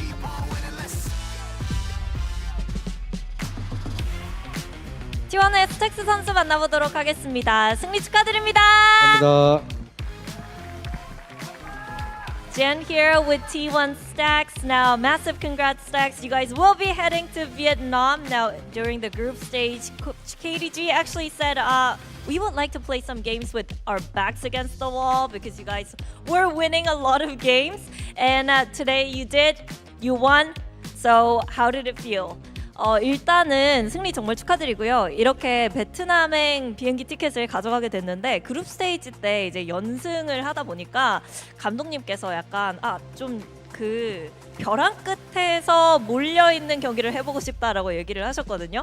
오늘 진짜 그런 경기를 했는데 승리까지 가져갔습니다. 어떠셨나요? 그러니까 이겨서 기분은 너무 좋고요. 풀센스 전 때 지고 제 스스로 화가 너무 많이 나 있었어가지고 이번 경기는 잃을 거 없다는 마인드로 많이 했던 것 같아요. Well, yeah, it feels very good to win. I think after the Full Send series, I think I was mostly mad at myself, and today I came in with the mindset that I've got nothing to lose, and I'm really, really happy about today's win. So yeah, KDG also talked to us a little bit about the discussion that you guys had after the Full Send series, but what were the talks among the players, and what other thoughts did you have? You know, what were the self-reflections that you had? 일단은 안 그래도 감독님이 어제 경기 끝나고 선수들과 얘기를 했다고 잠깐 얘기를 해주시긴 했는데 선수들끼리는 어떤 얘기를 했는지도 궁금하고요. 또 개인적으로 약간 스스로에게 화가 많이 났다라고 얘기를 했잖아요. 좀 개인적으로는 어떤 생각을 많이 했는지도 궁금해요. 일단 저희끼리 이제 피드백이 오갔던 것들은 누군가가 어떻게 플레이를 하자고 콜을 나왔을 때 너무 추상적인 의미였었어가지고 다 다르게 받아들이는 경향이 있어서 경기력에서 잘 안 나왔다고 생각을 하거든요. 그리고 제 스스로는 그냥 뭔가 더 잘해줄 수 있었는데 못해준 것 같아서 그런 것 때문에 좀 더 보여주려고 했던 것 같습니다. 오늘 근데 진짜 콜 완전 깔끔했어요. 감사합니다. Well, I think part of the discussion that we had as players was mostly about how sometimes our comms got a little bit ambiguous. So we say one thing and, other people would take it as 3 different things, and that kind of interrupted the way we played. So we focused on making our comms a bit cleaner. And I think as for myself, I felt like I could have done more for the team, performed better. So that's something that I focused on coming into today as well. Well, now, you were fragging today, and you have been for the past couple of weeks. What's been going well for you? 그리고 오늘 진짜 거의 눈만 마주치면 멀티킬 할 정도로 너무너무 잘했거든요. 최근에 진짜 폼이 많이 올라온 것 같은데 뭐 특별한 비결이나 이유가 있을까요? 그냥 마인드셋이 제일 중요한 것 같았고, 그리고 저도 이제 한 3, 4년 동안 IGL을 했던 사람으로서 제가 그리던 그림을로만 게임을 했었었는데 상범이 형이 IGL을 맡고 난 후로부터는 또 좀 많이 힘들었었거든요. 완전 다른 게임이었어가지고, 그래서 그런 것들에 조금 적응이 되다 보면서 제가 점차 성장해왔던 것 같아요. 조금 더. Well, I think it's mostly with my perspective on the game. I mean, with Munchkin coming in as the IGL, I've been IGLing for quite a lot, and I was used to playing this game in a one certain way. But with Munchkin coming in, I did struggle a little bit because I had to adapt to a new play style and new ways of playing this game. But once I got used to it, it really kind of expanded my perspective on how we could play this game as a team, and I think that really allowed me to perform even better. Now, last question. We have KRX and PRX coming up next. One of those teams, the winners of that match, you will face them in Vietnam to qualify for London. Who would you rather face? 그리고 이제 KRX와 PRX가 다음 경기를 하는데 또 베트남에서 만나서 런던행 티켓을 걸고 경기를 해야 되잖아요. 누가 올라왔으면 좋겠나요? 일단 저희는 런던을 갈 거고요. 그리고 산티아고에서는 KRX가 못 왔기 때문에 KRX랑 같이 가고 싶습니다. 근데 한 명은 떨어져. 그냥 저희는 가는데 베트남까지만. 알겠습니다. I think I would say KRX because, well, in Santiago, they weren't able to come to Santiago with us. So I think going to Vietnam with them would be nice. But I think we're going to London no matter what. It will be T1 on that plane to London. Well, thank you so much, Stacks. So much confidence, and we'll see you in Vietnam. Thank you. 네, 고생 많으셨고요. 감사합니다. 베트남에서 뵙겠습니다. 네. There you have it, T1 taking down RRQ to qualify for that stage over in Ho Chi Minh. It was well fought from the side of RRQ, but T1 were just on fire today. Oh, absolutely. I mean, I think it was really Stacks that just broke their backs there at the start of the game. Ridiculous opening couple of rounds into Breeze. He's had a couple of big games so far this stage. It's a joy to watch him on the K. I remember we had an interview with him on the desk where he's like, I mean, it's great to have KO as a viable agent. It's kind of my old man agent. But he was looking as young and as sharp as ever. And I think it was, it's kind of poetic that you see Buzz step up right next to him. And those two, I felt like in combination with just a decent game from Izu, just completely broke RRQ here on Breeze. You take the names off and tell me that's an 18-year-old upcoming talented prospect. I say, that's a sign player this from guy Thailand, right now. bro. That's Exactly. a Thai player. He was absolutely unbelievable. And the firepower on this T1 team was just unmatched, especially here on Breeze. RRQ, you know, they win that pistol, but this time it's them that lose the round two. We spoke so much about how important momentum is for them, how important a strong start would be, and they just couldn't find it. Down 9-3 at the half, and the game is too far gone. T1 just ran away with it and get themselves there to Vietnam. Oh, this round as well. We talked a lot about confidence, right? And Munchkin being able to take that fight, you just knew that he was 100% confident. He's like, no, I'm going to fight these two. Yeah, beautiful spray transfer from him. And RRQ, I mean, commiserations to them. I know a lot of people wanted to see them over in the Ho Chi Minh finals. They're always really entertaining to watch on those kind of roadshow big stage games, but unfortunately not enough left in the tank. Multiple days of play back to back. You could tell that they're exhausted, especially after how strugglesome some of these maps have been. It's been slow start after slow start, and I think with Stacks' hot start to that game, they just didn't have enough in the tank to get it done. Yeah, it's a problem that they have to fix as we move towards stage 2. You can't keep being down by so much at the half. I mean, this team is incredibly talented, so I know that they will be able to come back stronger, but it's not meant to be here in stage 1. It's not meant to be for Masters London. It all ends here for them, but it's T1 keeping their hopes alive. Oh my goodness, I can't wait to see this team play. This is what you think. This is your ideal scenario when you build T1 as a team, is is like 300 the 3 players with 300 ACS in Yeah. a game, and it's just unwinnable for the other team. There's not much you can do about that at the end Yeah, of the no. day. What else can you do? What else can you possibly do at this point? We were saying how like RRQ, the ideas were there. There was a gameplay there. There was, strategies that we just didn't see come into fruition because T1 was just shooting back really, really hard. I mean, when Stacks can hold a site, just like 1v3 everything. Yeah. What are you gonna do? I mean, we talk about his fragging, but like even just the way he plays the KO, like RRQ wants to go for an A hit or something like that, they get KO knifed. You had some great supportive flashes as well. It wasn't just the opening kills in some of those early rounds, but even the supportive utility setting up his team for success. So T1, the deserving winners, will move on, and one of the only Korean teams that we have remaining, both of the last 2 Korean teams in the lower bracket, both KRX and T1, hoping to represent over at Masters London because Yes. there's only one spot left. That's absolutely right. And so far, at least T1 is confirmed. That's one Korean team. Well, story to be continued for the second one later on. But first off, we do have a special guest with us here on the desk. We have Munchkin here from T1 Congrats. and Jen to help with some translation. Congratulations, Munchkin. You're qualified to Ho Chi Minh. You're really be seeing you over in that stage. How are you feeling right now that you get to play on that stage in Vietnam? 축하드립니다. 오늘 승리로 베트남에서 경기를 치를 수 있게 됐는데 승리 소감부터 들려주시죠.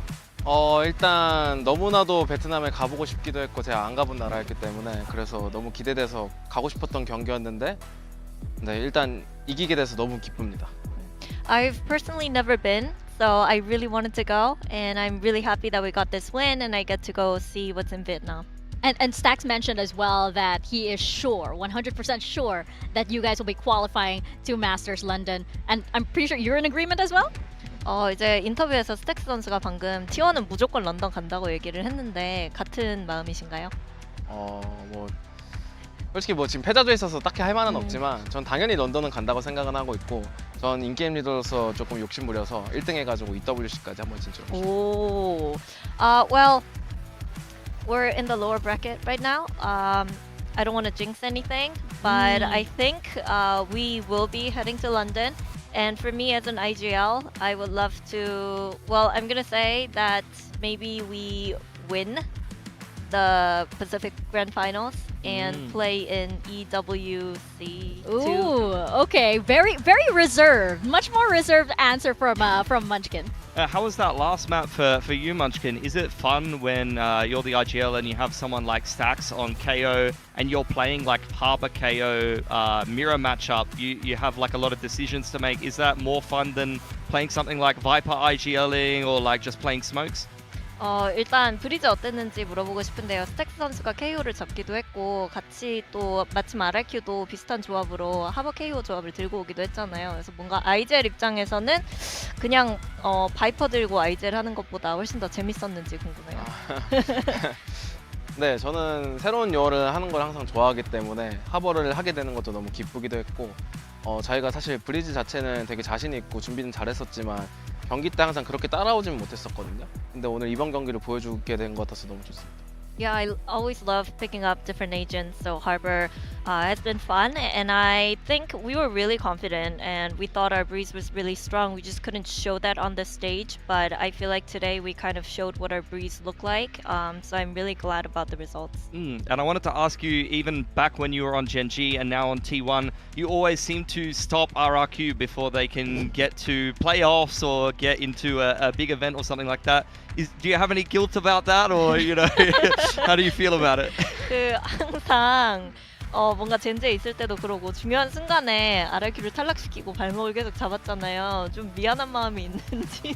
근데 미안한 마음도 없는 건 아니지만 저희도 근데 똑같이 그러니까 RRQ도 항상 중요한 순간이고 저희도 중요한 순간인데 전 그래도 약간 지금 서로 반반이라고 생각하거든요. 네. 그래서 약간 그런 거에 대해서 조금 덜한 것 같습니다. Well, I do feel a bit sorry, but when you look at it, we were both in a very similar situation, and I think, like when it comes to the rate of us beating them, and them beating us, it's 50-50. So that kind of like decreases the amount of guilt that I feel. Nice. Yeah. It's like it has to switch up sometime. Yeah. I'm glad that rivalry is still alive somehow. Yeah. Now, I wanted to ask about you and Stax seem to be carrying a lot of that energy for T1. You have Meteor, Buzz, and Izu, who might be a little bit more reserved in these high-pressure matches. How important was that energy, especially from Stax, really showing it in the game and also outside of the game? 일단은 오늘 경기를 봐도 굉장히 먼치킨 선수랑 스택스 선수가 이제 에너지를 좀 유지하기 위해서 굉장히 많이 노력하는 모습이었고, 뭔가 다른 선수들은 근데 좀 조용하잖아요. 오늘 경기에 있어서 좀 이렇게 팀의 에너지를 끌어올리는 게 얼마나 중요했는지 궁금해요. 사실 제가 최근 들어서 조금 이제 경기를 할 때 약간 너무 집중에 임한 나머지 약간 순수하게 즐기지를 못했던 것 같아요. 근데 오늘 일단 두 번째 세트 때 저희끼리 조금 힘든 순간도 있었고, 그래서 세 번째 세트 때 진짜 이거 마지막인데 좀 제대로 한번 즐겨봐야겠다. 그런 마음가짐도 있었고, 그리고 플레이적으로도 너무 재밌는 순간들이 많이 나와서 좀 그 속에서 있는 그냥 그대로 표현 나온 것 같아요. Well, recently I recognized how I wasn't really enjoying the game itself because I've been too focused on playing the matches. And coming into today, there were some struggles team-wise on the second map, but before heading into Breeze, we talked about how this might be our last game of stage 1 and we really need to kind of enjoy the moment, live in the now. And the play itself, how the game played out, we've had some fun moments, fun plays, and I think the energy just kind of naturally came out instead of being too aware of it. The best games are always just played with that kind of mentality. Now I'm wondering, because you brought up map 2, T1 could have closed it out as well. They could have closed out Lotus. So at what point in the series did you realize that you were winning this? 근데 사실 로터스도 충분히 T1이 가져갈 수 있었잖아요. 팽팽했는데 어느 시점에서 오늘 이기겠다는 자신이 들었는지도. 사실 로터스는 상대가 어떻게 하는지는 알지만 리테이크를 대처하는 방법이 그 개인 플레이가 너무나도 중요한데, 그런 부분에서 실수가 많았다고 생각을 해서 저희의 실수가 많아서 힘들었지만, 이 브리지 같은 경우는 상대의 플레이 스타일 정확히 알고 있고, 그리고 어떻게 해결해야 되는지 그런 정답들이 좀 많이 정해져 있기 때문에 좀 심플하게 에임에만 집중하면 이길 수 있는 상황이어서 맵에서 좀 이점을 많이 본 것 같습니다. Well, I think when it comes to Lotus, we knew how they would play, but what's important on that map is the retake, and you really need to rely a lot on individual brilliance and individual plays, especially with how you deal with the retakes on Lotus. So I think there was a bit of individual mistakes from our side, but on Breeze, we had a really good read on them, and there's a set way of, there's not a lot of varieties that you need to kind of adopt to when it comes to winning Breeze. It's very straightforward, so we were pretty confident. So we just talked about how if we could shoot back and if we have really good firepower from our side, we can definitely win. And shoot back they did. Yes. They did. T1, congratulations. Congratulations, Munchkin. 축하해요 for making it to Ho Chi Minh. We will see you there, and thank you for your time here on the desk. You can leave the headsets over here. And congratulations once more. We were talking a lot about this guy here on the desk, Stax. Just what a performance from this guy. We also heard it from the interview about how he just realized because he's been freed from the IGL duties, he can play his game. And let's not forget how much this man has made a mark in Valorant itself. Yeah, absolutely. I mean, we've talked about two things with Stax so far this stage. I mean, first and foremost, it's been his ability to be a great pairing with his longtime teammate Buzz as the initiator duelist pairing. You've seen a lot of great play from them, particularly Sky Neon and things like that. But secondarily, even mentioned by Frost, his boldness, his ability to read the game. You see him pushing A main solo on Pearl and peeking the lurker. You see him in this game directing the flow of traffic and reading the game very well on KO. Stax is in excellent form, and he's having some of these halves and maps where he literally just wins the game by himself from T1, and he's not even the first player you would mention firepower-wise on this team. Yeah, absolutely. I think none of us had him on our build diff rosters, right? Nope.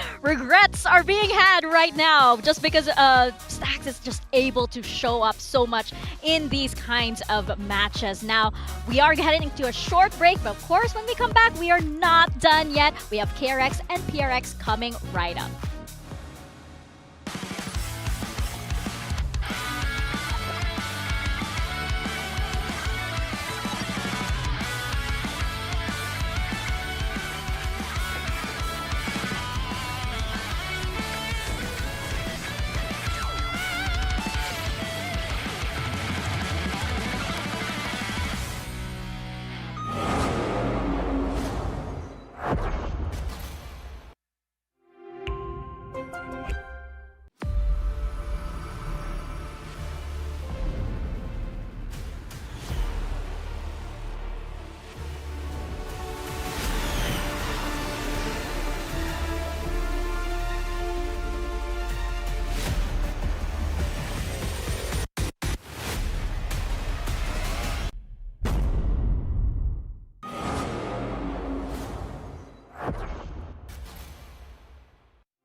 Red Bull gives you wings.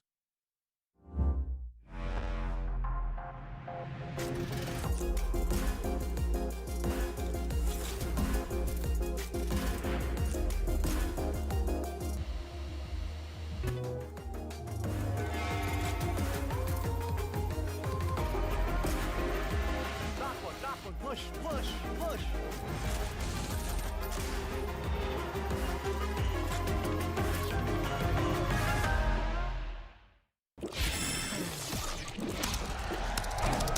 Red Bull gives you wings.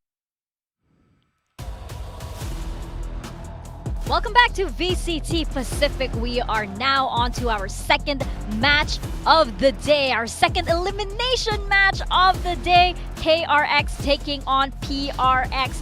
Now KRX here, it was a bit of a dicey situation versus Nongshim the other day, but KRX, they managed to bring it home, and now they're up against PRX here, and it's big question marks all around. Yeah, they kept it close yesterday, but ultimately they did get that win. They kept their tournament hopes alive here, progressing down this lower bracket. So this is a team that they came out of the group stage and they had so much expectation on their shoulders. They were looking great, but ultimately it was that loss to PRX in the group stage that then, you know, they couldn't get seeded ahead. That's when the doubt started to creep in of how good actually is this team. They fought their way through, but there's a very tough roadblock in their way today. Yeah, I think they've rediscovered a little bit of that form in the Nongshim game. I'm hoping that they haven't lost all confidence at this point, because they've got some very difficult opponents in front of them. If they want to make it to Masters London, it would have to be PRX into a T1 victory back-to-back. That is a very difficult road indeed, but it's good to see Young back in the roster. I think the Nongshim game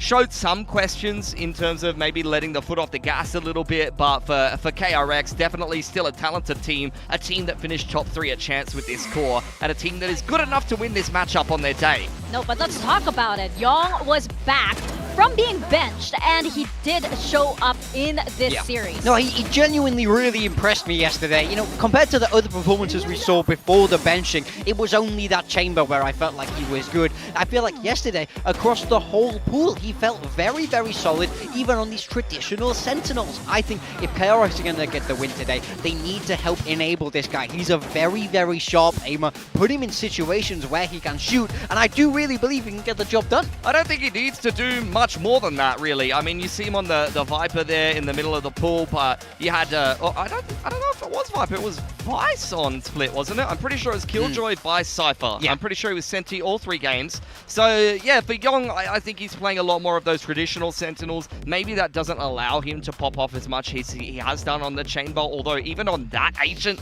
he's been a little bit inconsistent. It's mostly just on Lotus that he's had the big games. So I think if he can just if he can put up 200 ACS, 0.7 KPR, and play the Sentinels that are needed to fit the KRX system, that's going to be more than good enough to get KRX a win today, because as far as I'm concerned, it's other players on KRX that really need to carry. It's Bane's calling, you need a big game from Marco and Hyunmin, and then Freeing just needs to fill that role of the Neon and, you know, have some good moments here and there, and I think that they could win this series, especially if PRX has another off day.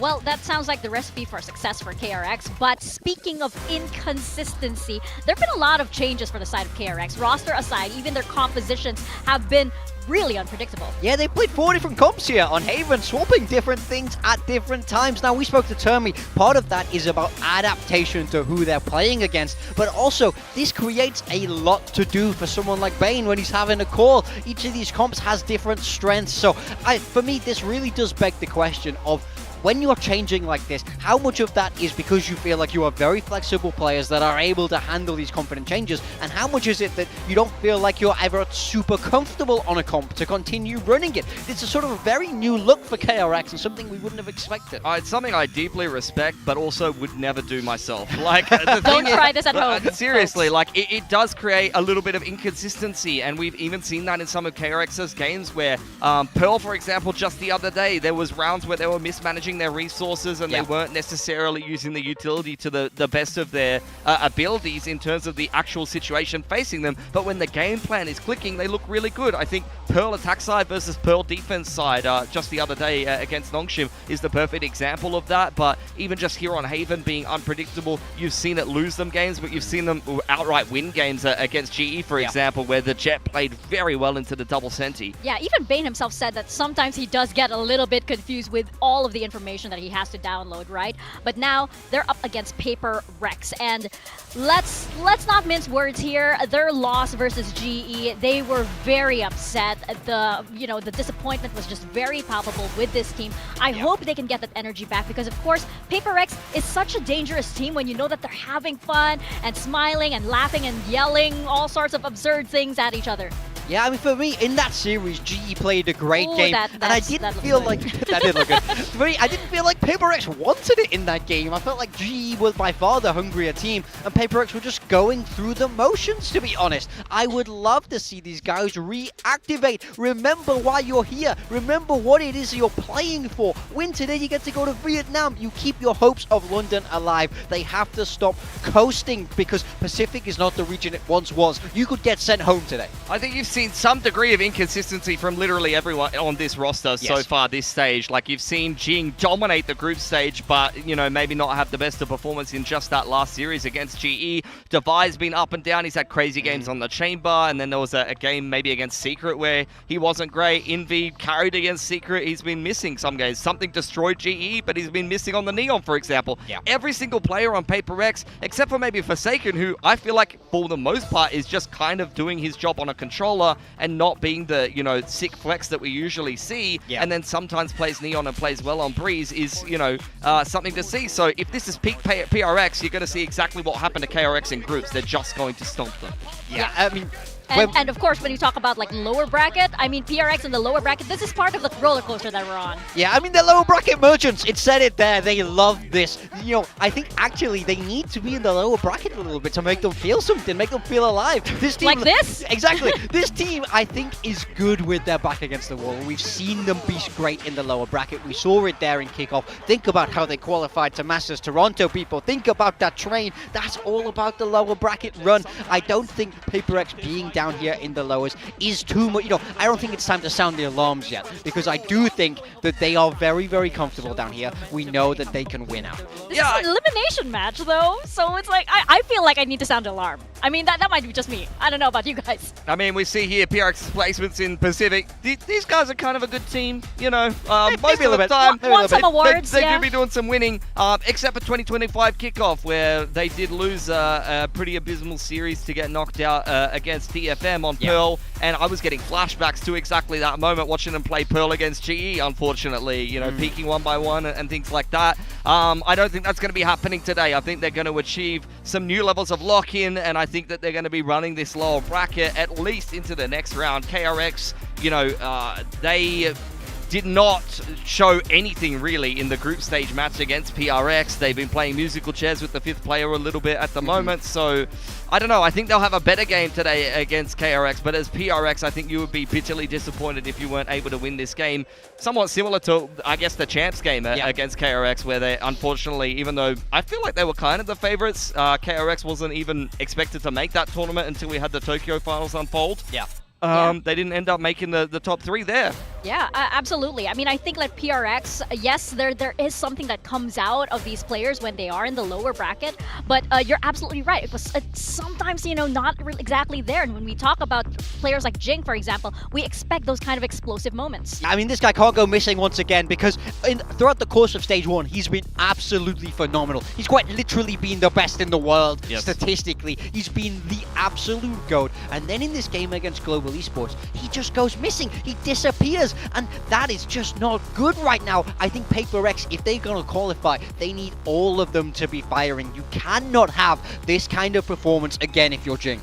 No, definitely not. And this is where I'm keeping an eye on the Vito in particular, especially with Ascent coming back in. We've seen one big game on the Omen from Jing on Breeze against KRX or Secret. I don't remember particularly which team it was, but I'm wondering how many games of Raze is this guy going to get to play, and is his Phoenix going to be looking as juicy as it was in some of the games in the group stage today? Because we have actually seen, particularly that Pearl game, it have not particularly that much impact. Well, now we have the map Vito coming up, and we're going to get some of our answers up on the board. Already. Okay, Lotus and Pearl off the board, but we are going into Ascent. We get it. I love this. I love this. I love this with this series, both too. these teams before floated through Ascent, right? Now KRX, they go instantly to pick it. I thought KRX were going to ban Breeze. You know, we saw that be a ban against Nongshim. So that's what PRX choose to go to as well. We saw them lose that to GE, but I think GE looked phenomenal there. So I think these first two maps are an incredibly interesting way for this Vito to go. It's interesting that KRX take out Lotus. It's a map that they haven't been terrible at. You know, you've seen some big games on the Chamber from Young on that particular map. I guess they feel like they don't want to have to rely on that.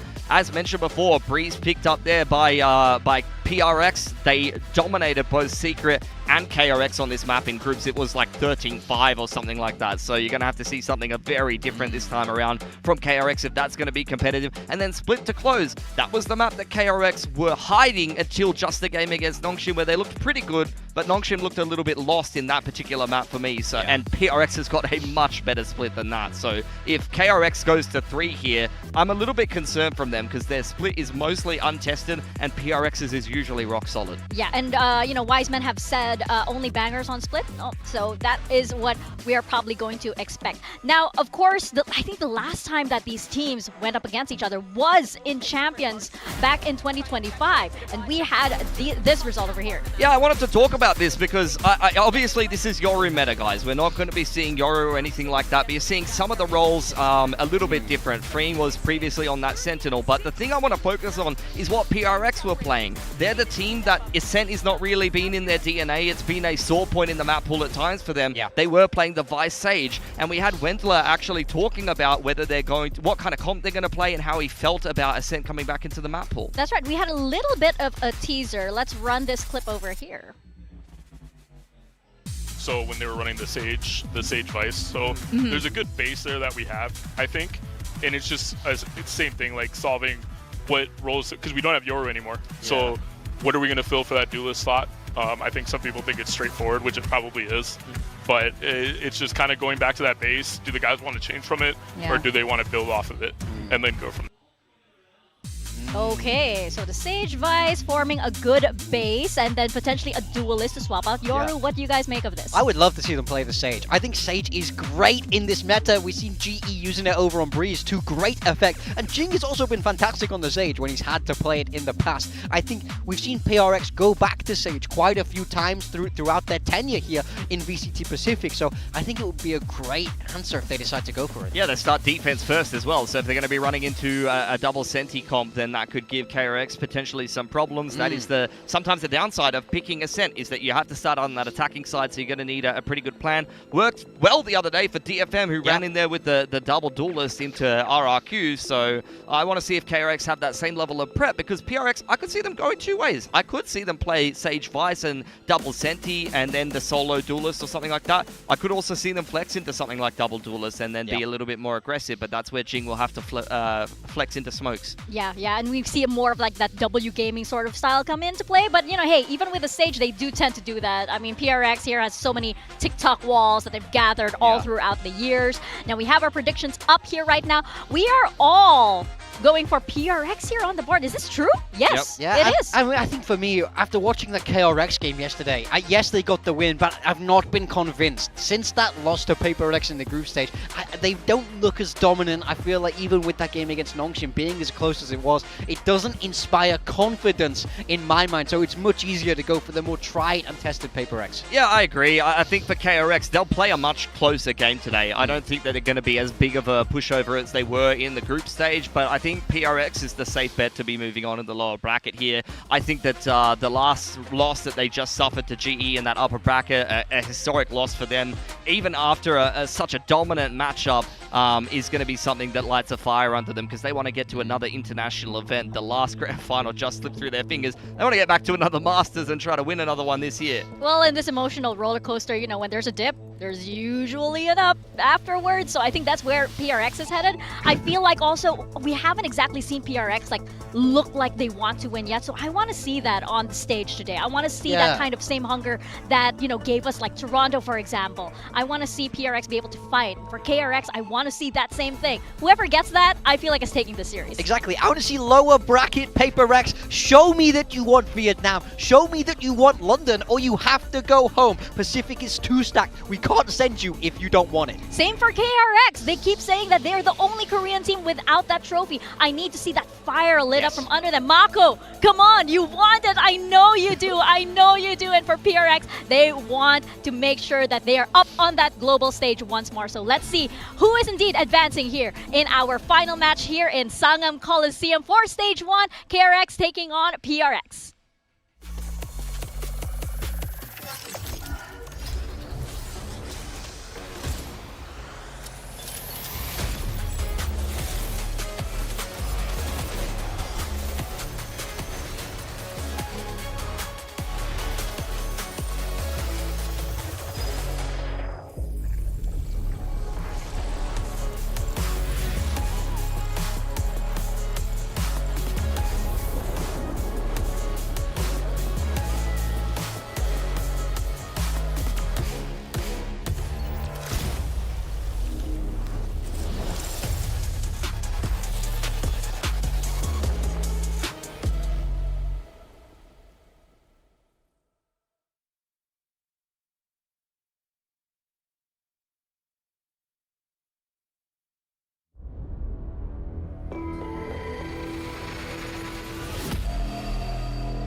Today's matchup.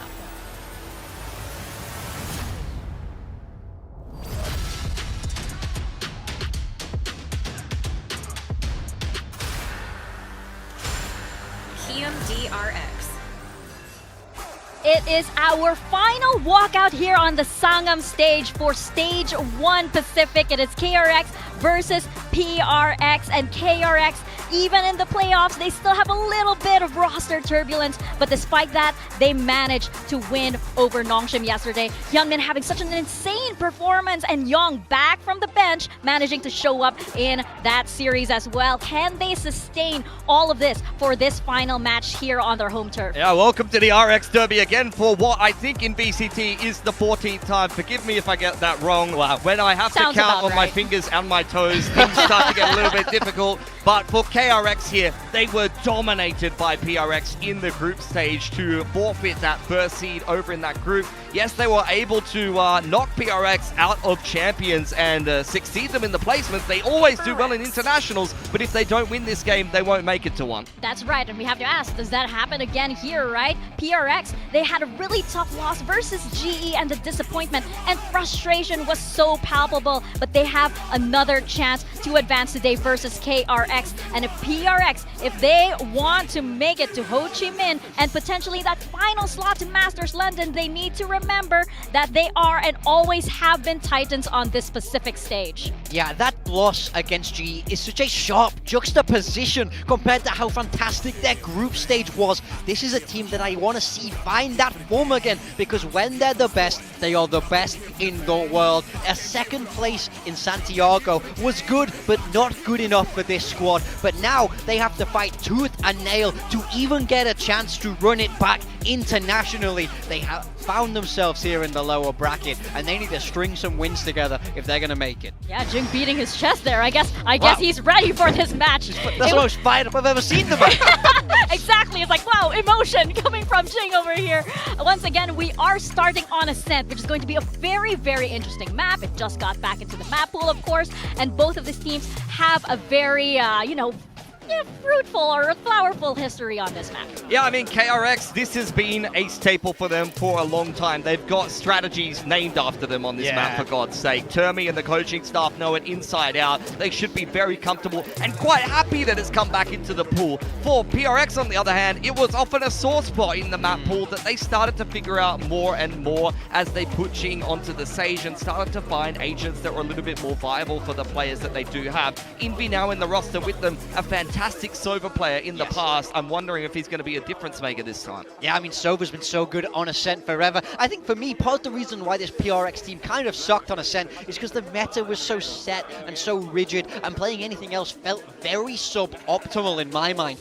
Now I think Ascent is back in the pool. The meta is much more open. I'm very curious about the composition, but I think in theory now they should be having a bit of a better time on this map. But I love that KRX decided to pick it when both of these teams played chicken with it in the past, to immediately take it to your opponents to go, no, let's see what you've got prepared. Shows real balls from Termi and the coaching staff. And it's something that's already worked for them just against Nongshim, where they were hiding split, they pulled it out, and it's worked quite well in the veto. Let's see how it goes this time. Yep, but we're about to bring up our agent comps right now as we head into our first map in the series. And hello! Okay. I thought y'all were nerfed! That's crazy. They've just pulled out the exact same comp from Champs. They've changed nothing. They're even keeping the Yoru in here for something. It's been a while since he's played it. On the side of KRX, though, freeing debuts yet another duelist after being on Neon duties for so long. He just debuted the Raze. Now he's on the Waylay. They're going to have a very punchy double duelist to start out on the attacking side of Ascent. Yeah, look, I love the Sage more than anyone, and it's especially good in the Neon meta, but there's no Neon here on the side of KRX. They're playing Waylay and Jet.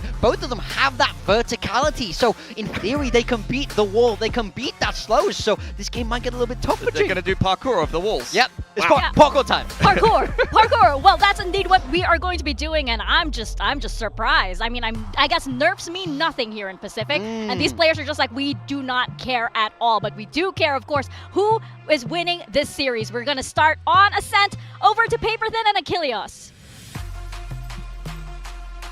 Back in for another RX Derby, and surely, this one will go to 3.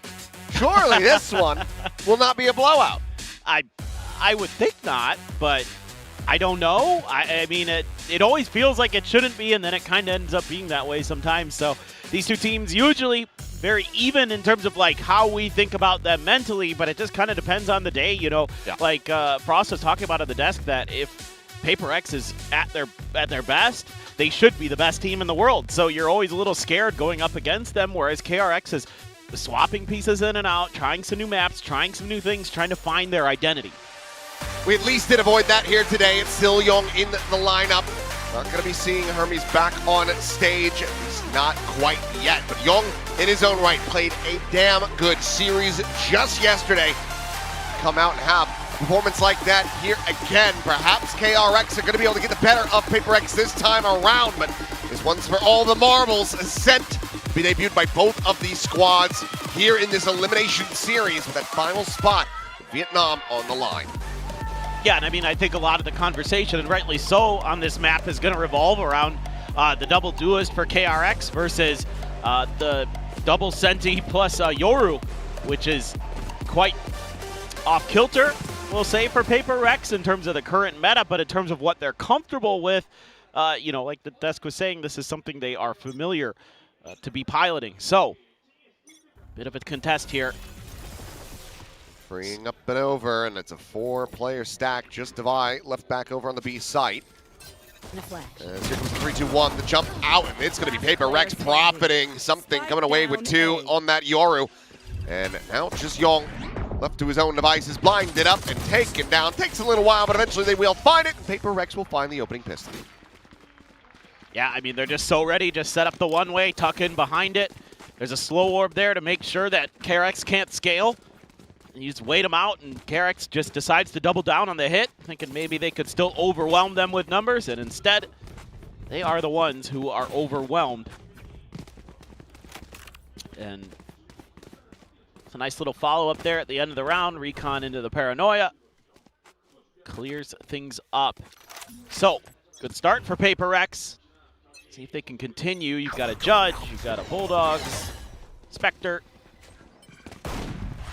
Very fast play forward here, but the actual site is going to prove to be another task in and of itself. So just a little bit of pressure exerted. Some shots into that smoke with the shorty, but no one to be found, no one to receive that damage. Bane at the same time. Solo mission over towards B. Need to see if he can draw some attention here. The only real question marks on the map right now for PRX are in mid, because Invy's so far back, but well, Bane's gonna die. Yes. God, what a good caster. You are. Oh my God, that was the best prediction I've ever seen. Well, Paranoia out, a little bit of a ring around the rosy. Blanco will eventually be able to find Forsaken, but Divide just pokes his way in from Tree.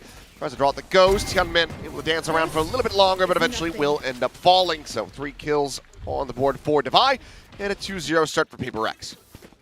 Yep. Nice little push and pull there around the generator. So PRX, so far so good. Everything you'd want here. You're keeping the Judge, keeping a couple Bulldogs, it looks like. And Mako gets one. Okay, whatever. By flirting with another death here at the very end, but able to get the Ghost going. Making sure they're scooping everything up. No! I swear Elfish is in the building. He's lying if he says he's not. He's hiding. Where is he? Get the Bloodhounds out. Find the Australian man. That's right. Not the ginger one, the other one. The other one. Well, it looks like maybe something here on the PRX side of things. Something's got that nice little casual lean back going, so it seems like it might be something on his end. I suspect it's this one we're looking at. Wait. That looks like a loading screen. Forsaken's as well, though. Oh, then I don't know. Okay, they're loading into the map. Okay, okay. Yeah, so maybe a minor disconnect and then back into it. Please.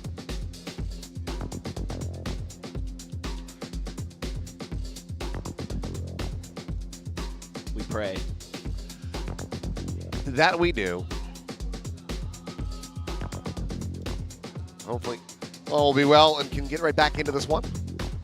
Fortunately, at least for PRX, they have a lead here. Not trying to, rebound after something like this. Oh, yeah. Yeah, for sure. Frost still. He's got here a we go. Cruz. The betrayer. The betrayer.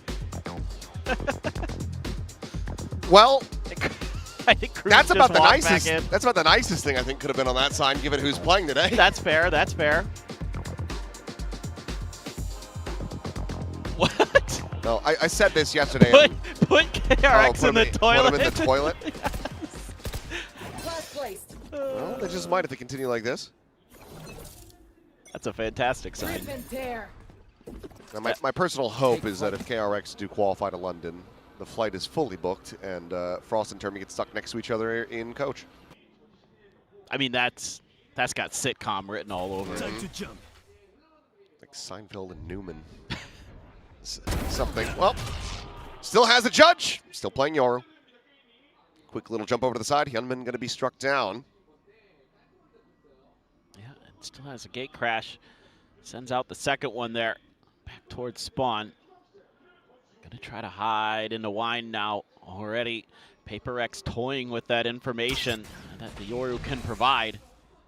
Shock dart there, but the wall forces Young back, and Bane says, well, we baited out a little util. Let's try something a little bit different, but there is a Sage wall here too, and the way it's angled makes you suspicious that somebody's trying something weird behind it. That's not a bad assumption to make when you're playing against PRX. Yeah, but just going to be a clear of the wall. Mako checking. No charges left. Kind of an odd place smoke there from the defenders. Oh. Well, solid shot for Fring. As the desk was mentioning, it's another debut for him, bringing out that waylay. Mako very suspicious, but is looking away from Wine there. Forsaken going to be tagged up. Strike now coming in, something able to push forward. Catches Mako Divide at the same time, holding down the site. Young and Bane both eliminated and freeing with nothing more to do. Has to back away. That is going to be the bonus conversion for PRX with 3 players alive. Massive victory for them and a very hot start on Ascent. Yeah, they're already really well thought out with how to use the Yoru on this map, and it's giving KRX fits so far. I wouldn't be too surprised if it doesn't take too long for Termy to get involved and be like, check everything. Check every angle. Because you never know where that Yoru is going to pop into play. Nice little shot there from Freeing after getting dinked by Jing. But yeah, Mako, something very patient, waiting for him to commit to the fight to Heaven to try to give his team entry into the site. But it is fully denied. Something in Divide starting off 5-0. Swing going to be coming in, and Young hits a very nice shot. The weapon's still a world away, being watched at the moment by Envy, so won't be able to really recover that with any ease. But they can try to maybe swing through mid, but Divine watching, killing. 6-0 for the Sultan, as Bane with a nice shot will be able to find Jing right in that wall. He's still holding here at main. Shot out from Young, not going to be connecting. And oh, Envy. Great readjustment. Look for a second like Young had bought himself the exact opportunity that he wanted, trying to collect that kill, but Envy just a little bit faster. Envy looked like he's playing ISO there for a second. That was a nice clear the util. Devi seeing that smoke. There's nothing Envy can do. Yeah, significantly slower this time around. The corns are going to be popped. Slows at the approach, but Mako able to TP past that as the plant gets ready to come through. So do a 3v3. Weapon at main can be collected. So Bane now with an outlaw. Themselves a numbers advantage. This could be a very good swing round for KRX. Hyunmin already going to be spotted out close.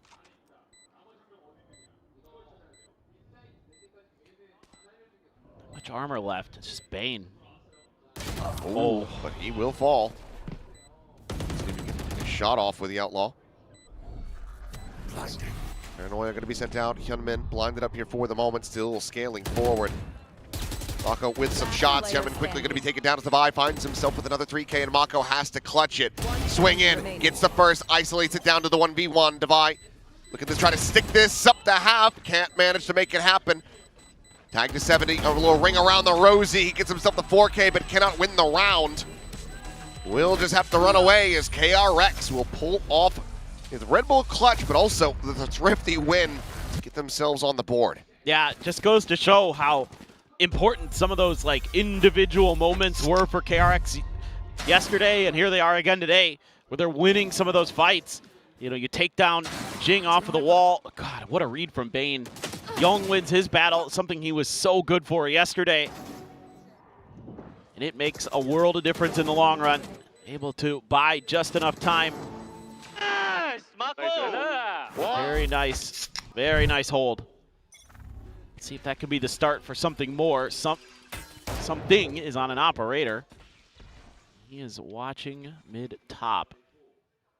There is Bane around the corner with some of that Sova util in the spike, but let's see if they do anything to make something uncomfortable here. Gonna try the drone. Just kind of wondering how they were gonna deal with this. Doesn't get all the way though. You have to be suspicious, of course, with PRX that somebody's gonna try to challenge your angle. Oh, okay. Thought for sure he had that. It's like it just went over the shoulder. Bane can he can thank his lucky stars. As an odd one. Well, he will get it in the end. Spike down. Able to find freeing, and okay. Hyunmin wants to try to keep him in this round. Still guarded. Sent here to try to slow up the approach, and the Vice Wall is there as well. Now baited out, but I have the spike. Problem is for the rotations, they don't know where Hyunmin went. So they have to clear all this space over towards spawn for PRX. Now they don't have a good read. So leave the Devi on his own. But he's 9-0 so far. Might be able to pad those stats a little bit more. Drop down noise made, shots over into his face, and Maka will be able to hound him down, finishing the job that he couldn't quite complete in the previous round. Rip and tear. Thorns activated. Kind of wondering if maybe Young's wall here, really annoying. Maybe PRX would just scoop up the op and call it a day. They seem content to try to fight this, or at least do tons of damage. Jumping, not going to be spotting anything. Slow over on the one side. Quick peek out. Jing taking a shot. Swing in though, and the Paranoia had connected, so Young ends up falling, but Mako still there at boats. Brings it now into a 1v2 for Jing to try to persevere through. Push out of the smoke, locks on, gets the one, but he will be able to take their lives, but he cannot take the round for PRX. KRX will be able to run this back now, 3-2. I think could get the op there. Yes, he does.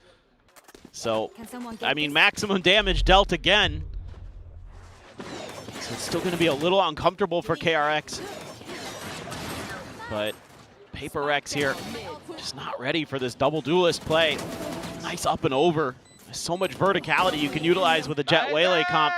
It's kind of already like some of that tech that Termi and company are bringing into this map.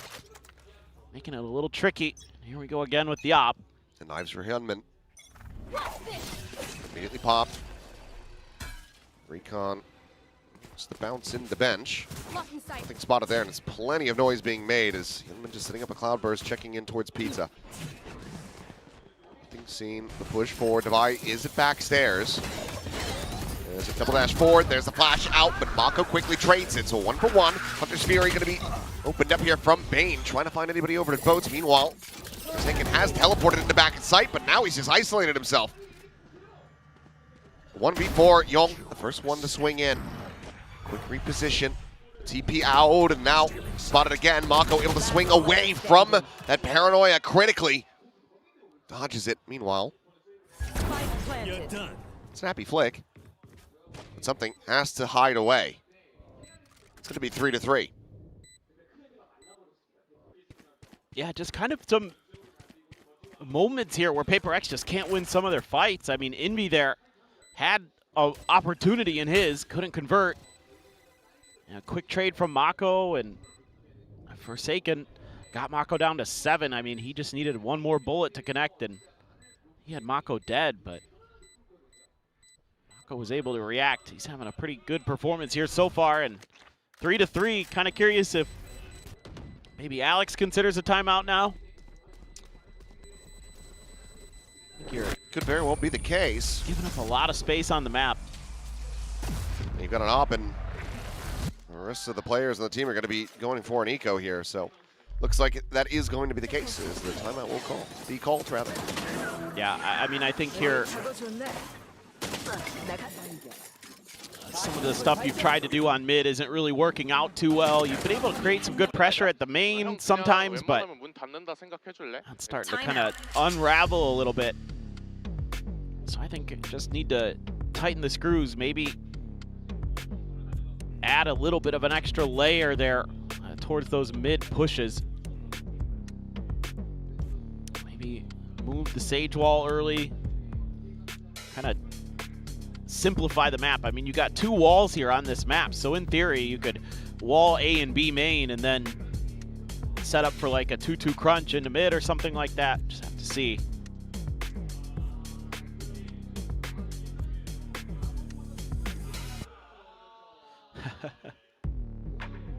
Wants to go to Shanghai. Yeah, they're saying Vietnam, Ho Chi Minh. No, Champs. I want to go Champs. I want to see them at Champs. And, you know, it's overall a safe bet, given that they've never really missed out on Champs. It's true. Attended every single one. That's true. But it's going to be a tough year to get there in Pacific. Absolutely. They've had their ups and downs. And I mean, look how difficult it is to get to Masters London. Right, and then only going to get one more slot. The Champs points is going to be the real crux of it all. Something going for the peak. Start Once again. Just smoke them off. Yeah. But again, they're using this to scale into mid, and I don't see much of a response just yet. I mean, Jing is kind of angling in this direction, but they're expecting some kind of short A hit, it looks like. They did move the wall, though. The Vice wall is in mid. So Devi does have a kill angle there. You know, if one player goes past it. Outlaw not going to connect. Needing to be cautious there. Jing going to be backing away. Something at the same time, swinging out even wider. Freeing's going to challenge into this, but it's another shot going wide. Just anticipating a little bit more movement from Freeing, so it's unable to find that opening kill. KRX are well aware of what the economy is for PRX, so now that they've spotted out the retained weapon, well, they're going to be going into a little bit of a weaker buy here. Dive forward from Hyunmin, hits the switch. Push in, Hyunmin backstairs, able to find the one. Swings into the corner though, that's knife out. Swaps over to the shorty. Meanwhile, Young, midair, diving forward, ends up getting picked apart. Once again, though, it's now just something. This time in a 1v3. Has the read on Fring's spot, but can he actually try to play this one out? The gap, shots now flying through, and that is Fring's cue to swing. Gets that kill, and KRX will get themselves into the lead. Yeah, they're just, it's a good convergent paths. It hits a couple players, so it opens up a lot of space onto the site here for KRX. At least to just try to flood through. I don't know what Forsaken was doing there. I was watching him and he was just bunny hopping. I don't know if he got flashed or what, but it's like Mako only got the assist out of the smoke. Just didn't check the corner. Let's listen in to KRX. PRX, sorry, PRX. Nice mixing up. Smoke be mid. I can scan, you can flash. Yeah, ready? Go, flash. Hopping the doping job. Yeah, just like. Retrieving flash. Only one Willy. I have no more scan, huh? It's okay. Dropping, right? Vice ulti, boys. I'm gonna join mid later, boys. Everything. He's probably still marking Jason, careful. He's not so slow just now. I'm gonna drone. Hey, drone. Can you wait? Oh, okay, can. It's okay. Okay, fault. I don't see anyone, guys. No one fridge, no one fridge. Can leave in middle, guys. I cannot play better this round. Take ulti. Come, let me do it. Yeah, wait. We just smoke extra, Ila. Watching. You hold first, Jay. I'm gonna help Ila. You breaking? Two. I'm going to. You rest up there. I slow. I'm gonna ulti. I'm blind. I'm blind. Keep fight. Flash top. I'll take boys. They got press up. Wele got minus 80. He's not in boys. Minus 80. You rest up. Solid hold so far for PRX. As Wu Yong would love to get that kill, but Envy keeps himself alive. And something out wide looking to try to intercept them. Meanwhile, gets a sense that Fring's going to be there. That's top mid, but cannot do anything about it. Ends up losing his life. Shock Dart out just to try to soften up Bane with some damage, but ends up going wide. Bane, however, swinging out into the open, will get caught by Forsaken, but Hyunmin has that operator in hand. He's able to come away with a kill, and meanwhile, Fring opens up the A site. Mako has the TP, and PRX have been outdone. Yeah, I mean, KRX is really navigating the map nicely right now. There is a res here for Jing.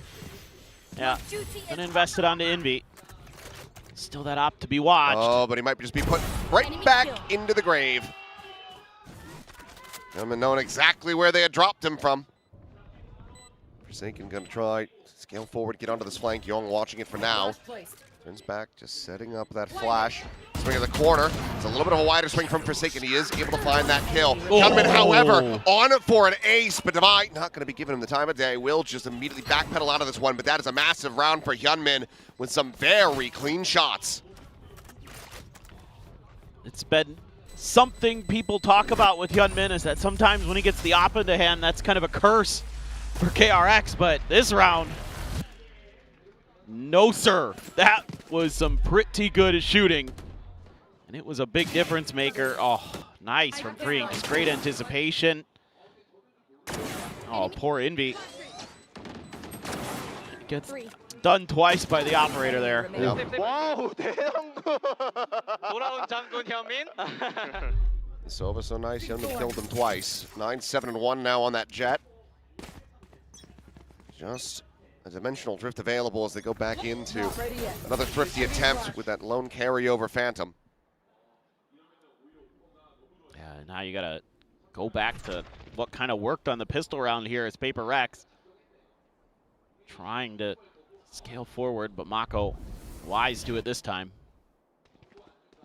Oh, and he hears his footsteps, but he still swings out, and that is a great shot to be found for something. They want to try to recover the weapon. Fring nearby, quick peek out. He refracts immediately right back into the smoke, but he just sprays and prays and finds Jing. Gun once again down on the floor, but something not finished yet. Gets Hyunmin, and he can go ahead and reclaim his weapon of choice. The operator now going to be in hand. Envy cleans up Bane, and Young almost has him aligned, but Devi critically with that Phantom will be able to find it, and that is a massive swing around here for PRX as they get a thrifty of their own. Yeah, and they're going to scoop up the op. Fantastic work there.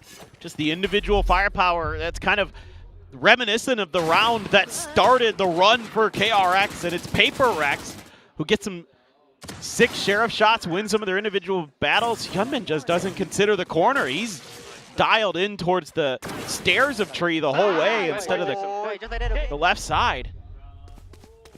And he's pretty much dead before he can even try to take a shot. Great call.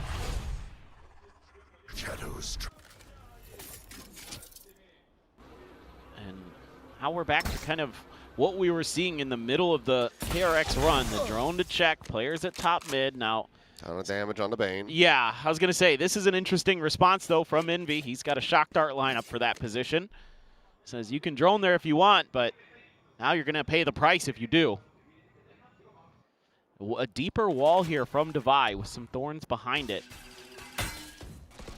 Oh, something would love to... Yep. Oh what? My God! What a swing from Bane!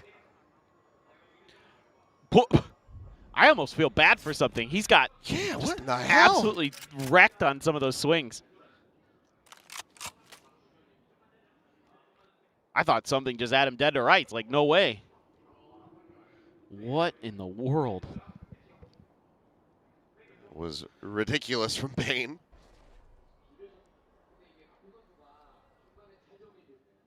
Envy now playing forward. 30 seconds left. Marco, Hyunmin slowly creeping in. Envy able to find the one. Spike, however, still is in hand, but it's immediate TP over. Spike From down, Forsaken, B. gets himself in boats. Going down to 10 HP, he can absolutely hold this line. Paranoia through, a little bit of damage going to be found on the freeing, and eventually gets the kill. The spike needing to be planted. In hand, and it's about 0.7 seconds to spare. The spike will get in play. Operator once again in hand for Hyunmin. As Young shooting forward, nothing seen at Alley. The smoke now dissipating. The peak is in, and Devi tagged down to 7. Bit of a panic here from Hyunmin, but wanted to go for the knives. He's just trying to buy time for Young to get the flank approach. Kill gets cleaned up. That is going to be KRX right back into it. I mean, again, it's so many of these individual contact fights. Goodness, Bane. Just knew the angle. I mean, Nasty. Jin got one from up there, yeah. Young down to just 10, and Forsaken was trying to get the gun out, but got killed before he could. A little bit of a over-eager individual play that could have been Forsaken coming up huge. Instead, he just is a little bit too anxious. Off the all potential here. Looks like both players going to be repositioning. Yeah, I mean, you cut a lot of funds here as PRX to get this op, so this one needs to go. Got pistols for Jing and Envy. I mean, you're going to give yourself some kind of look at a bye into the next round if you lose this, but... It's not a great one. No. I mean, it's basically just probably going to be an inverse of this one right here. Right, exactly. TP over to Wine. Forsaken sending through that Paranoia. Quick little double dash, freeing, gets out to safety. As counter Paranoia is going to be sent through. Just a quick little back away, and ultimately no space is going to be gained by KRX here. PRX are already shifting their forces back over to B, so it's a very good read. Yeah, and you've got the walls here on both entrances into B, so the early warning systems will be available and in play. Something going to start cheating forward, just doing a little bit of a peek on the timing with his gate crash. Oh, Forsaken takes Mako down. And it does, and Convergent Paths is a mega whip. Nobody getting caught by that. Thorns, Cloudburst trying to just force him away. Tap of the switch, something looking for the timing, and will be able to find it. Gets the catch there, but Hyunmin intercepting on it for Forsaken, but the time is running low. 10 seconds remaining. 10 seconds left. And they have to get this plant going. Hyunmin's trying to lead the way with the Operator, and they're just getting picked off one by one. KRX running out of ideas, running out of time. Drop the round. PRX will happily take that as they now threaten to make this a 6-6 half. Well, yeah, I mean, I like the way PRX is approaching this round, using their walls to simplify the map, to simplify their reads, allowing something to start going for, you know, that check in towards mid off of his gate crash where he can immediately pivot quick over towards B. Let's go. Hey. Getting pretty good info.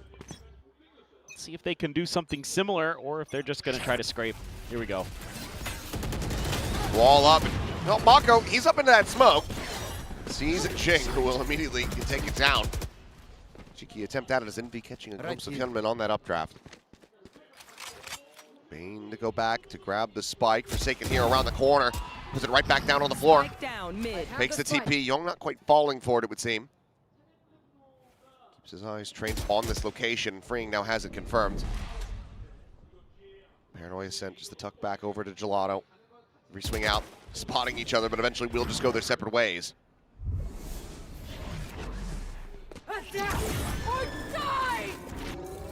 Steel guard investment. Levi not caught by this. One goes out, spot on the one. Envy finding Hyunmin, Mako dead, but freeing and Young. Able to get this back into a 2v2. In a position where they can go for this plant. Time to jump. Or just going to be shot. Broken down. Spot on the one, and Forsaken gets the other. PRX. Well, they gave plenty of space over to KRX to run back into this for half, but they do manage to catch them in the end. So 6-6 is the scoreline. Yeah, I mean, very close battle, but I don't know, with these two comps, like, how much of this is going to be attackers decider, attackers, defenders sided sort of advantage or not. You normally assume with PRX that they're good on their attacker side, but this year they've been good on their defender side. Halftime. So was that enough there for KRX to feel pretty comfortable going into their defender side on Ascent, which generally as a map, yes, very, CT-sided, but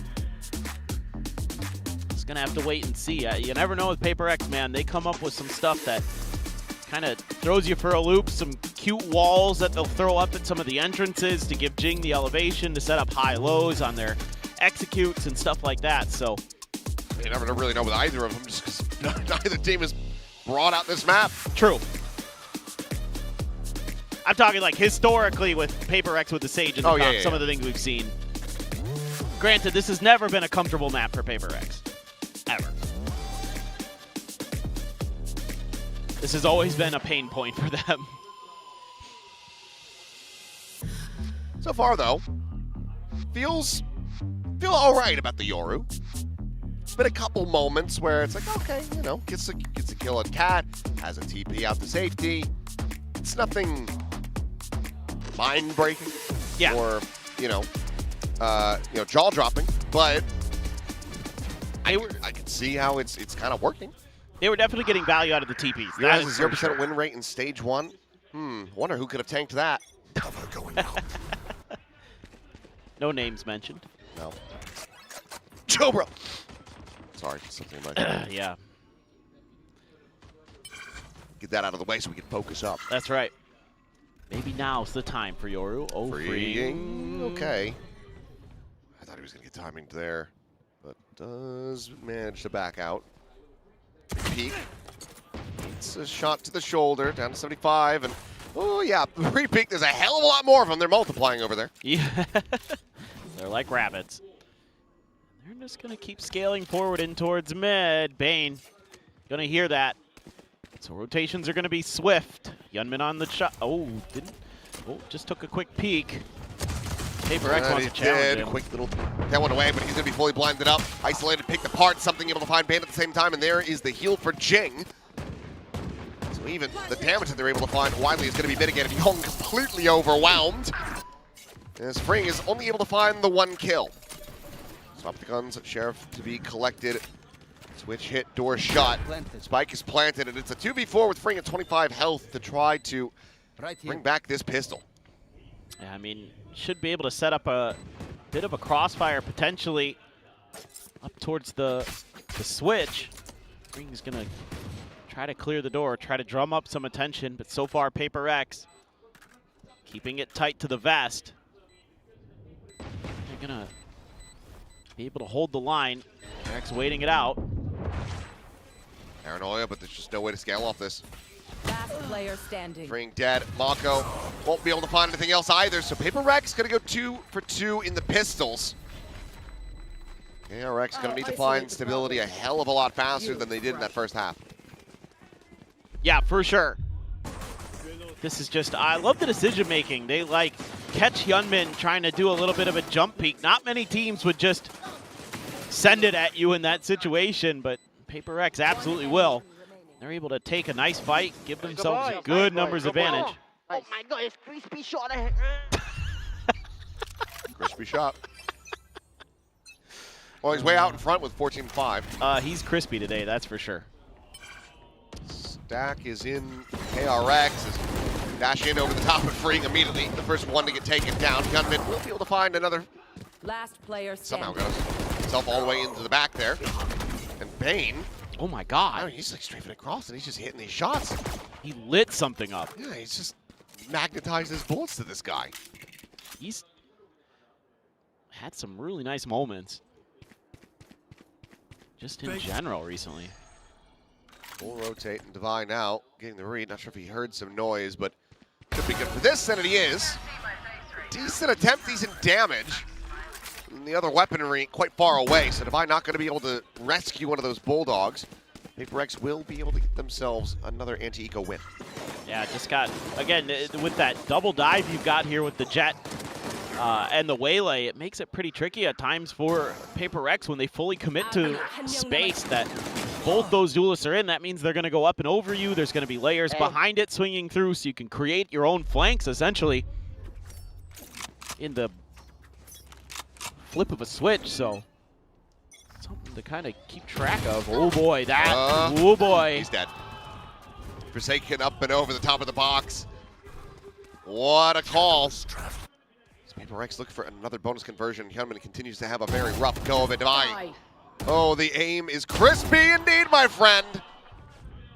Gets himself a second, and PRX are looking to make this 9-6. Retrieving flash. Ooh, freeing though. Smoke is gone, and he has to go huge, and, well, it's just going to be a drop of blood from Jing, all that can be found. Mako now. Smoked off. Not really given any hope whatsoever. Orb's going to be taken. Jing can get the plant. He'll have a res going into the next round. I mean, crazy to think that PRX is going to win another bonus on this map. Mako, I don't know if he got spotted. Okay. Well, flawless to convert the bonus is pretty brutal. And if I'm Termy, I would be calling a timeout. But I'm not Termy. You're not? Nope. Oh, shocking. All along. I thought a coach was next to me. One enemy remaining. Not really. Oh, man. I have 50%. Yeah. This team would look way worse if I was a coach. Then again, maybe I am Termy. He did call a timeout. I knew it. Knew it all along. Yeah, I mean, a lot to talk about here, but man, PRX is so annoying to deal with. I mean, they've just got good. If they've got a good read on you at the beginning of the round like that, where it's just like they know what Hyunmin's going to try to do, they're going to spam that angle. His only escape is into their bullets, and he's going to have to get lucky to get out.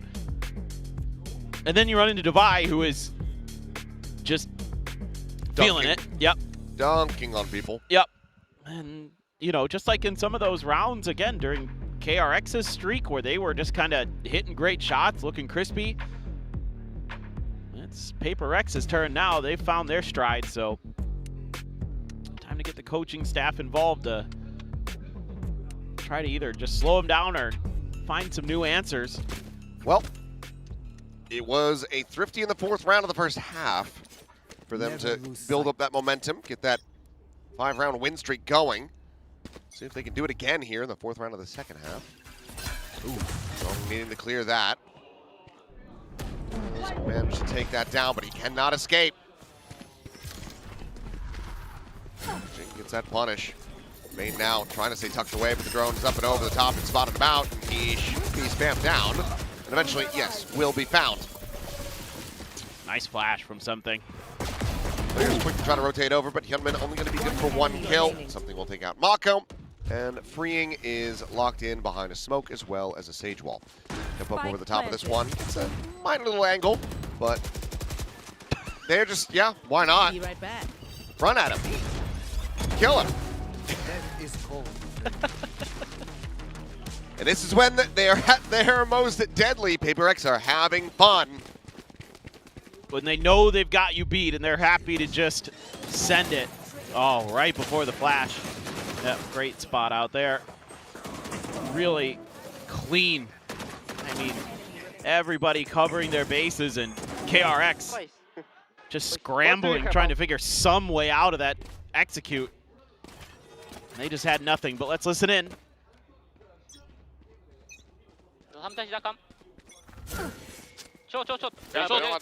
야, 미드 버린다 무조건 얘들아. 3차. 드론 다 들켰다 이거. 게임에 옮기든가.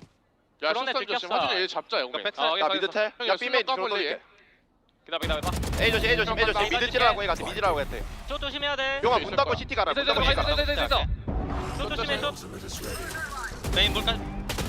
Mako is taking over. Spike down A. 4 kills for him outside of A. Bane will just go ahead and take down Envy. No real way to try to play that one out for the ace.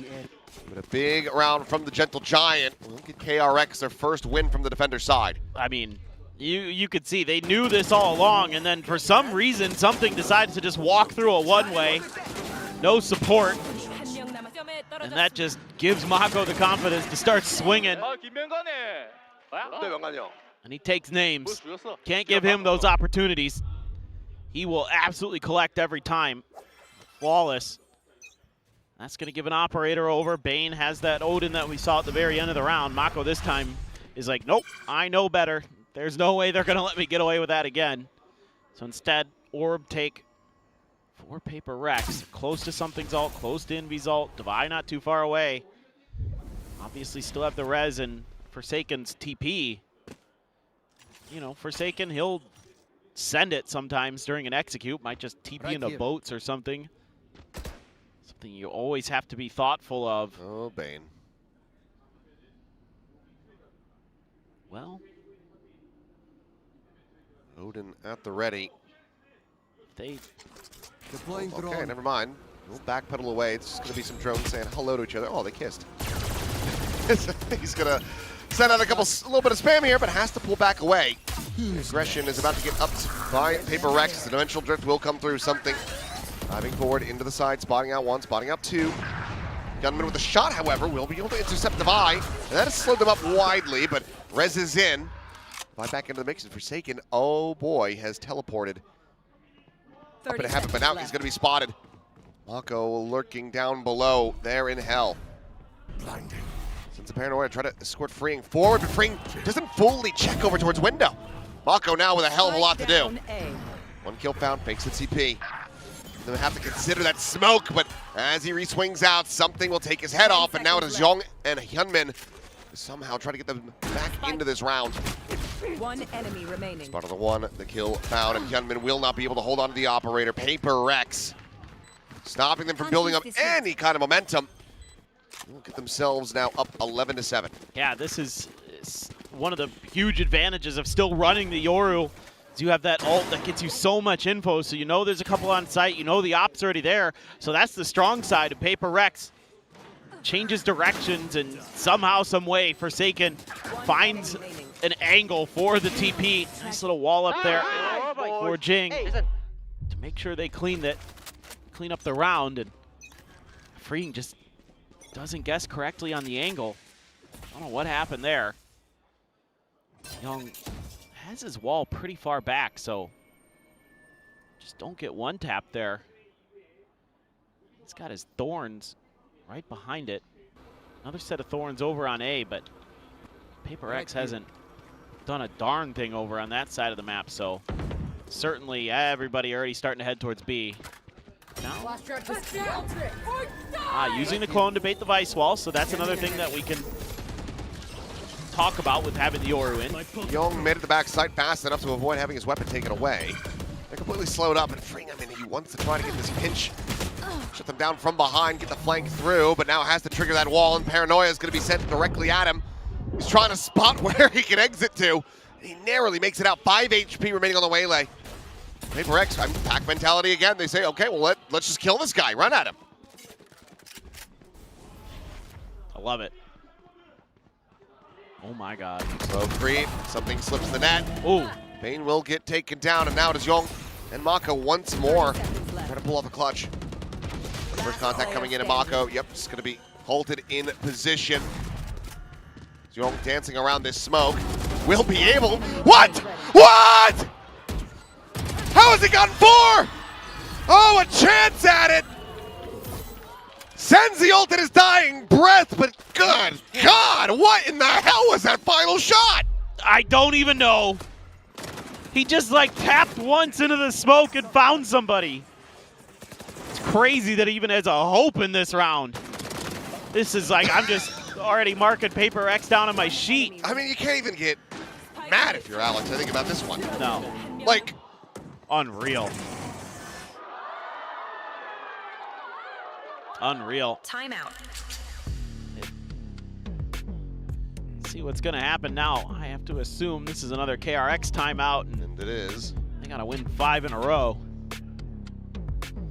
So far, it's been, I mean, that last round has to be concerning because you have a pretty good read on what's going on the map, and you still can't stop PRX. Like, Freeing maybe gets a little over-eager there, popping that wall maybe a little too early, you could argue, and a few other things go a little wrong in some of the isolated battles, but I mean, in terms of positioning and being in the right place for where PRX wants to be, you're doing some good things. It's just some individual decisions that are kind of leaving you out to dry. You can't make those mistakes against PRX. They will punish you every time.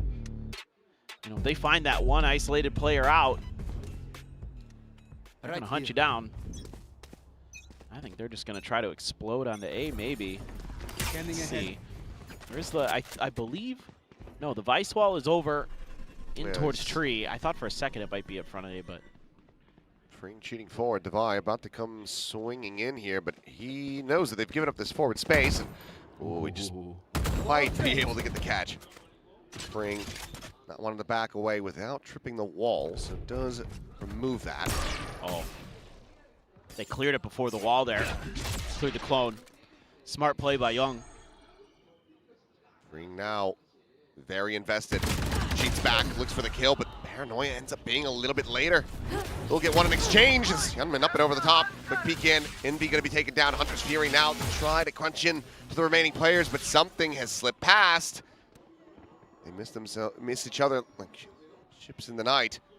And Mako pushing forward into the smoke is just going to be wondering what the hell happened, but so too is something as Hyunmin catches him in the back. Guys end up whiffing. Devi down to about half HP. The Stinger, even at this range, absolutely can find the kill, and it will. Down mid. Hyunmin with 3, grabs the Vandal, can now start pivoting through. Now you're stuck in a weird spot. Forsaken knows. Yeah, and Forsaken knows he's going to be under pressure pretty quick. Jing going to try to change it up a bit, but Young has already found that kill, and Jing now has to get a move on if he wants to bring this map to an end. It's not planted for him at all. The drop down, going for a bit of a Lakia play, but will get caught by Bane. The fuse is in. KRX able to hold their own at least for another round. Well, I mean, Hyunmin, when he has the blades in hands, it feels like it's almost an instant win for KRX at times. And even though it gets a little bit weird because something scoots in behind him, nobody on PRX apparently knew that Hyunmin had also gotten past, or at least stayed out there. Yeah, I mean, Forsaken knew he was screwed.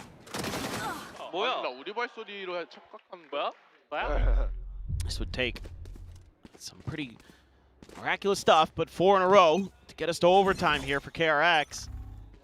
Judge for Freeing, Bulldog for Mako, otherwise all Vandals.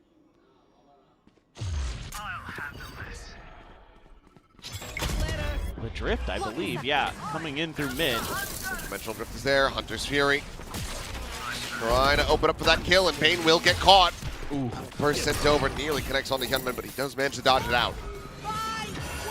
Convergent Path's going to be sent in response. It's 2, I believe, something not quite in his path. Freeing just going to get spammed down through the wall. Young at the same time only able to find something from Ali. That leaves Hyunmin by himself here at Boats. Swings out to his demise. And now it is just Mako in a 1v4, still a world away. PRX looking to take this 13-8. Should be all but done at this point. Just a bulldog for Mako. Well, if you give him 1v1s. Yeah, don't do that. He's got to reload. There's Paranoia. Everyone playing a little bit deeper here into the side itself. Paranoia doesn't do much, but let him cross. Yep, and just a bit of a high-low stack setup there from Jing and Envy, who will take the final kill. So 13-8, PRX not showing us a set this entire time, and when they show up on it, they still look pretty cozy, even with the Yoru. Yeah, no, but I mean, I think so far from what we've seen in this stage with Yorus, globally even, one of the better Yoru sort of big ideas. Good use of the TPs on the defender side, good use of the clone on the attack side to get some of those walls to pop, or at least try to. Saw a couple good flashes in there from something. Very nicely done. All right, well, let's go ahead and set it down to Jen and hear from Alex.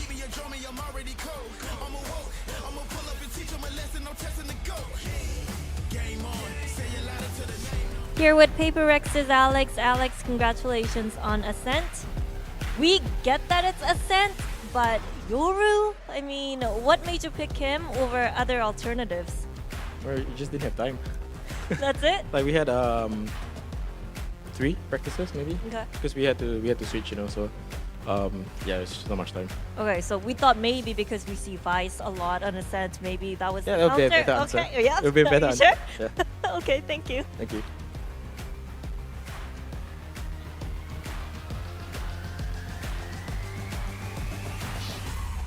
Well, unfortunate indeed that PRX doesn't have enough time to come up with something a bit more maybe creative and had to default, but they still take the win over here on Ascent.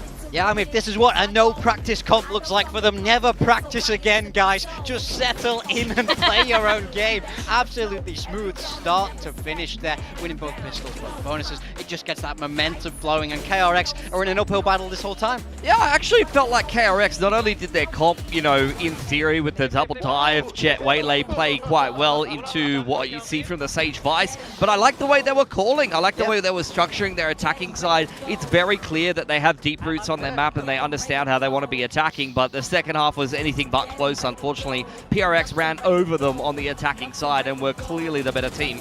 Yeah, absolutely. And again, there's some crazy plays here that we had from players like Mako, for example. This one was absolutely ridiculous, and we saw like Mako being the ultimate GOAT, and Young as well, putting up some of these numbers, but it just wasn't enough up against a PRX that was looking a lot more relaxed and able to deal with this kind of high-pressure match. Yeah, it feels like this is the PRX we're used to seeing, and I feel like you just love it when you see their individuals pop. That's what makes this team so special, because it's impossible to go toe-to-toe with them. So you see our huge doubling the amount of first kills that KRX were able to bring out there, just absolutely way in the lead in every single metric. Yeah, something was a key to that. A good performance on the Yoru. It's something that hasn't got a win yet in Pacific, but here on Ascent, I mean, even with the shorter gate crashes, the singular flash, I think something usually chose a good time to use it. It's the kind of thing where you have to be a little bit more choosy about where you're going to invest it. You used to have double blindside a lot of the time on Ascent, especially as the solo Yoru, for example. If one team contests some part of the map, you just lob a flash and you go and try and fight and retake that space. Not something that they're able to do, but what they got a lot of value out of, I felt like, was the arc rows. I think Devi was fantastic at refighting B main, changing up his wall positioning, gathering info over there. And in general, I mean, that is a very well-rounded performance from everybody on PRX, bar Jing, but even his Sage utility was very annoying. And I think even the mere presence of the Sage Omen on that A side of the map really dissuaded KRX from even really testing A. I think they had a lot more success going towards middle and B.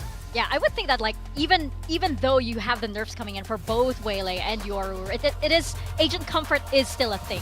You may not be able to do what you used to, pre-nerf and everything, but Something is still an amazing player and can still do a lot of damage on any agent for that matter. Yeah, and he's still so comfy on it. You see him be able to get that op out and it looks incredibly smooth. I mean, it looks like PRX have not missed a beat with this comp since we saw it from them in Champions. And Wendler gets away with that little spoiler that he sort of teased for us here on the desk saying this was going to be the building block. It was more than the building block, it was the whole thing. Yeah. But I think, like, you know, I think maybe, yeah, it was a building block and they were building towards something that we just didn't get to see. Maybe once we see, like, you know, Ascent come around again, perhaps PRX would be a little bit more well prepared. Sometimes the one little piece of Lego is the worst thing to step on. Yeah, absolutely. It's ow.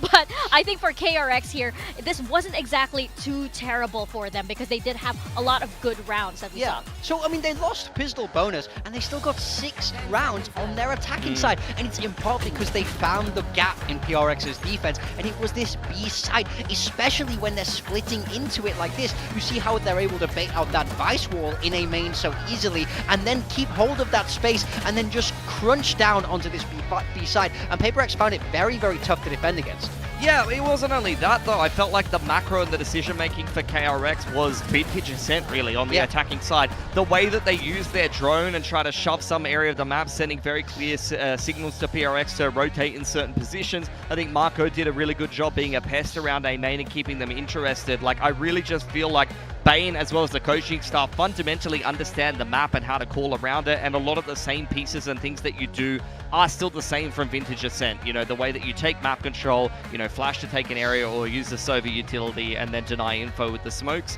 It's always just early round control. It's the most fundamental 2-site map design, and then you go for your mid round, and more often than not, that was great for KRX. Well, as you mentioned, they are that team on this map. They have strategies, they have corners named after them as well, but you are playing against PRX, which is such an unpredictable team, especially when they're feeling good. Yeah, I mean, look, if you know, how to win a map in Valorant 101, win both pistols, win both bonuses. It makes it nigh on impossible to throw. And I think them just finding these such crucial rounds meant the momentum was just always flowing in their way. And it just gave KRX this massive uphill battle that they couldn't contend with. It's so hard mentally to recover from that as well. Yeah, I mean, we just talked about that in the RRQ series. It's such a mountain to overcome. And for KRX, despite the fact that they've taken a little bit of a risk picking into this series, you can still see that PRX fundamentally understand how to play the map. It's a map that they have, you know, very much drilled over their Champions run and then Stage 2 and things like that, and it's less of a sore spot in the map pool than it used to be. I think Wendler was even kind of discussing how he helped kind of, you know, bet in the comp with them, and it seems like the fundamentals are well and truly still there. So pistol bonus, plus I felt like pretty well-rounded good play from PRX. They're going to be pretty impossible to beat. Yeah, and you look at the players that were on PRX. Devi, for example, was putting up the numbers on this map. This guy's crazy, man. Like, there was a time where his Vice was not very good. Everyone remembers that time where he flashed himself on Fracture. Since then, he got back to the drawing board. He put in work on this agent, and this map showed exactly why. He looks so comfortable here. I feel like he can play it everywhere. He's shooting sharp, and his utility is bang on point. Yeah, I mean, it's the device that we all know and love. He's mixing up the wall locations. That kept KRX guessing. But what I was way more impressed with was the usage of the flash, as I mentioned before. But also, you have to be bold on the Vice on this map. This is exactly what I'm talking about here. He's challenging B main by himself. You use your arc rows to be able to kind of read whether there's a setup towards B main or the other team is playing towards there. He was quite happy with himself there at the end there in the replay. And then you challenge on that side of the map self-sufficiently. If your lurker on Ascent has a good read and a good feel for the game, it just wins you the game often because the pack is applying pressure elsewhere, and you can either find lurk timings or you can deny information to the defense that they really need. I mean, he just balances that push and pull so well. When to be aggressive, when to hold back a little bit, and when to get those duels. And it's, you know, people call him Unk on the side of PRX, but it's that veteranship that really comes into play in these kinds of situations. Now we are heading over to Breeze, and these two teams actually did face off against each other not too long ago on this very map. Yeah, and PRX, they kind of cooked them. They did. No two ways around it there. PRX with this double duelist. It's Forsaken that's been picking up the Neon there. And for KRX, last we saw, they were on this Phoenix comp. I'm curious if they're going to stick with it after how poorly it went last time out. I mean, here's the ultimate question, really, and the crux of the issue in this series. Yes, KRX have taken a risk-picking Ascent, didn't mind their attacking side, but again, we talked about it, pistol bonus, as well as PRX being well-rounded enough to beat them. But the bigger thing in the early part of the veto was the fact that they banned Lotus. It's a map that Young has been fantastic on, and they've gotten some wins on already. Yes, it's a great map for PRX, but they got stopped on Breeze. Why are you playing Breeze into PRX again here unless you put in a substantial amount of work or changed your comp? I'm going to need to see a lot better of a performance from KRX on this map because it's backs against the wall against PRX in the lower bracket here, and you've left it in the veto. If you get stomped again, you're just going to look a little bit silly here, especially as the coaching staff. Yeah, I mean, absolutely. It's back against the wall. Valorant now, if you lose this for KRX, you're going home. Yeah, absolutely. I mean, there are a lot of questions here all around, so let's send it to the stage because Jen is standing by with Termi, and he might have some answers to our questions.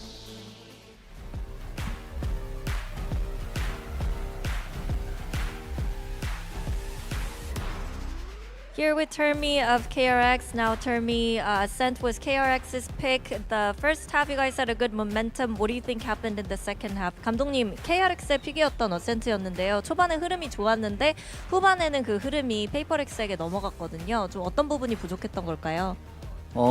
페이퍼렉스가 공격 운영을 굉장히 하기 힘든 조합이었는데도 불구하고 확실히 좀 저희의 약점을 잘 파고들었던 것 같고 페이퍼렉스 선수들이 저희 입장에서는 굉장히 잘 뭉쳐 다니면서 뭐 교전을 엄청 잘 했던 것 같아서 그런 부분에서 좀 밀렸던 것 같고 좀 피스톨 라운드도 뭐 두 개 다 지긴 했지만 저희가 뭐 하나 정도만 따냈으면 충분히 이길 수 있었던 맵이라고 생각해서 좀 아쉬움 많이 남습니다. Well, I think in terms of PaperX's comp, they should have had more struggles when it comes to their attacker side, but they were able to exploit our weakness very well. And I think from our side, it felt like they were playing really well as a team. And we know we lost 2 pistol rounds, and I think if we had won 1 pistol at least, it could have been a different result. Now, thank you, Termi, and best of luck. 감사합니다. 감사합니다.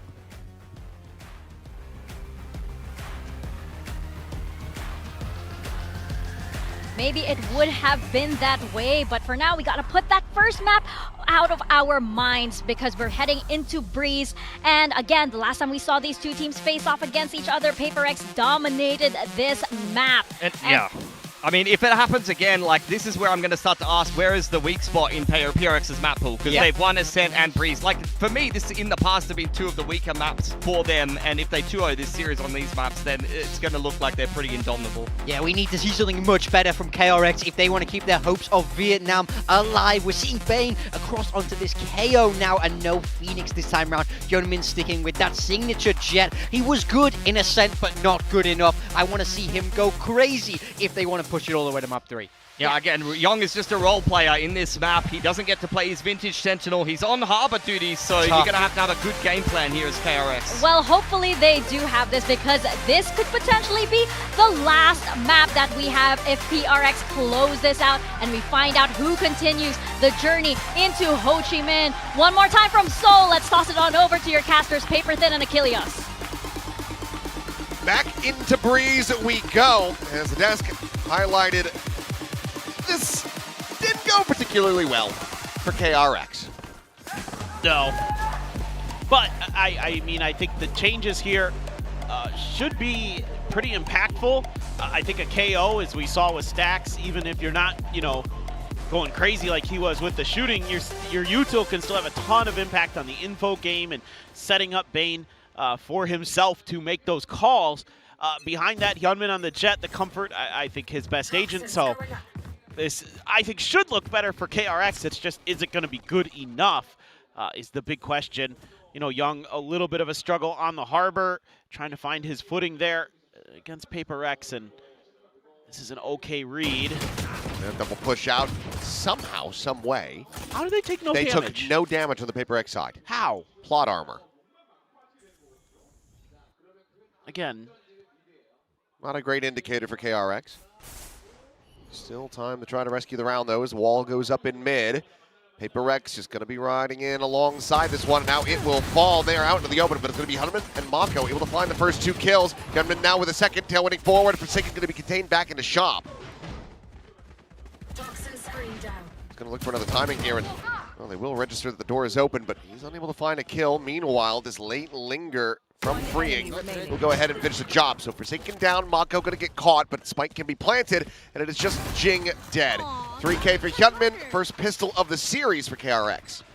Well, despite the whiffiness initially, the follow-up much better here for KRX. I thought this was going to be pretty good potentially for PRX. I think they have a moment where if they hit some of those shots, but they're not the ones that are able to hit. Those Sheriffs go to work. Okay. Well, KRX, avoid the traps, avoid the trickery. That's a very nice start. Let's see if they can keep scaling up, but there's a Marshall for Devi. I'm out of here. I've seen him be ridiculously good if they go his direction. He tends to find someone's head one way or another. Forsaken just with the shorty there indoors. So trying to set up a bit of a trap if there's a mid-push. It's going to leave A main wide open, and seemingly KRX going to kind of figure out, okay, well, there's no pushes on the map. Let's check this. This is probably our best bet. Stay down. Well, drone to lead out. Yong will be able to get the catch on something. He's going to rejoin, and okay, gentlemen, takes a second there. It's unable to find a punish, so Forsaken able to get tucked at back pyramid. And now begging for him to go for that jumping again.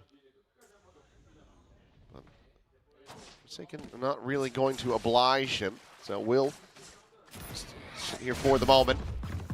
Up by that 0 point. Meanwhile, Mako slowly walking forward towards the B site.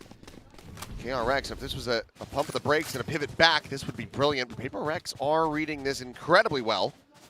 They'll get themselves into a position where they can, in fact, get some damage through. 15 seconds remaining, especially if they can go ahead and intercept this spike plant. That could just be everything for them. Push forward into the smoke and be able to find the one. And PRX are doing it. It's 6 seconds remaining. Spike going to be grabbed up, and Envy is still here. Pushes out of the smoke. Takes a hell of a long time, but that's it. It's more than enough. The round is theirs, and KRX are going to be kicking themselves. Oh boy. I mean, PRX is just so fearless. So many other teams might be a little hesitant to make these calls. Okay, you lose something early, does not matter. I don't know how in the world this classic took that long. He crouches just the bullet spread. I was screaming it in the back of my head too. I was like, the right click? At that range? Unlucky, bro. Well, 2 hero purchases, Vandal and a Guardian in hand. Mako's going glass cannon for this one. Ooh, spot out. And he's going to have 2 kills straight up. What a swing of the momentum this could be. As they now get themselves into a 5v3. Just didn't get checked.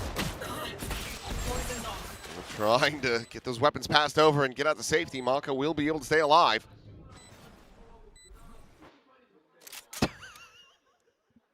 Yeah. Yeah. There was a bang downstairs, and I can take a stab in the dark. I can guess. Now they're out of time. There's no way this retake goes. Devi still wanting to try to maybe make it costly, but seems like it's just going to be the 1 kill. Fring can just go down to the spike. And that's going to be KRX regaining the lead. Wild scenes already here on Brief. Yes, this is very unusual. But, oh, he just didn't check it deep enough. Yep. Yep. He thought he checked it. He had actually not.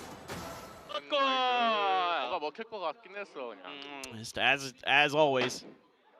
Crafty. Yep, that was the one. Yeah. The our Alex, who's doing a cosplay of Tobey Maguire in Spider-Man 3 down there. The haircut. When are we get him to do the dance? We should. It's actually a really good idea. Mika, I know you hear that. You know what to do. Get your rent when you fix this damn door. Forsaken is tucked behind. He's got a judge there. Full armor's bound, so that outlaw for something is going to have to double tap or get a little help. Double tap it is.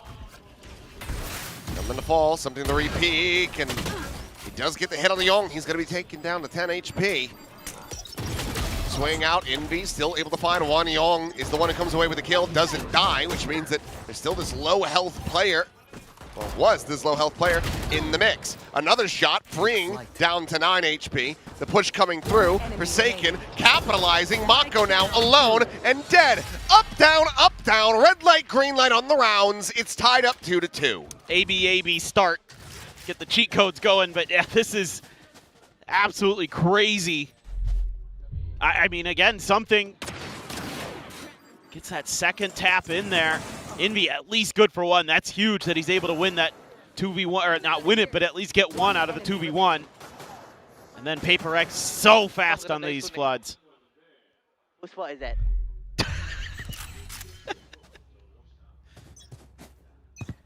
Something now is an op. And they're expecting to get Hyunmin the Blade Storm here is what I'm assuming, because he did not buy anything but armor. Oh, just a whiffed shot, barely. It's the brunt of that, down to 45. Hyunmin with the knives has been able to deliver quite regularly. Can he find anything here?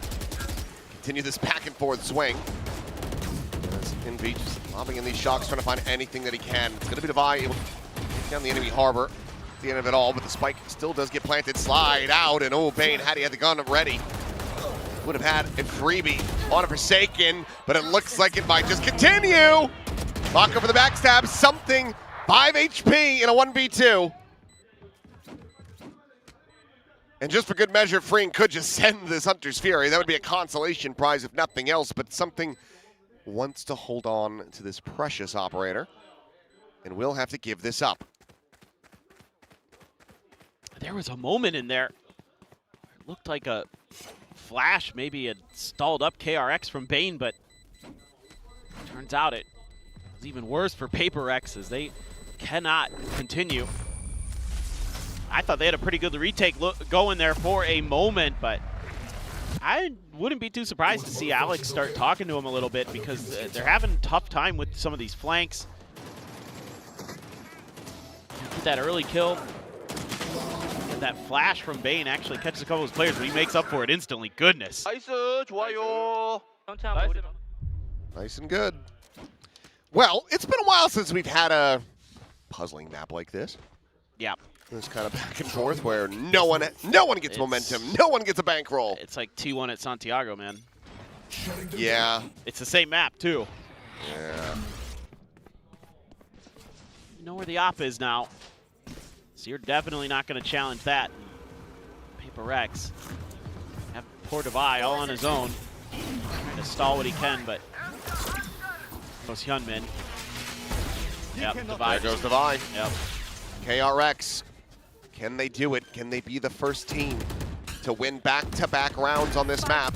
Forsaken wants to say no as he's able to find 2 kills. Envy gets Hyunmin, and I think the pattern shall continue. Now you don't have that Hunter's Fury. No, you do not. 2 shocks, no bite. And a flank coming in for something with Freeing now dead. Just got the one through, and here we go.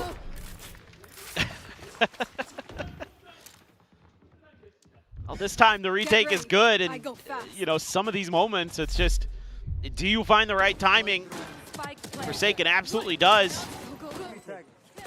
And Envy right there to cover his left-hand side. And Jing just going to be good for the finish. Smooth. Oh, let's go. Oh, good job, Jason. 아니 왜 그래? Why like that? I don't know. A little bit weird. Okay. PRX now, the massive ultimates should be poised to go back-to-back. You would think, but they send the pit. They immediately have this pivot going through. If something checks down into mid, may be able to find Mako if he continues to scale forward. He himself is anticipating this push, though.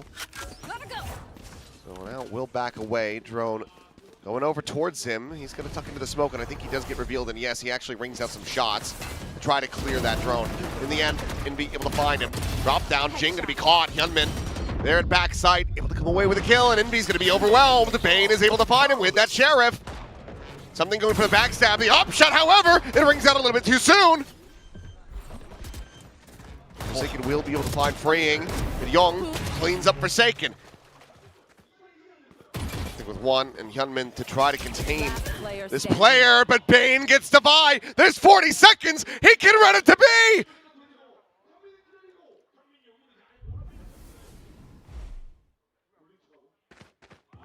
Oh, and he hears the retreat. 30 seconds left. And now Bane can just come right back over. Doesn't matter. Hyunmin will find the shot. It's a thrifty. What the hell is going on? I don't know. I don't know. I mean, you've got the read on their positioning. Get that first kill, but then in the middle of this, Envy gets desperate and is like spraying around the side of this box as he gets paranoid. Everything just goes a little bit awry. Something missing, another op shot. It is just absolutely wild. Somebody, I was going to say somebody's got to get involved. And it will be Alex.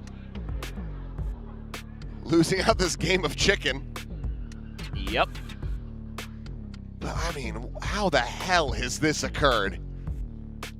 It's just bizarre. Like, Finesse, are you just talking every other round? Like, what is going on here?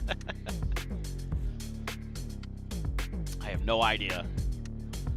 Just kind of comes down to individual moments. I can get very you nice. Very nice.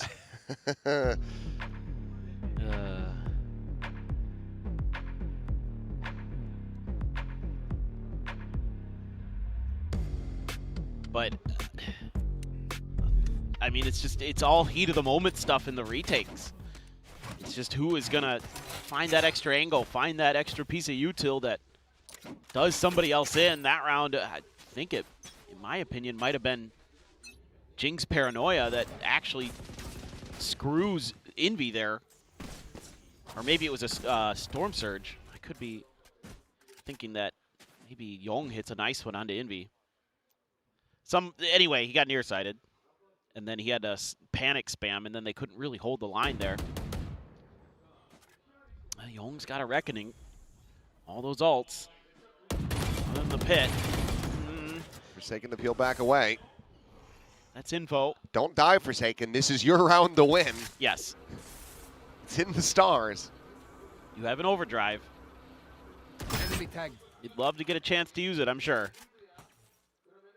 You have to be so careful. That's KRX. Just worried about some kind of trap play. Maybe some way they get the Hunter's Fury on top of you and you lose a player early. Jing just waiting for contact. Swing in, Youngman. First one to fall. Hunter's Fury now going to be opened up as well. Mako at the same time is able to find Devi. Single player trade back though. Still not going to be feeling too great for KRX. However, Mako strafing across, finding Forsaken. He's looking for more and he's got it. Mako with a 3K gets them back into the lead and suddenly the pattern. It starts looking way less assured. Sneak bite lobbed in, but not going to be connecting. And now a pit in play. Smoke to dissipate, freeing watching the corner, but Jing has already got himself out of that one, but as he swings through, he's gonna lose his head and something has to save the op. He's gonna rotate out, and it's finally happened.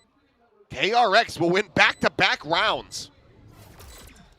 Yeah, and it looked like maybe PRX was going to be able to put enough pressure through, and they're able to create those extra angles, but Mako just annihilates players all on his own.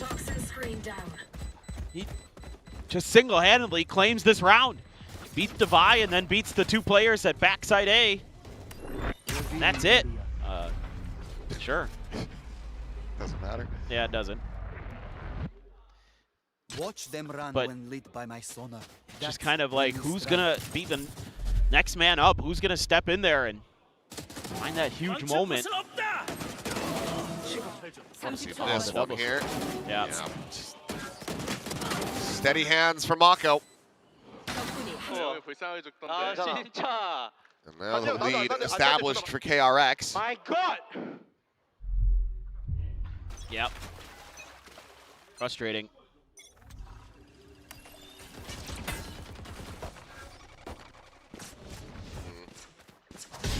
Taken out. Forsaken is a lunatic, and he's dead! I didn't think he was gonna push! But Jake just swings the corner, kills one with the bandit. Nothing makes sense anymore. Screw it, divide, clutch it, why not? No! Yeah, 2 more of those. We're in the upside down, nothing makes sense here. Didn't know I signed up for backwards day today, but here we are. Did he not get a gun? Oh, he wants that. That makes sense. Spike planted. He's good with an op, but he is. You get yourself into a 1v2. I assume this is save all the way? Seems to be the case. While I would love to see him go for it, it's definitely the measured play. That is now 3 rounds in a row for KRX. They will get up to 6 on this attack. Yeah, that's starting to get a little bit readable, a little bit predictable, where PRX try to go again for another one of those A-main hits. And Forsaken pulls his ult as he's out in the open. KRX just claims his life. Just kind of, again, KRX just feels a little over-eager at times. You know, Forsaken, as good as he can be on Neon. Just, you know, going sliding through, and yeah, I mean, it is, you could argue a little unlucky, but players have gotten pretty good about that. Is disgusting. I was so ready for him to do it. I know. I was really hoping. They just having a hard time maintaining contain our PRX. Just gets broken so often here. Gonna see Young, but that range a little hard. Go, go, go! Jason. He's a lunatic. All this, okay, they get an insert on Jing. TP's up in the window. Ooh. Meanwhile, Mako feeling good about his chances against something again, but this time something will get the better of him. Full flash going to be connecting here at backside swing of that corner. Hyunmin able to find the kill. Divide going to be taken down. And it has to be a canceled ult from Jing as he tries to get over there, but Hyunmin's already scaled forward. He's taking that space. Now a player deficit again. Spike planted. As there goes the Reckoning, sent towards something. Forsaken on the approach around the back, but does get noted as a couple shots ring out and freeing. He just escapes. He rotates back into sight. Forsaken jumps the corner, sliding forward, pushes up into this cove, and freeing. He's just got the angle. He's got the hold. Gets himself the kill. Something knives popped. Was able to find one, but needs so much more, and freeing is just so damn clean with it. He just doesn't have the time. He doesn't have the health. He doesn't have the money for another operator. These players will make their exit, and something has to do the same. Sprinting away. And what started as a wild back and forth is now turned into a 4-round win streak for KRX as they guarantee a lead at the half. Activate kill mode. I mean, this is one of these rounds where the KO actually makes a huge difference. It's a beautiful flash to set up this push around the corner, and just as Devi is coming out of it, that's when Hyunmin strikes. Freeing has a tremendous round here, using this cove nicely. Absolutely styles on PRX players. And this is a very different KRX on this map right now.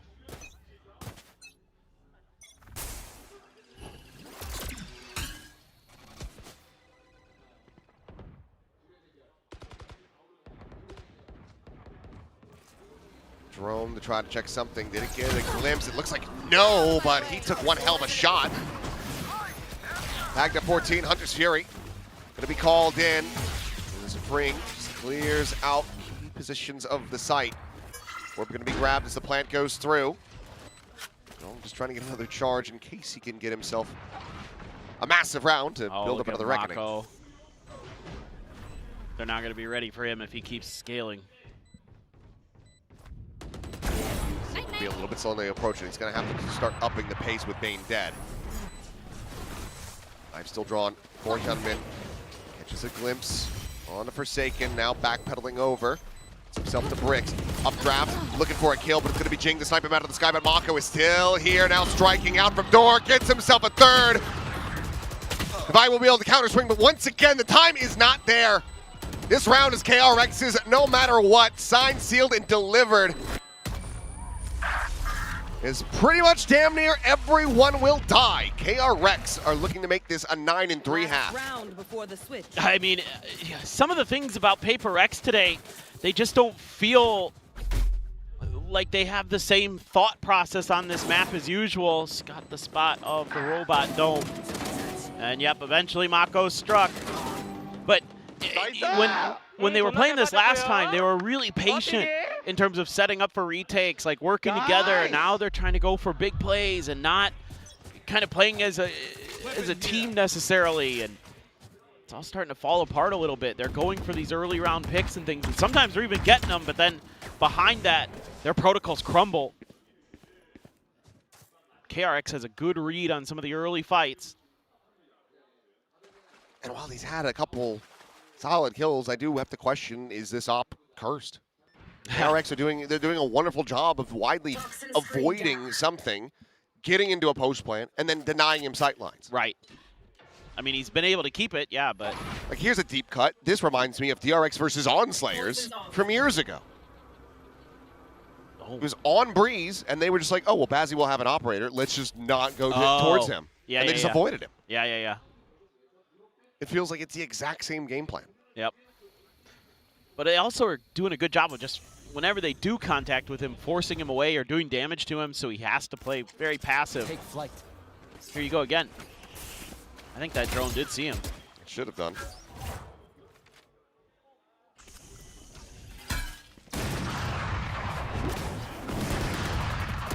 $30 seconds left. Gunman will be the first to fall. Bane able to find Envy. Devi, though, stuck into the corner. Somehow that shotgun didn't kill him. The second one, however, will.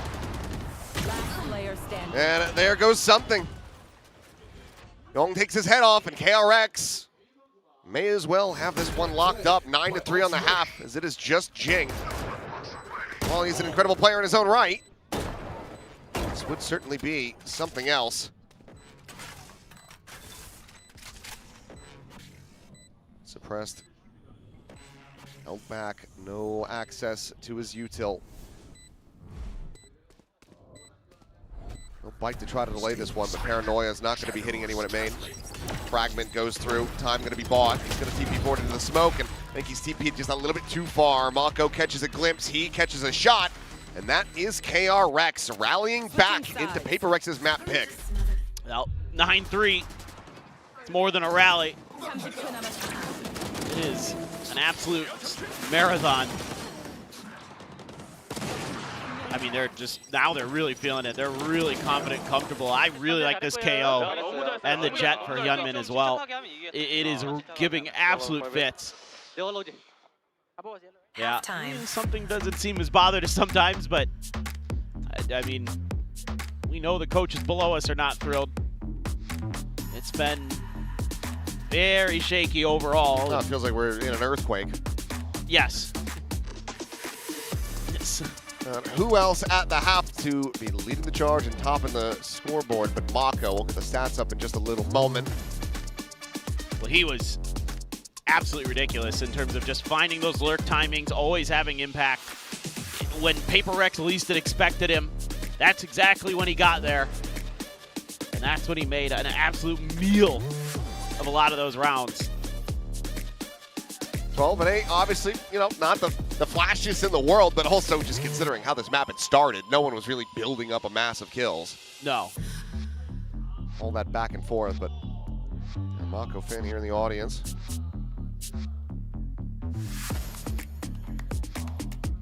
I mean, he's done some really nice like tech with the smokes in terms of hiding in them, and that one round where he hid just enough that Forsaken doesn't check him when he's jumping through it into the poison cloud, that was like maybe the difference maker in terms of Let's fly. changing the destiny of this map. You know, with the systems changing next season. Yeah. Yikes. Maybe I'll hold that thought. Gunman started the action a little bit faster than I thought he was going to. Finds a kill. We're going to backpedal. I was going to say, just in case KRX don't lift the trophy this year, can we give like Mako an honorary one? Like where you get like an honorary Oscar or a BAFTA? Yeah. I mean, we can give him, yeah. He's won at least a Pacific trophy. Yes. So, he's got that going for him. Double contact coming through. Tailwind forward into the slide, but Bane able to find something. Freeman will get traded out, but Young clicking heads, gets himself 2 kills. As it's looking like DRX are going to get themselves 3-1 pistols in this series. Jing once again put in just an impossible spot.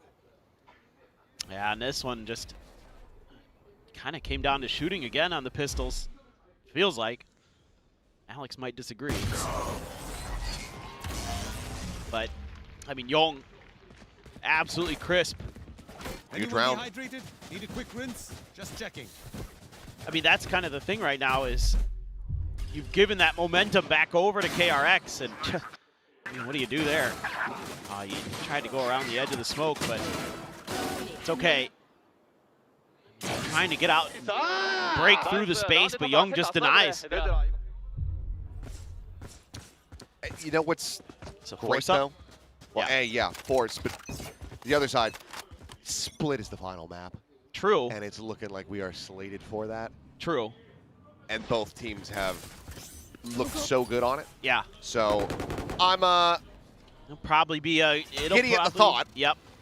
It'll probably be a good one. I think there's too much doubt about that. Can only hope. Clear the recon. Mako still going to get pinged out. Jing in the meantime. TP up over the top and slide in. Forsaken. He's trying to get this catch, but Ring has him covered. Mako looking for the kill. Eventually will find it. It'd be Will Ball. And Hyunmin, he's at backside. He's got a Guardian. He is tearing them apart.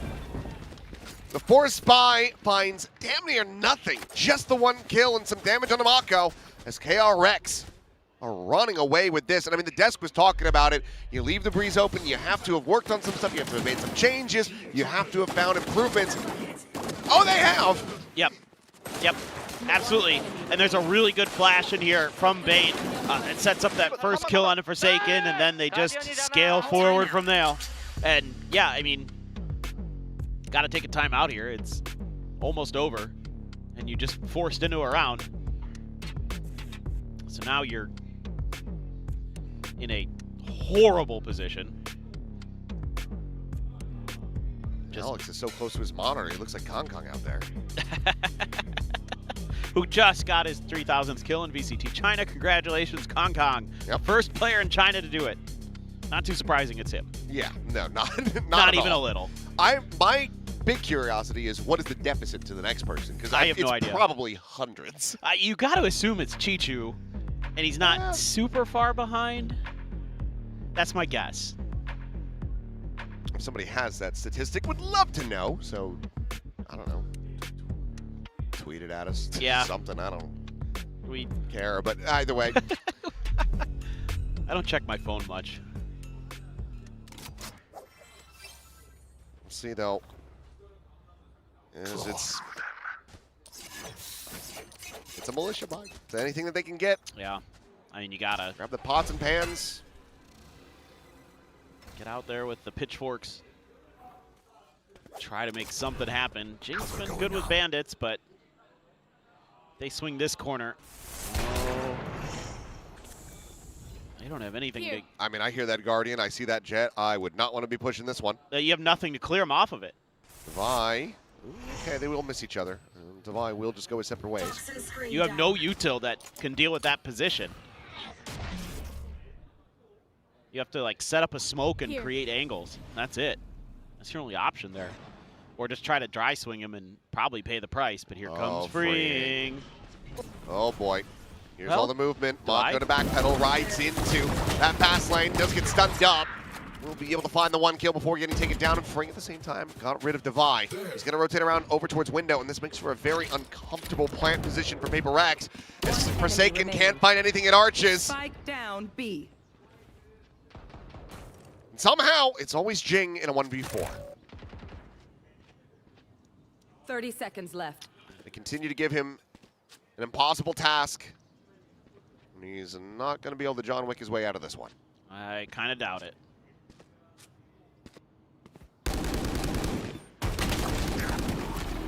Fring with a third, and KRX up to map point.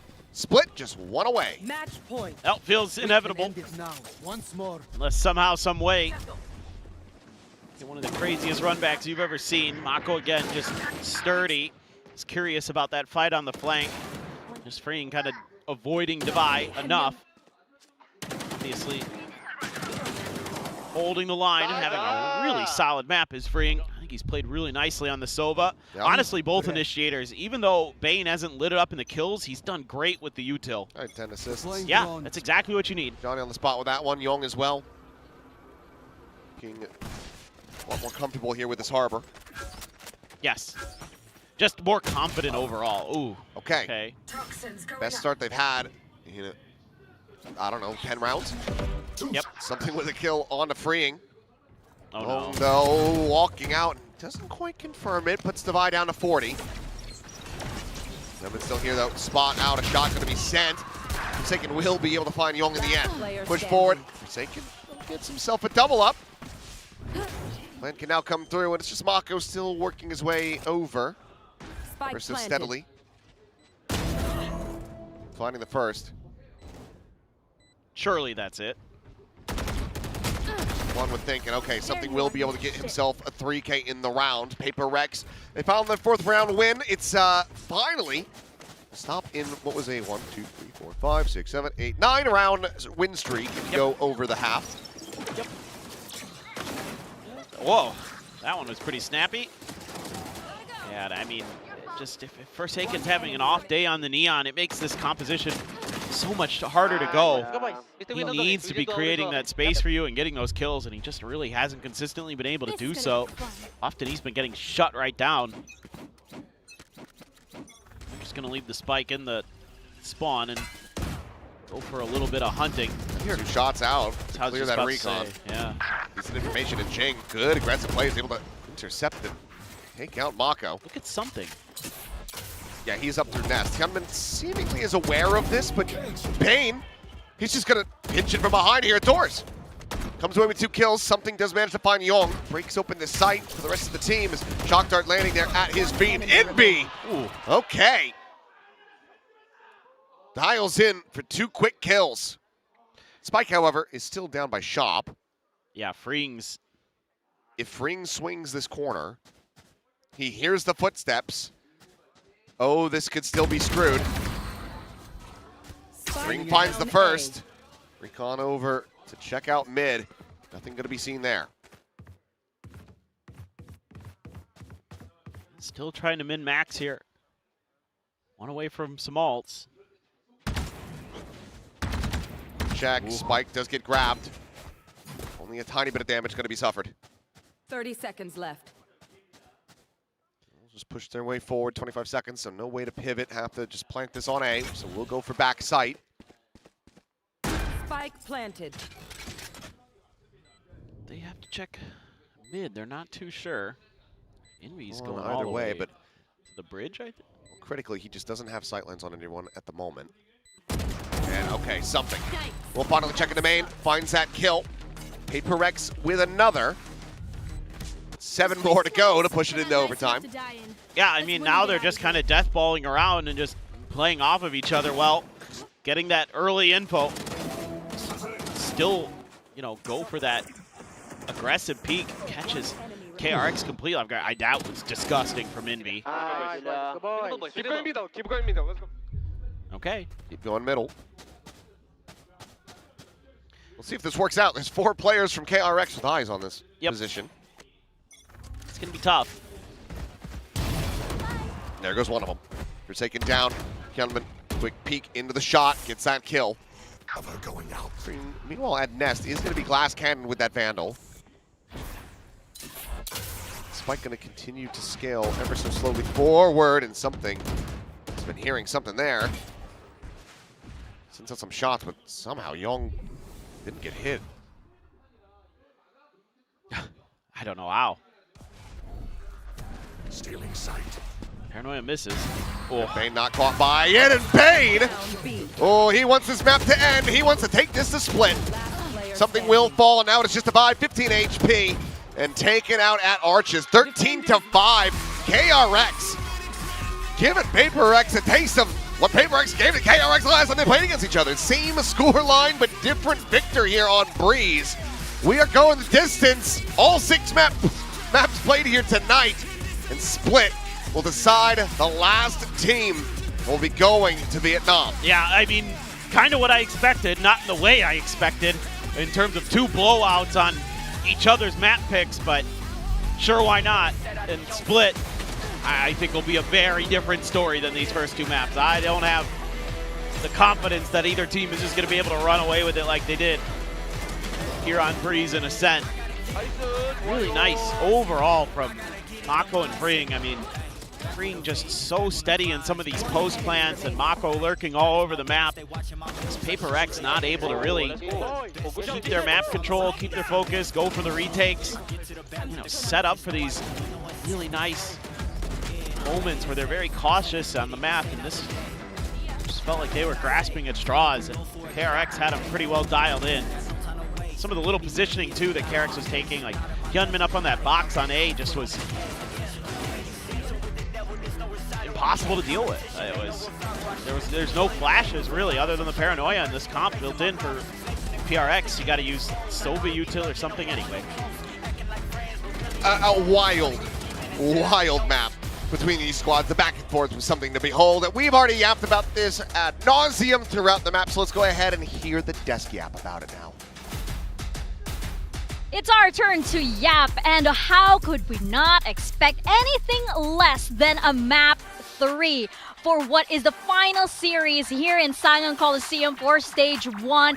KRX take this map, KRX fighting, and bringing it to map 3. Yeah, this was a crazy map. KRX felt absolutely dominant, despite the even level of first kills. But for me, draw your eyes to those post plants. That, to me, is where the game was well and truly won. In this first half, PRX just couldn't find any answers. Yeah, it was a bit of a fiesta to start. I mean, rounds 1 back and forth, but KRX very cleanly closing out that attacking side. And this is another, coaching staff W. Yeah, absolutely. At times, people really question the KRX coaching staff, especially the whole Hermes Yong thing, but some of the adjustments they're making compositionally game to game and the game plans they come up with end up just winning them some of these maps that, previously haven't gone well for them. It's been phenomenal to watch, and I think Split is going to be an interesting one coming up because that's another, map that they've kind of hidden and then shown a different comp. Yeah. This is a double Enid approach, Freeing on the Sova this time around, not something he's played this stage so far. It feels like he's Mr. Flex right now for KRX to allow them to play all these different styles. I love seeing him move back across to this Sova, going back to his roots. Cast your mind back to kickoff last year, where it was this KRX team that lifted that trophy.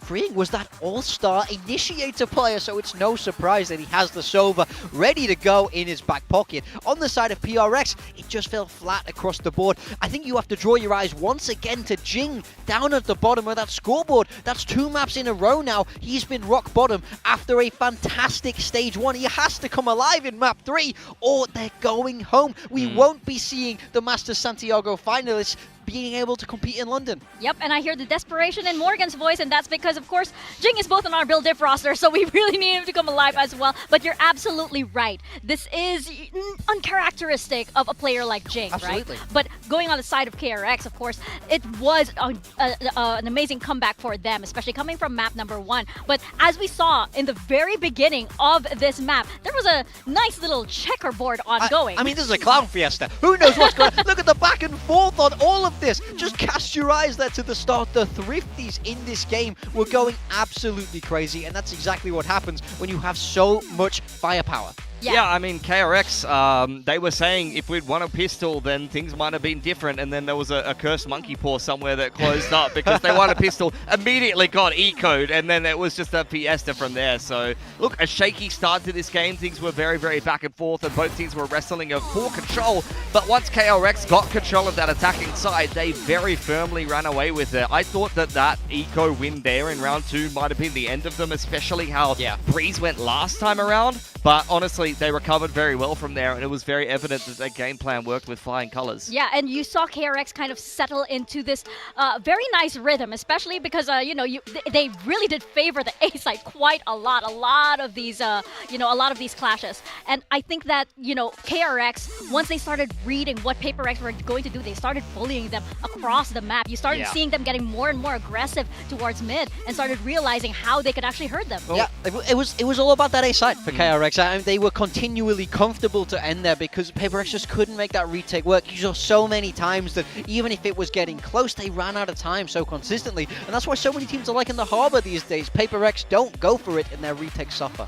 Yeah, I mean, I had a flick back through the last attacking side that KRX played when they got kind of stomped by PRX on Breeze, and I felt like a lot of the aggression on elbow, the mid walks, the A main control that PRX was running against them was very effective. So I think the comp swap really helped that. The double E-nits gave them a lot more flexibility and helped them kind of minimize risk as they moved through the map, but also just a very simple game plan. Yes, there was a lot of A finishes, but they weren't always in the same fashion. I think with a different comp, but similar to kind of how Nongshim played this map as well, where they're slamming the same site, but it's on different timings. Maybe they're waiting a little bit longer in A before they actually go for the drone. So we'll have a look quickly at some of those attacking side rounds, I believe, and we'll see kind of all of the different endings that they do have, where some of these rounds they this is the back and forth at the start of the game, I believe. We always saw that. Now we're going to get to see, okay, KRX win the next round, then it's PRX. Crazy back and forth here. But KRX, these are all the A finishes that you did have, and all the A rounds won by them. The majority of them on this attacking side done on the A side. Yeah, they were just so good here, man. I think it's a sort of double-edged sword, right? They are so good there, but PRX were also so bad. We saw 8 of 9 post plants won there on the side of KRX, and that's not good enough, especially when we see PRX. They weren't always fighting forward like we saw from them before. They were often giving that space and letting themselves play retake when they just weren't really comfortable there. So I need to see a clearer game plan, but as we move towards Split, this is a map PRX have been historically very good on, and KRX had it in that back pocket as a surprise pick. And you know what they say, guys? It's only bangers on Split. There's no better way to end this series. That is what they say. That is what they say, and also this is our final map here from South Korea before we head on over to Ho Chi Minh. What a poetic way to end this, actually. I mean, I think we have to really highlight this, that, it was PRX who were in that grand final of Masters Santiago, and then they topped the group stage. Now, we're down to one map to decide if they make it to even Vietnam, to even have a chance to qualify to London. They could be dropping out here in the lower bracket. KRX are certainly the ones with the momentum, and I have to say, I did really enjoy their comp when we saw it from them last. I mean, funnily enough, they knocked out, the other Master Santiago Grand finalists by beating them on this map and kind of springing this surprise comp on them. For PRX, though, I mean, it goes without saying, Split is a staple map from them, but I'm especially looking at someone like Jing, who's had a bit of a rougher performance so far this series, having to pilot the Sage and the Omen back-to-back. He's been a statistical kill leader, ACS leader, literally every fragging metric in the world so far this stage until the last 2 games where he's had a big drop in performance. If there was a map where Jing is going to carry you across the finish line, Split is it. Yeah, exactly. This is like, we have to expect that he's back on the race on this map, right? Obviously, we're going to get the Jing race back, but I feel like KRX also, they do have some good game plans on this. They do have the Vice going in. They're probably well prepared for PRX. I mean, they have played PRX like, what, how many times? Was it 14? 14 Did you count times. I don't know. You need the other foot also, to be able to sum up everything. You lost count. We've all lost count at this point because this is the El Clasico of Pacific as well from the very beginning and in 2023. So these two teams actually coming to a head here on Split is the perfect way to end the series and to find out who advances over to Ho Chi Minh and potentially has that slot into Masters London as well. Yeah, one of them staying home. We're having to say goodbye to to, you know, either KRX, who finished 3rd at Champs, or PRX, who was 2nd just in Santiago. Both these teams have such international legacy and could represent our region exceptionally well, but at least one of them won't get that chance here. Well, let's see what KRX are going to come up with here. I wouldn't be surprised to see a shift in the Sentinel of choice. That's something they often like to go for, but no, still will be Yong on the bias. Defensive side start first for them. Freeing on the raise, he just recently debuted it. This was a comp that they piloted extremely well against Nongshim there. You can see a 70% defense win rate for them. But for PRX, I mean, attack side first. This comp is a staple for them. This should be comfort territory. And if there was a map they were going to beat KRX on to go to Ho Chi Minh, Split would be it, let's be honest. I think they'll be feeling happy that it's a map 3, but we just said it. Jing has to step up right now. Rock bottom of the scoreboard. 2 maps in a row when he's been so fantastically good. He's been the best in the world. He now has to show it once again. That is right. It all comes to a head here on Split. This is our final map here in Sangam Coliseum. This stage 1. One last time. Paper Thin Achilles, all yours. Don't mind if we do. Let's go ahead and get into this. Only bangers on Split. We hope. As it is here as our 3rd and final map, our 6th map of the evening. 12 maps for you and I across the last 2 days, Paper Thin. Yeah, it has been a grind, but these, you know, have all been elimination games, all elimination matches, and every team is fighting so hard to get to Ho Chi Minh, but only one more can go. Who is going to join T1? GE in full sense. And then we find out who's going to be the last representative of Pacific in London once we get there next week. But for now, kind of somewhat similar ideas here at Double Duelist. Different controllers is a big aspect of this. The Viper. Ooh, Spain under a hell of a lot of pressure, but he does have reinforcements very close by. Hyunmin as well as freeing here as he shells out over towards Garage, but it's just a full mid-send, but already 2 kills going to be found for KRX as India and Forsaken both can take it down. Jing is able to find 1, but Hyunmin will come up with the kill. Divine with the Sheriff. It's in with the headshot. Mako still rotating over, but the spike has been dropped just under the rafters. Needs to be recovered. Slow inching forward for something. Grabs the spike. Guy's so weak. Tagged down to 16. Just gotta come down to these Sheriff shots. Can you hit him or not? Well, Yong has got a frenzy. He's widely going to be playing at a range. Could be good for an easy pickup perhaps onto something. Swings out a little bit wider, but still needs to try to scale forward. One player going to be noted. Do they check this position here of something? Not so silent. Drop down and oh, it's a mid-air headshot. Yong has found him, but he did manage to get some damage in. Top of it, Devi able to find them both. A massive 3K. A Red Bull clutch for PRX get the opening pistol. The Unk is still so reliable. He has been really good at times for PRX today. Going back to Ascent, he was phenomenal. And here he is again. When you need him most, this guy always seems to step up. That is unbelievable. That is criminal. But it's that shot that something was able to get that tees him up for the alley-oop. True.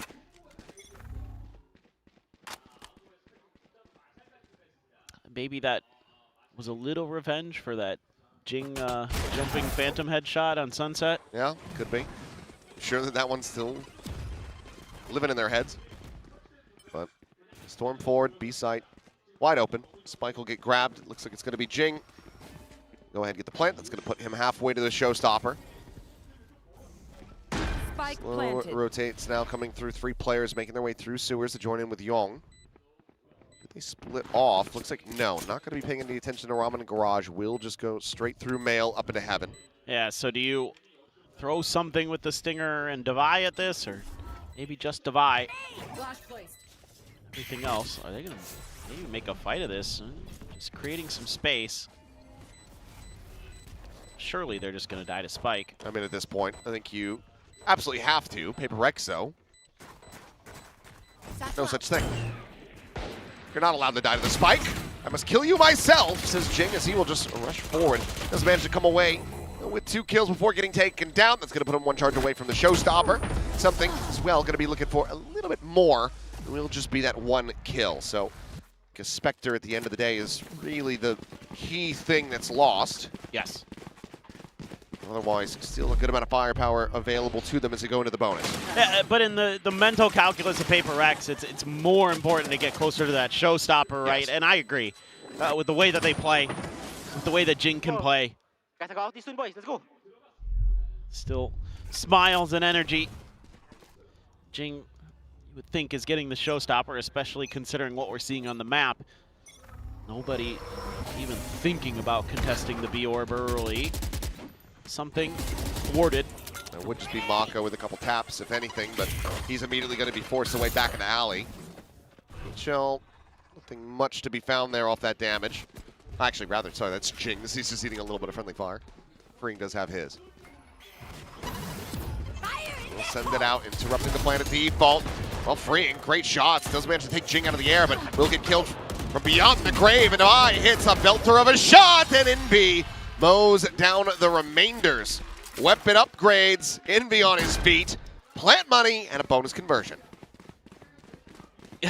I mean, it's just insane, map to map, just how different a team can look. In one series, it looked like world beaters on Ascent to just lost on Breeze to world beaters again, just hitting everything you look at. And you know, KRX tries to throw them off balance by going for a flood on the spike plant. Reaction's just better from PRX. Well, you're not going to be able to do much of anything from there. Paint Shell's going to be traded out. Meanwhile, Jing, he gets Hyunmin. The Paint Shell will get Freeing. Jing gets 2. It's going to be halfway to another showstopper already. Yep. Speedrunning it now.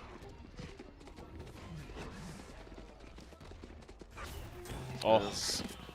Dog getting the catch. Jing swinging around the back. Bane none the wiser. Jing gets himself a 3rd kill in the round. Spike planted. He's going to be 2 charges away. And if he can find the kill on a Young, it'll be 1. I would assume he's going to go hunting eventually. Something looking like he's going to be the first one, at least, to make contact here.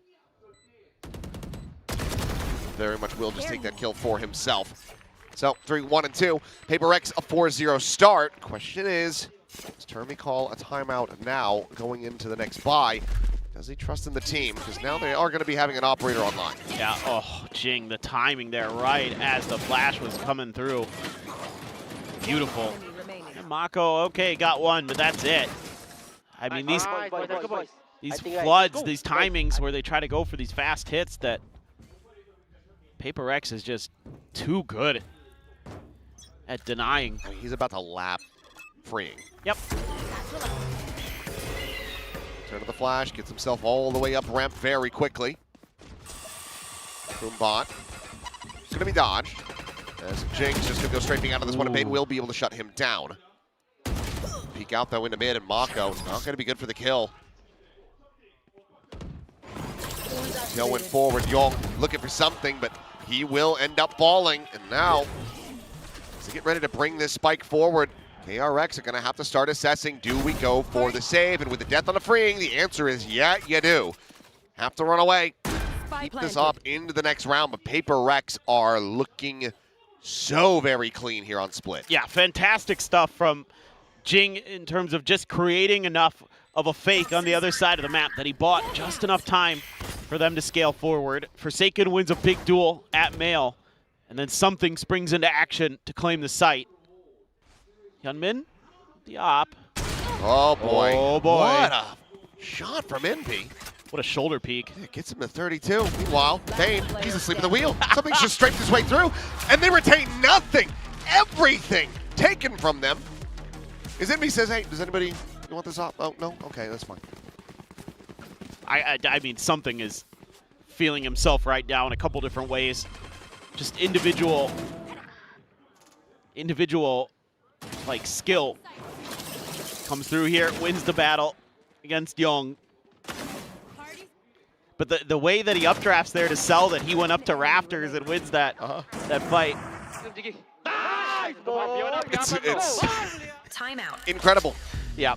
And then he goes for the sum swing at the end and just wins that, battle too. So there's the first timeout call for KRX. And oh boy, is it needed. This is such a rebound. It's like Breeze never happened. It's like we never had the back and forth. You never had the 9-round win streak for KRX. They've just like they took the whatever the hell it's called from Men in Black and they just forgot about it. Yeah, the neuralizer. Yeah, the neuralizer. And now they're just absolutely dunking. So yep. Well, look, at the end of the day, PRX has experienced just about every possible scenario that VALORANT that can offer you, right? In terms of comebacks, losing, when they're ahead, and obviously lifting trophies, everything. So the mental resilience is there. These guys know how to just forget the map, prior ever even happened. And also it's classic PRX to, make you sweat if you're a fan of the team. So this is all just par for the course so far.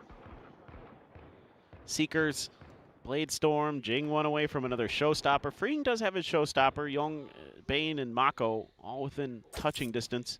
oh boy, be a rough time to try to scale.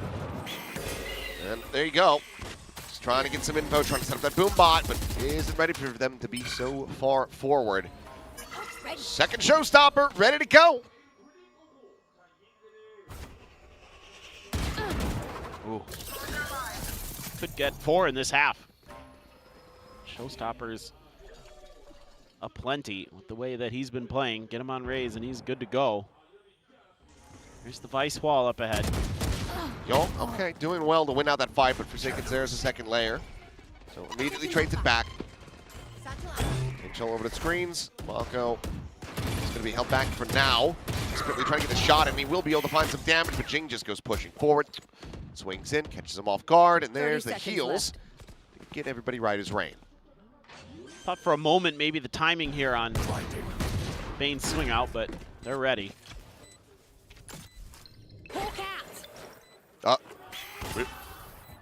Oopsies.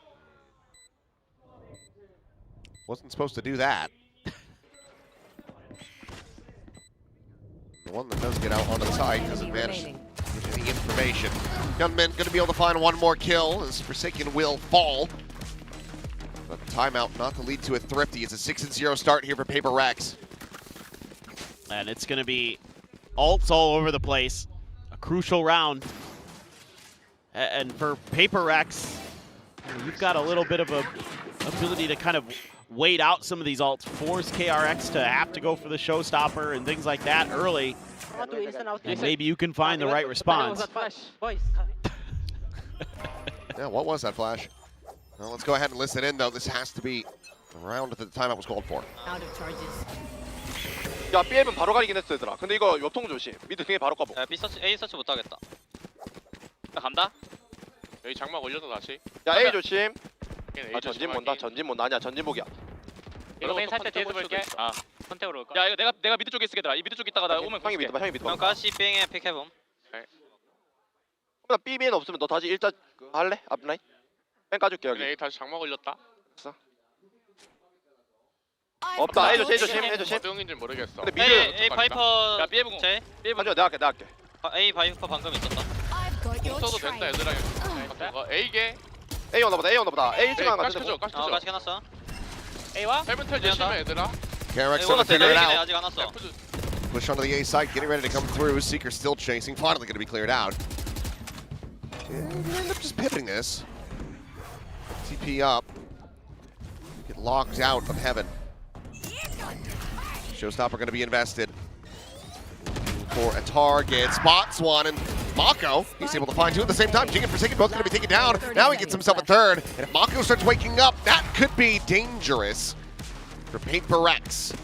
The 4K will get KRX their first round win. I mean, you could hear them in their comms constantly kind of making sure that the info that they have is correct. Is it B main clear? Okay, yep. All right, wait, okay, their Seekers went out, now ours go. That gives us the confirmation. That's kind of that ult tic-tac-toe. Whoever kind of uses one first The other has the impetus in the round to respond, and that gives them the ability to kind of react better and smarter. That's exactly what KRX does there. So, and they're still going to hang on to all the rest of their ults. I mean, that Bane's Seekers was the only thing that was used in that regard. TP in the spawn. Bane's coming down. Bane very wary of this. He considered the Trailblazer, but doesn't end up going for it. It seemed like he had every idea. I mean, he knew. He just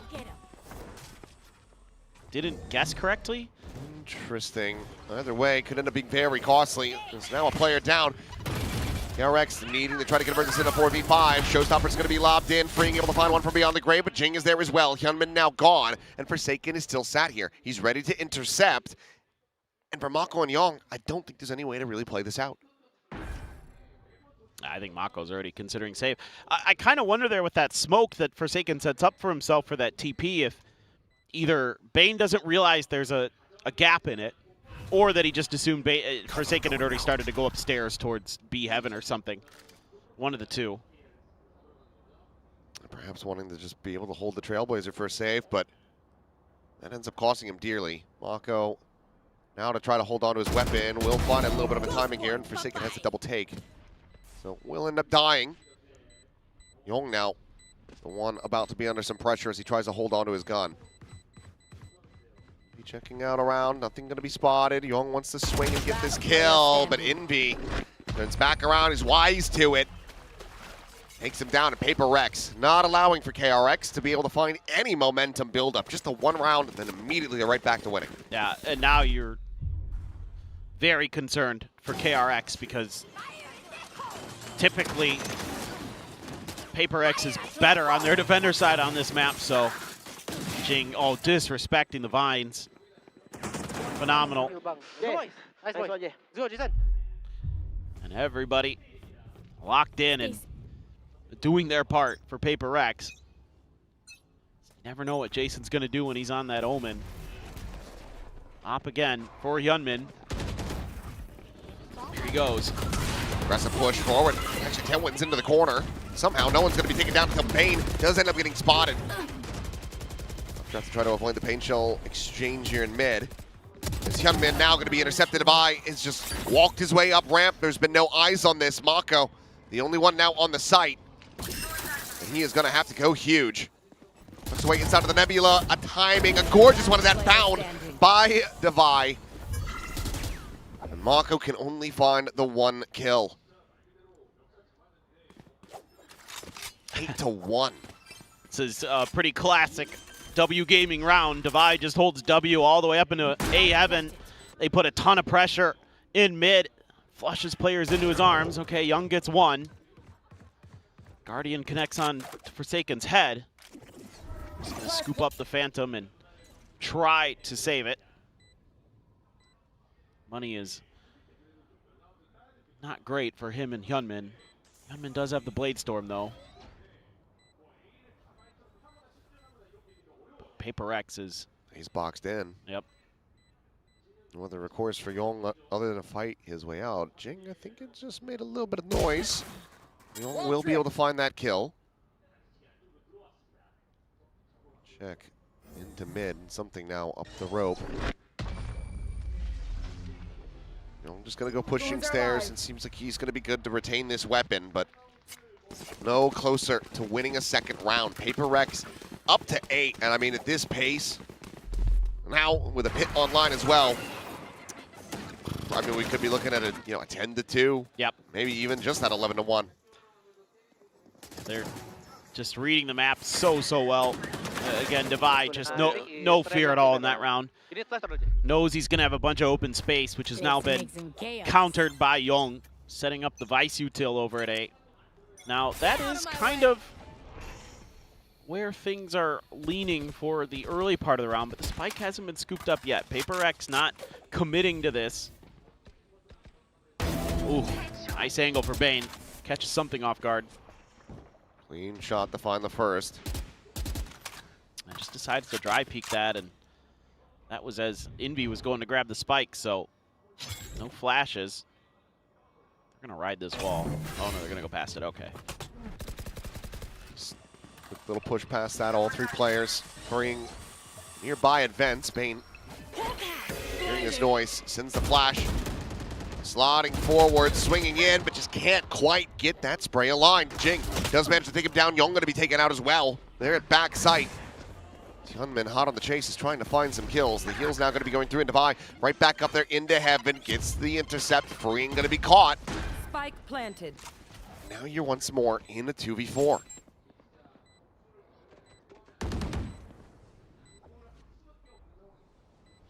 I mean, Some you guns should be collected, but yeah, I think looking at another save.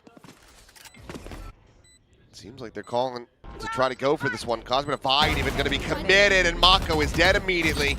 Envy found the first of the two as notes the potential of that flank. Smoke now going to be layered in, and Jing just pushes forward. Shorty in hand greets him at the door. 9-1.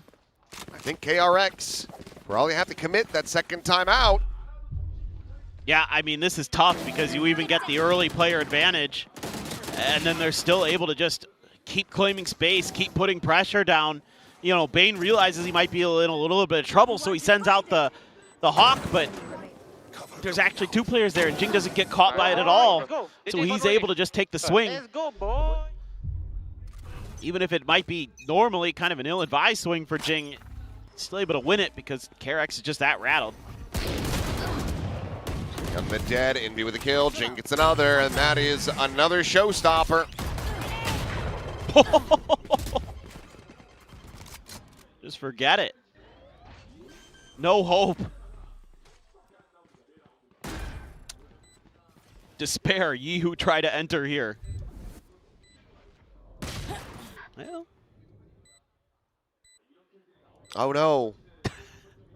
Our showstopper having cash-capped raise has died. Whatever will we do as we move up 10-1? Why are we disobeying the mantra? It's supposed to be only bangers on split. This is not safe for work. It is not.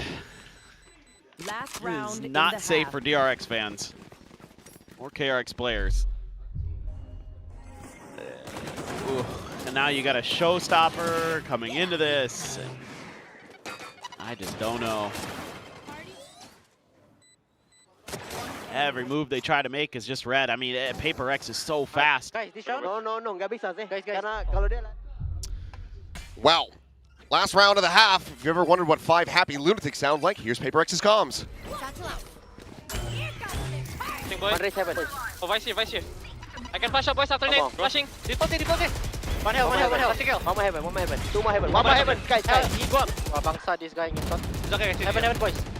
City boy. Yeah, boys, here. I'm gonna plan. I got Kevin, JC. I got RT. You don't need to make play. I will shot him. I also will shot Kevin. Okay, guys, go. City.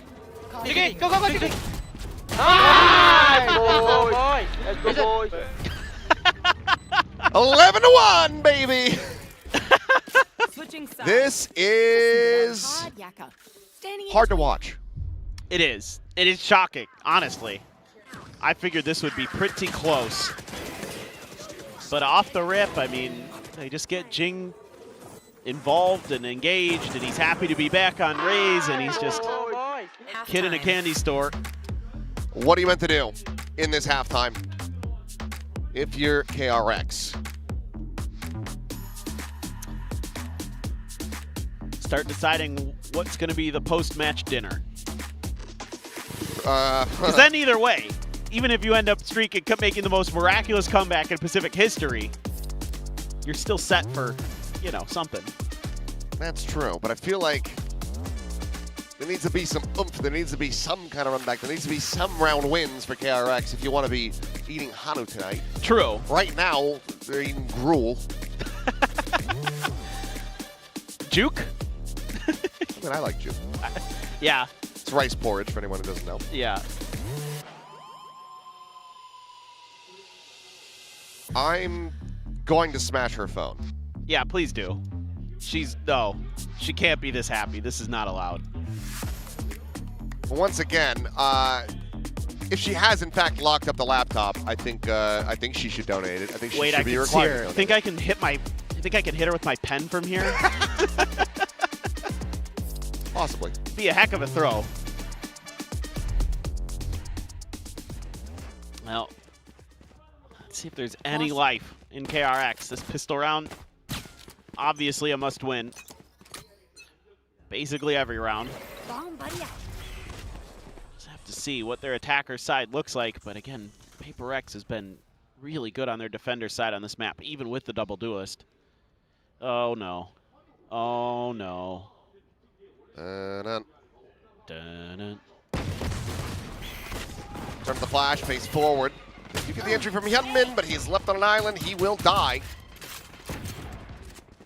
And immediately it's a backpedal. A little bit of damage going to be found on a Forsaken.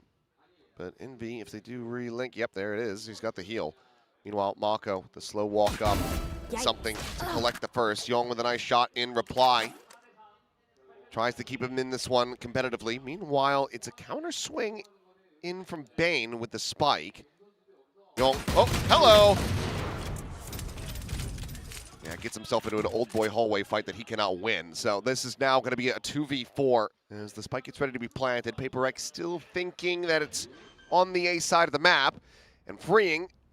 As they really double all the way back towards him, I'm not sure if he's actually going to be able to find any kills. Yeah, I mean, I think they're all just going to go through mid here and just play this out together. You can just play for trades. Envy still has a flash. Here's it now. Flash in, nothing confirmed. Freeing has to go massive with this one. Oh. He's going to be catching that follow-up. Now the drop down. Bane able to find one. Flash over to the side. Clean tap, but now all alone. Gets the reload, tap of the defuse, the swing out of the smoke, and Jing will put him down. 5-1, I believe, in pistols, and KRX 11 rounds away from trying to take this into overtime. Unless PRX have another Toronto versus Liquid moment, should be seeing this one wrapped up nicely with a bow very, very quickly. Yep, this is, again, they just realize they can just stick together. They've got the player advantage. They can play for those trades, even though Bane is doing his darndest there. Let's go! Go, boy! Go! Oh, man, Devi is really fired up today. He's usually just kind of laughing a little bit, even when they're going crazy, but he wants this bad. He does. And even then, the force buy still not going to be looking great by comparison. 2 Sheriff Stingers, and then a Marshal. Look at the buy from PRX. Yeah. Guardians, Judges. 2 Judges.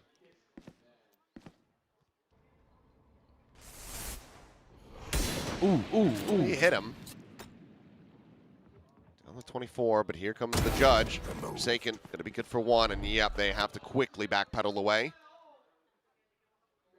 Meanwhile, all the damage dealt to Devi healed up. Now Forsaken just waiting, seeing if there's any further contact. Instead, going to tee up Jing, see if he can also get some value out of the Judge. Just going to depend. He almost certainly will. Flash not going to be connecting. Here's the tailwind. Does he just push this? Oh, he gives it a consideration, but it's very rare restraint on display. I think he hurt him, though. Yeah, there was a bit of noise.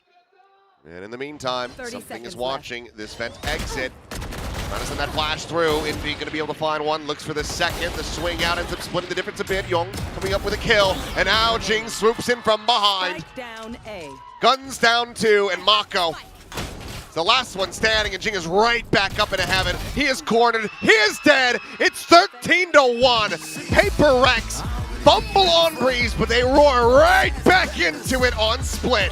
Well, they will be joining T1 in Ho Chi Minh to fight for that last spot in London. I almost said Toronto. In London. Well, that's the thing. These are 2 Masters winners from last year. Bangkok, Toronto square off for a final position at Masters London. What a banger that is going to be. What a treat for the Vietnamese crowd. I'll be watching that one live.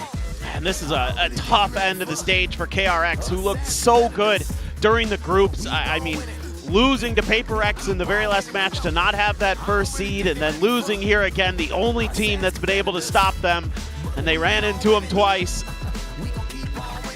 Well, no, they got beat again, but the first round.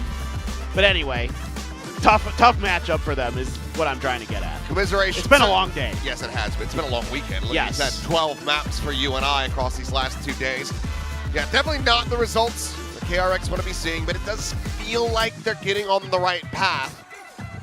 The recommitment to Young, I want to see them continue to lean on that rookie player. He has shown that he can deliver solid results. He can put up good performances. But for PRX, it feels like the international stage is all but a guarantee. Whether or not they can get through T1 is going to be a different consideration, but both squads have the opportunity and the time to sit back and get prepped. That's going to be a very different venue, a very different crowd. It's on themselves. It's on PRX themselves. Their destiny lies in their own hands. It absolutely does. But what a day this has been. All 6 maps. Let's go ahead and hear from one of our winners as we send it down to the stage with Jen. PRX의 포세이큰 선수 만나보겠습니다. 승리 축하드립니다. 베트남행을 확정지은 퍼시픽의 4번째 팀이 됐습니다. 오늘 풀세트 경기를 치렀는데 소감부터 들어보도록 할게요. GG's Forsaken. You guys are the last team to clinch the Vietnamese roadshow. So, you know, you really had to fight for it today. Yeah. How does it feel to finally get your tickets to Vietnam? I mean, I feel really happy. At least like we can travel somewhere, you know, not like losing yet, you know. So yeah, we still have like one more job, which is to qualify for London. So yeah, I'm really happy. 계속해서 이제 스테이지 1 여정을 이어갈 수 있어서 너무 행복하다고 얘기를 하고요. 근데 아직까지 뭔가 해야 할 일을 다 마친 건 아니어서 런던행까지 확정 지을 수 있도록 좀 열심히 해야겠지만 그래도 오늘 승리가 굉장히 기쁘다고 얘기를 하는데요. 그러면 지난번 글로벌 e스포츠전을 통해서 좀 어떤 부분을 재정비할 수 있었는지 그 이후에 멘탈은 좀 어떻게 관리했는지도 들어보고 싶네요. Now let's talk about the last global esports series. How did you guys kind of bounce back? What were you able to course correct? What was your mentality like? Like now? Yeah. Yeah, I mean, we lost against Global Sport at the last match, so we just trying to like bounce back because like it's not like the end of the world. So we just try our best and practice as usual what we did on practice. So we try to replicate on our match today, which is showing on the third and the first map. So yeah. 일단 뭐 한 경기 졌다고 해서 아직 뭐 세상이 멸망한 건 아니니까 그래도 계속해서 열심히 연습을 하고 좀 더 집중해서 경기를 치르자는 마인드로 임했다고 얘기를 하고요. 또 그렇게 노력했던 부분이 잘 오늘 경기에서 드러난 것 같다고 얘기를 합니다. 그리고 또 첫 번째 맵도 굉장히 만족스러웠다고 얘기를 하는데요. 그러면 이제 T1을 베트남에서 만나게 될 텐데 어떤 얘기를 해주고 싶은지 살짝 메시지 전해달라고 부탁해볼게요. You'll be facing T1 and in order to continue your journey in Pacific and also head to London, you will have to beat T1. So anything you would like to say to them? To them, I mean, I don't know. I just want to have fun and hopefully we can show what we did on practice and replicate again on the next match against T1 in Vietnam. And hopefully I want to make our match like entertain for them in Vietnam. So yeah. Okay. Do you feel like you're gonna keep the Euro on ascent? Make it fun? Probably. Yeah. 일단 결과에 상관없이 최대한 팬분들께 그리고 선수들에게도 재밌는 경기를 펼치기 위해서 좋은 경기를 펼칠 수 있게 열심히 노력을 할 거고 준비할 거라고 얘기를 하고요. 그래서 만약에 어센트를 하게 된다면 요루 조합을 계속해서 쓸 것 같냐고 했더니 아마도 그럴 것 같다고 약간의 스포까지 얘기해 줬습니다. 이렇게 해서 포세이큰 선수 만나봤고요. 여러분 저희는 베트남에서 다시 돌아오도록 하겠습니다. Thank you everyone.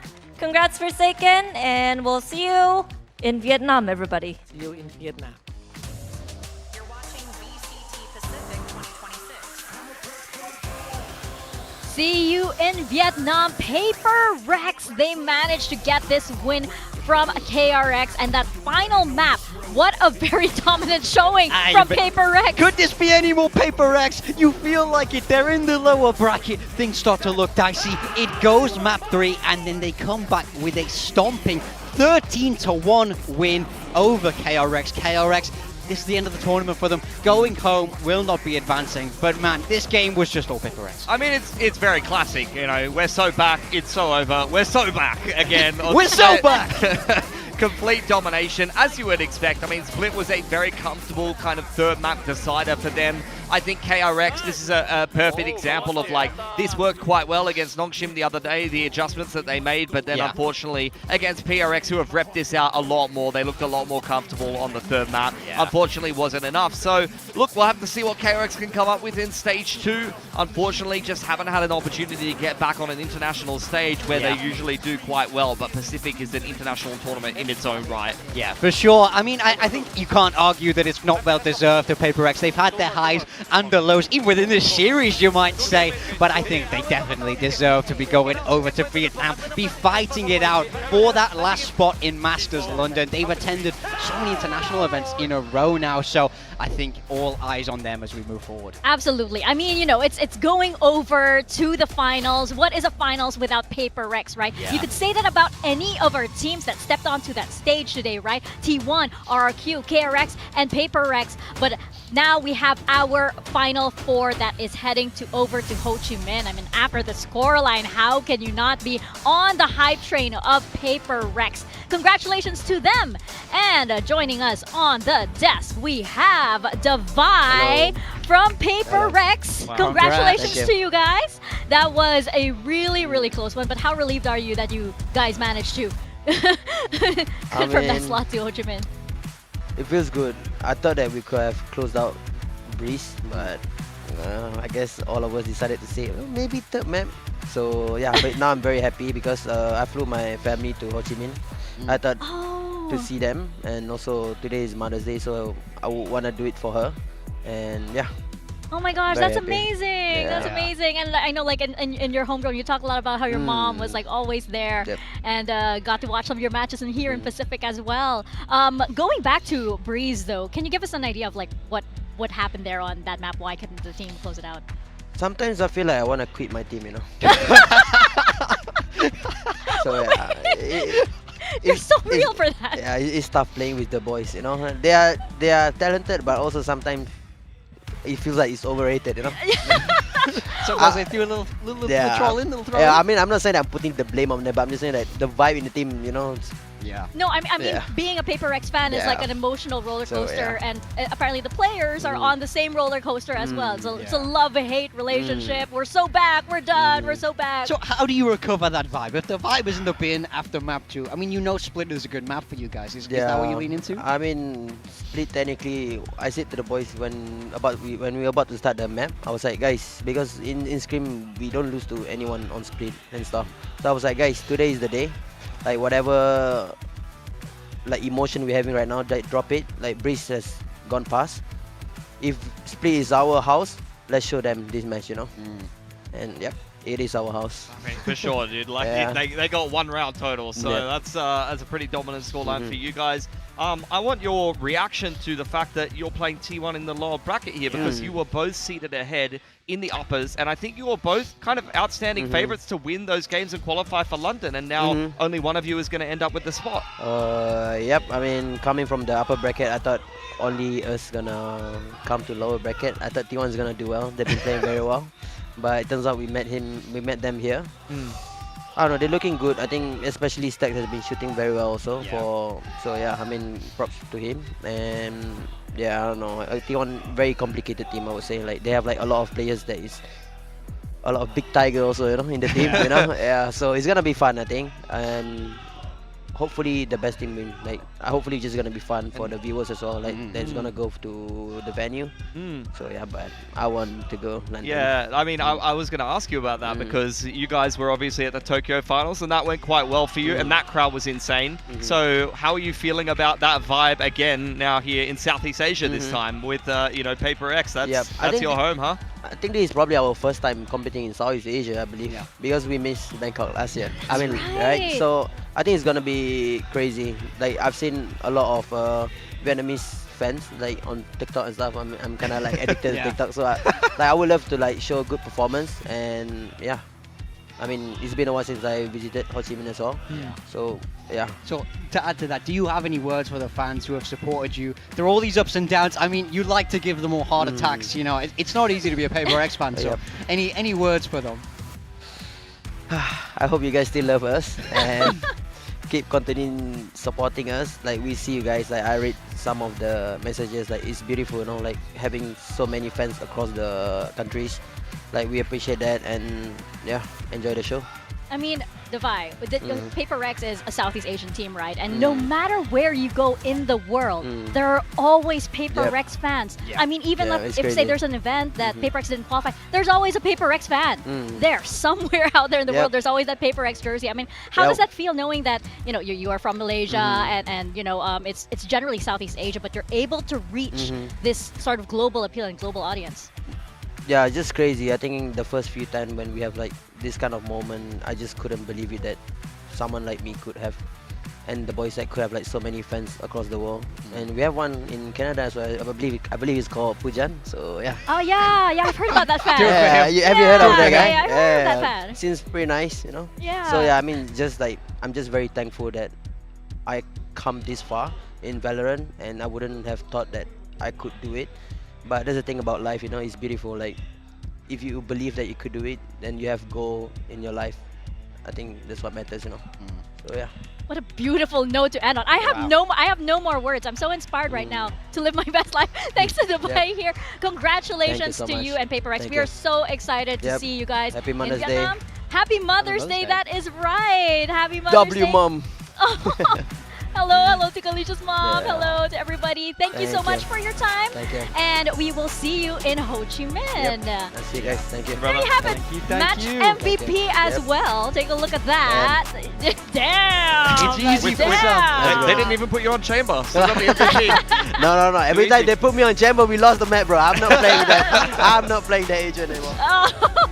Well, maybe I don't know. You never know, you know. And PRX, they love an entertaining match for sure. So it's going to be very exciting to see them over in Vietnam and to entertain all of the Southeast Asian fans as well. We all know Southeast Asia, we have a very, very special flavor when it comes to, interactive audiences and crowds. So we are so hyped to head over there in just a few days. Now, taking a look at our brackets over here, we have Global Esports, Full Sense, T1, and PRX as our final four. Yeah, you can see GE and Full Sense already qualified to London and already had plenty of Southeast Asian representation over there in Ho Chi Minh, but we add PRX to the mix and just point out the fact that, as mentioned on the interview before, we thought that it was a boring script, T1 PRX, so we thought we'd flip the bracket upside down and make them fight for the last spot in front of a live audience. One spot left for those two teams is absolutely ludicrous. I can't wait to see how it plays out in Vietnam. Yeah, no, it is absolutely crazy. I mean, you're absolutely right. This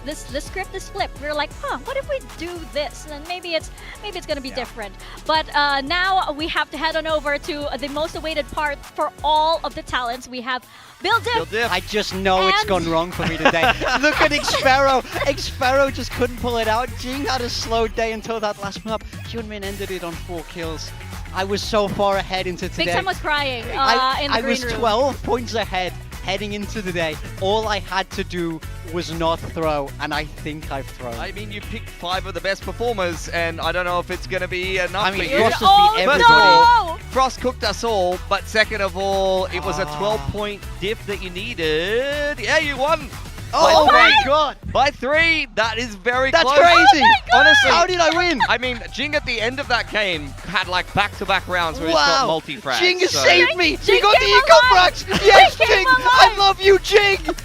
Thank you! All day today, he was actually losing his Oh mind. my He was god! in tears in the green I room. thought, That's I was so convinced I'd lost. This was the worst day of my life until right now. Guys, he was about to go home. He was like, I'm so depressed. Victoria's won. I was about I'm to so curl depressed. up in the fetal I'm position. You were already there. You were kind of like, shriveling Wow. down. Wow. But let's Unlucky. bring out It your was prize close. It was close. It went the distance. from the former laptop winner, Victoria Cheng. Wow.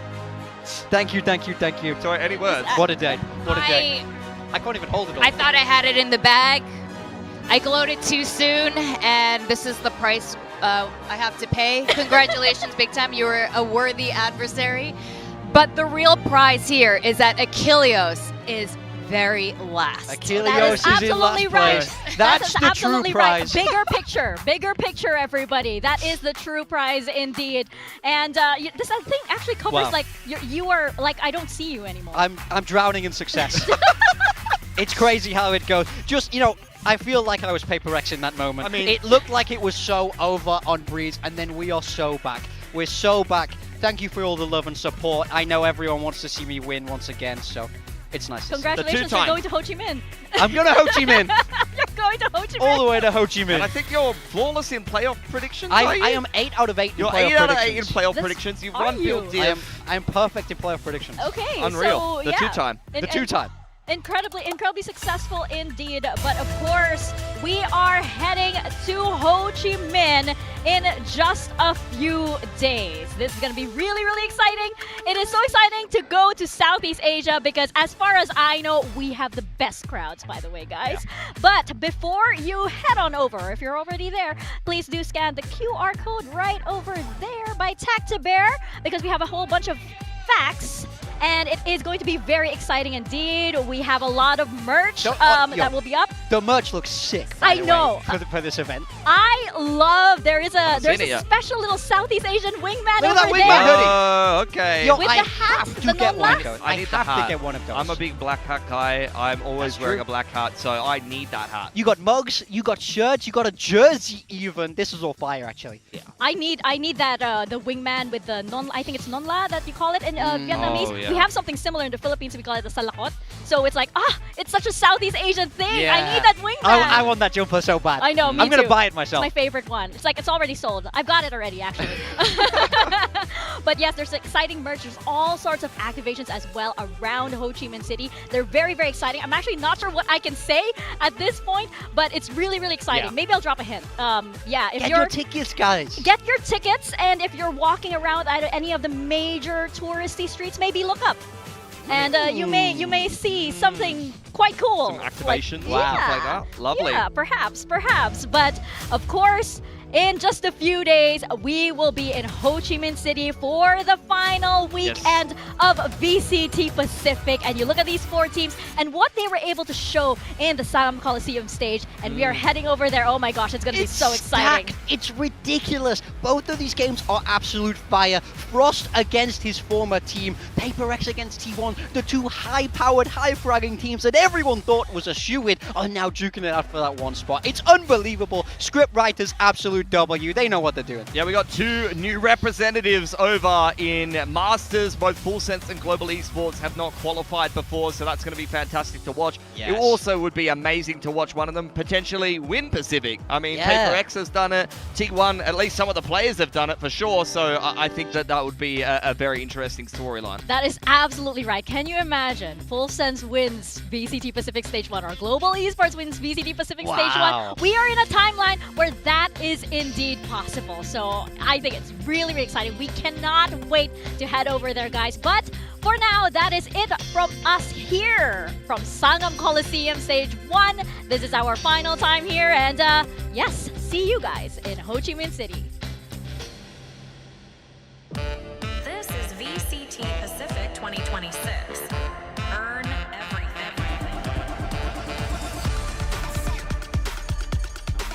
Is going to try to just still wary about this little layer here, but doesn't find yet, and he does. Still reads this quite well. Flashes in a meteor.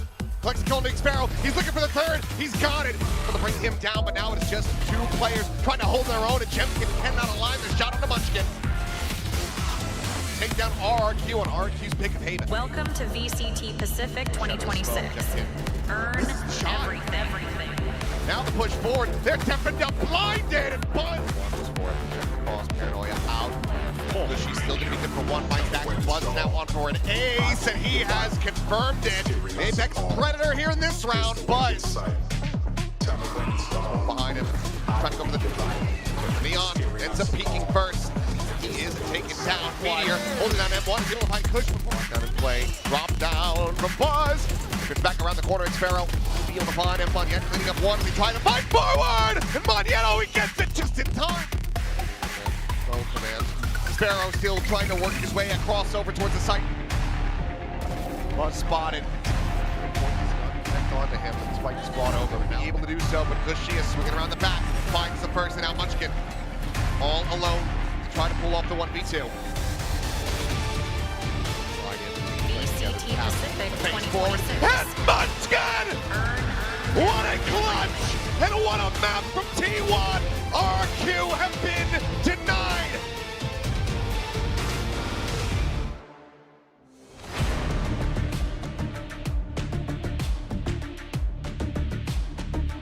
Here's his footsteps, but he still sprays and prays and finds Jing. Gunn once again down on the floor, but something not his weapon of choice.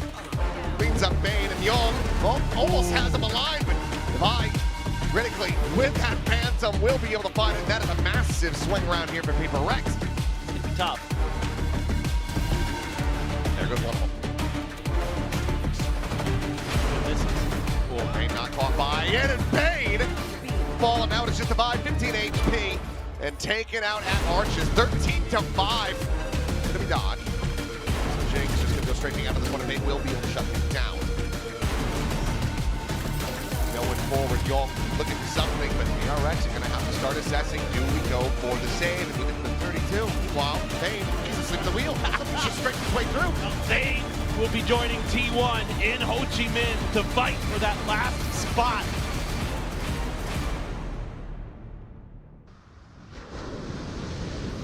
This is VCT Pacific 2026.